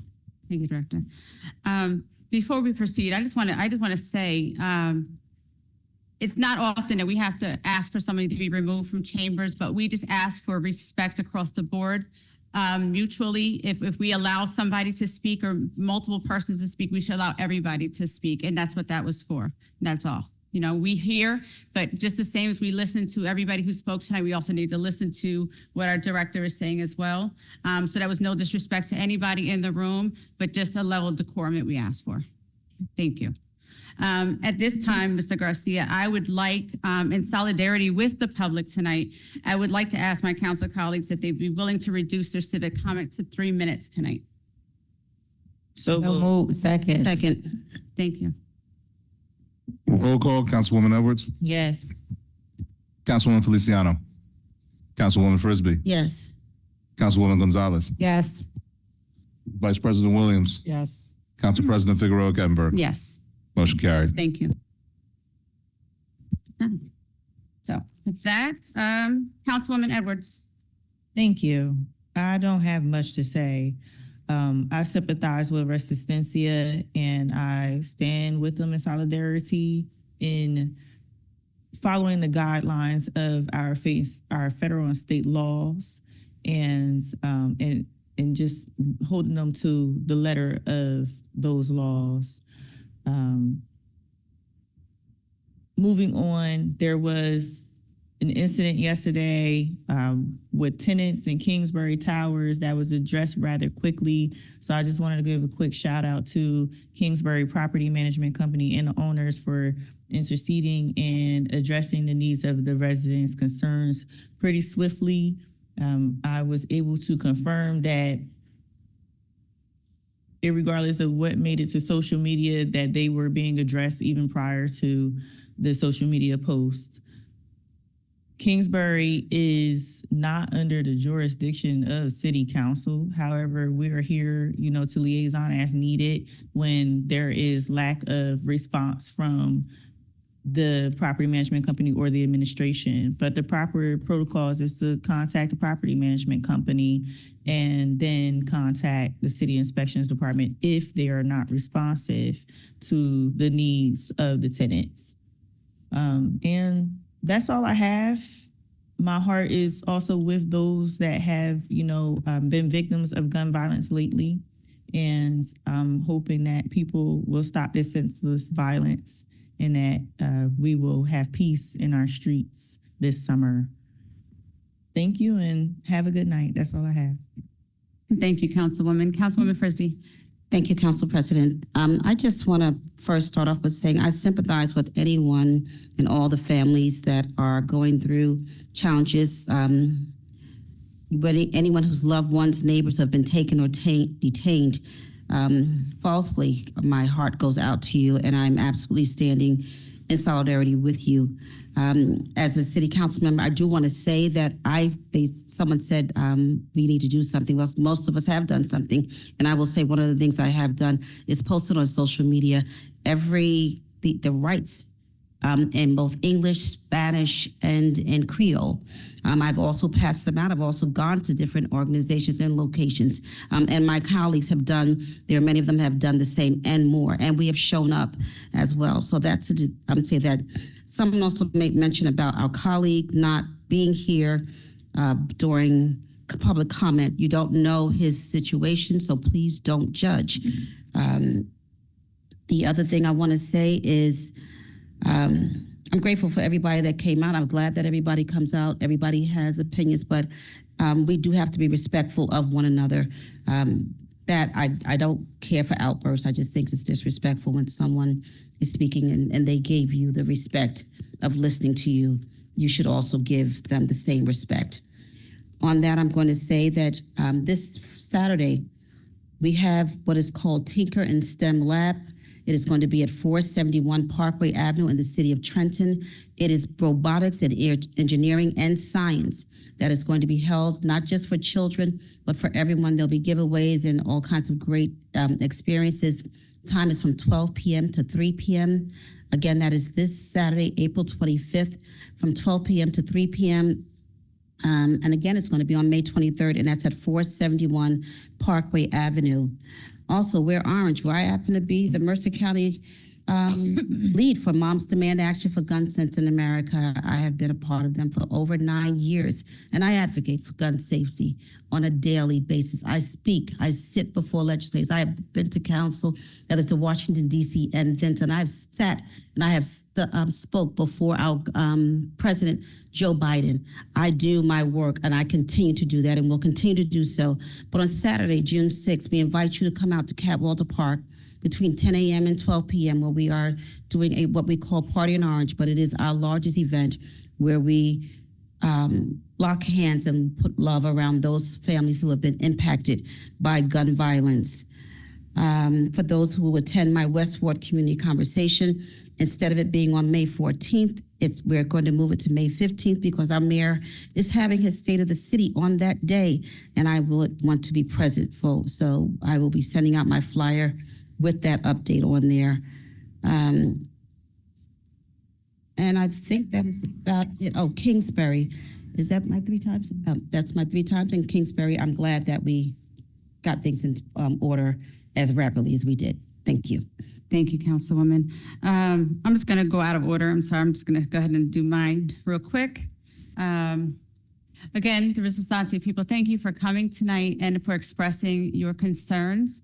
Again, some of you were not in the room when I did say it's not we don't like to have to ask somebody to leave, and I'm saddened that everybody left at that time. But again, it's just a matter of being respectful to everybody in the room. As I told them, we listened to you guys. We also needed to listen to our police director, just to set the record straight. I look forward to continue to work with you guys to get this ordinance done. We know that the state legislation had holes, and you guys brought it to our attention. I do look forward to having this for first reading at our next meeting. You know, we do look to work with you guys and everybody else. We're truly saddened by all the families that have been burdened across the country. So I thank you guys for all of your work, and hopefully we can do what we came to do, what you guys came to do, okay? Thank you very much. With that being said, and I also want to thank my council colleagues who are also working on this with us, Council Vice President Williams and Councilwoman Gonzalez, and our legal staff, and Director Wilson, who is sitting in those meetings to make sure that this makes sense across the board for everybody. With that being said, my Southward CPAC is on Thursday, 5:30 at Holy Trinity Church at 824 Grand Street. So hopefully people come out. Let's continue to do the work of the city and move ourselves forward. Thank you all for staying tonight, for being here. You know, it was a heavy evening, and you know, some things are heavy and some things are hard to discuss. Some things are hard to face. But we are listening. We are listening. So thank you all very much. Councilwoman Gonzalez. Thank you so much, Council President. I'm going to be really quick. First and foremost, I just want to send prayers out to the Raines family as we lost one of our jewels in the city. Also to all of the people who have been affected by the uptick in the gun violence that we are seeing. Also prayers to all of the names that were mentioned today by Resistencia. As mentioned earlier, we are in the fight with you, and we are trying to make sure that we do everything possible to make sure that policy is in place. Just on a lighter note, I want to congratulate Stalin Hernandez, who is the first person from Trenton Central High School to receive the Trenton Softball Hall of Fame scholarship. That will be going on in the first week of May. So kudos to him, as he is the first person from Trenton to receive that award. As far as, you know, we did have some tough decisions to make tonight. And, you know, I just want to state for the record that, you know, although I really wish that some of our developers would consult with our community prior to coming before us, we do see a lot of blight in this neighborhood, a lot of blight in the city, period. And the whole goal of us is to try to redevelop, to bring more tax revenue here to the city of Trenton. And, you know, sometimes those decisions are hard, but if we don't move on certain things, we're going to continue to look at vacant properties and abandoned properties and jeopardize, you know, all of the other residents with people coming into those vacant properties. And as we all know, we had fires in some of these buildings and houses. And so, you know, those decisions are hard, but we do want to see development here in the city of Trenton. I do want to acknowledge and say thank you to all of those who presented from Roebling, Uriel, and I love the fact that he is implementing the affordable housing, because although we are developing, we do want to keep our residents here in the city of Trenton.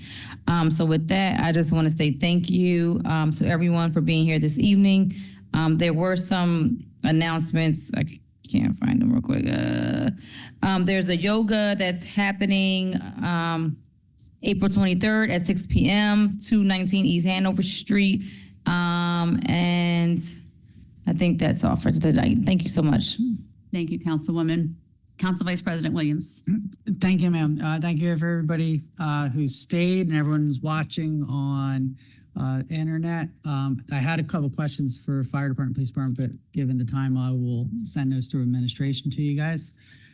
So I'd like to first talk about, we have a Northwood Citizens Police Advisory Council meeting on May 20th, Wednesday, at Galilee Baptist Church, 440 Martin Luther King Boulevard from 5:30 to 7. And I should know who our guest will be by our next council meeting, but please attend. We had a really good, robust meeting last week with Jay Watson from from Conservation Justice with New Jersey Conservation about all the trees that are going in the ground. It was very interesting, the presentation and what they're trying to achieve with reducing heat islands in our city. Also, this past Saturday was the Great North Trenton Youth Baseball Parade down MLK from Galilee Baptist Church to East Ingham Avenue to the ball field. It was absolutely wonderful to see the children, see their smiles, see the parents. Had the first ball go up, singing "Take Me Out to the Ball Game." It was a blast, and I look forward to doing it again next year. They still do have openings for youth from ages, I believe it's 5 to 12 rather. So if you're interested in North Trenton Youth Baseball, you don't have to be from North Trenton. They take kids from all over. 609-396-8724. Again, 609-396-8724. And I just want to remind folks, particularly on issues of immigration and ICE, this council, everyone on this council has tried to notify everyone and anyone, including folks in our Polish community, Ukrainian, others. If you want to do something interesting, just Google all the nationalities of people who've been taken by ICE. You will find every country in the world, including Great Britain, on that list. So this isn't just a problem that affects, unfortunately, it's really hard. It's the most biggest effect, of course, is on folks in the Latino community, Black and brown people, folks from Africa and so forth. But this is a bigger issue. Don't let the media define it to just a couple groups of people. And with that, I just want to remind everyone, this council unanimously passed 26046, which was a resolution in early February that stated that the city of Trenton does not want a ICE detention facility in the 7.5 square miles of this city. So make sure you tell people that. That is an important thing. We're one of very few cities in New Jersey who have done that. And there's not a lot of things we can do versus the federal government, but this was something we made. We made a stand, we made a statement. And we are all in this together. I hope you hear that from our colleagues, but also we have to make sure we're right. So Director Wilson, thank you for coming up and speaking tonight and giving your side of the story, the police side of the story. There's a lot more we have to learn, and we have to get this right. So when the ordinance comes, I do hope that we bring it to the AG's office. AG Davenport's doing an awesome job, and I would be shocked if their office would not want to make sure that everything we're doing. Councilwoman, I believe that's your time. Oh, it is. I'm sorry, I didn't hear it. Thank you. Have a great evening, everybody. Bye. Goodbye. Thank you, Councilwoman. Yes, and I just want to give a special shout out to our council attorney, Mr. Kaloji, for assisting with that ordinance that we are going to bring forward. So thank you, Mr. Kaloji. With that, Mr. Garcia, can we have a motion to adjourn? Second. That was moved by Edwards, second by Frisbee, correct? Yes. Thank you. Roll call. Councilwoman Edwards. Yes. Councilwoman Frisbee. Yes. Councilwoman Gonzalez. Yes. Vice President Williams. Yes. Council President Figueroa Kettenberg. Yes. Motion carried. Meeting adjourned. Thank you all.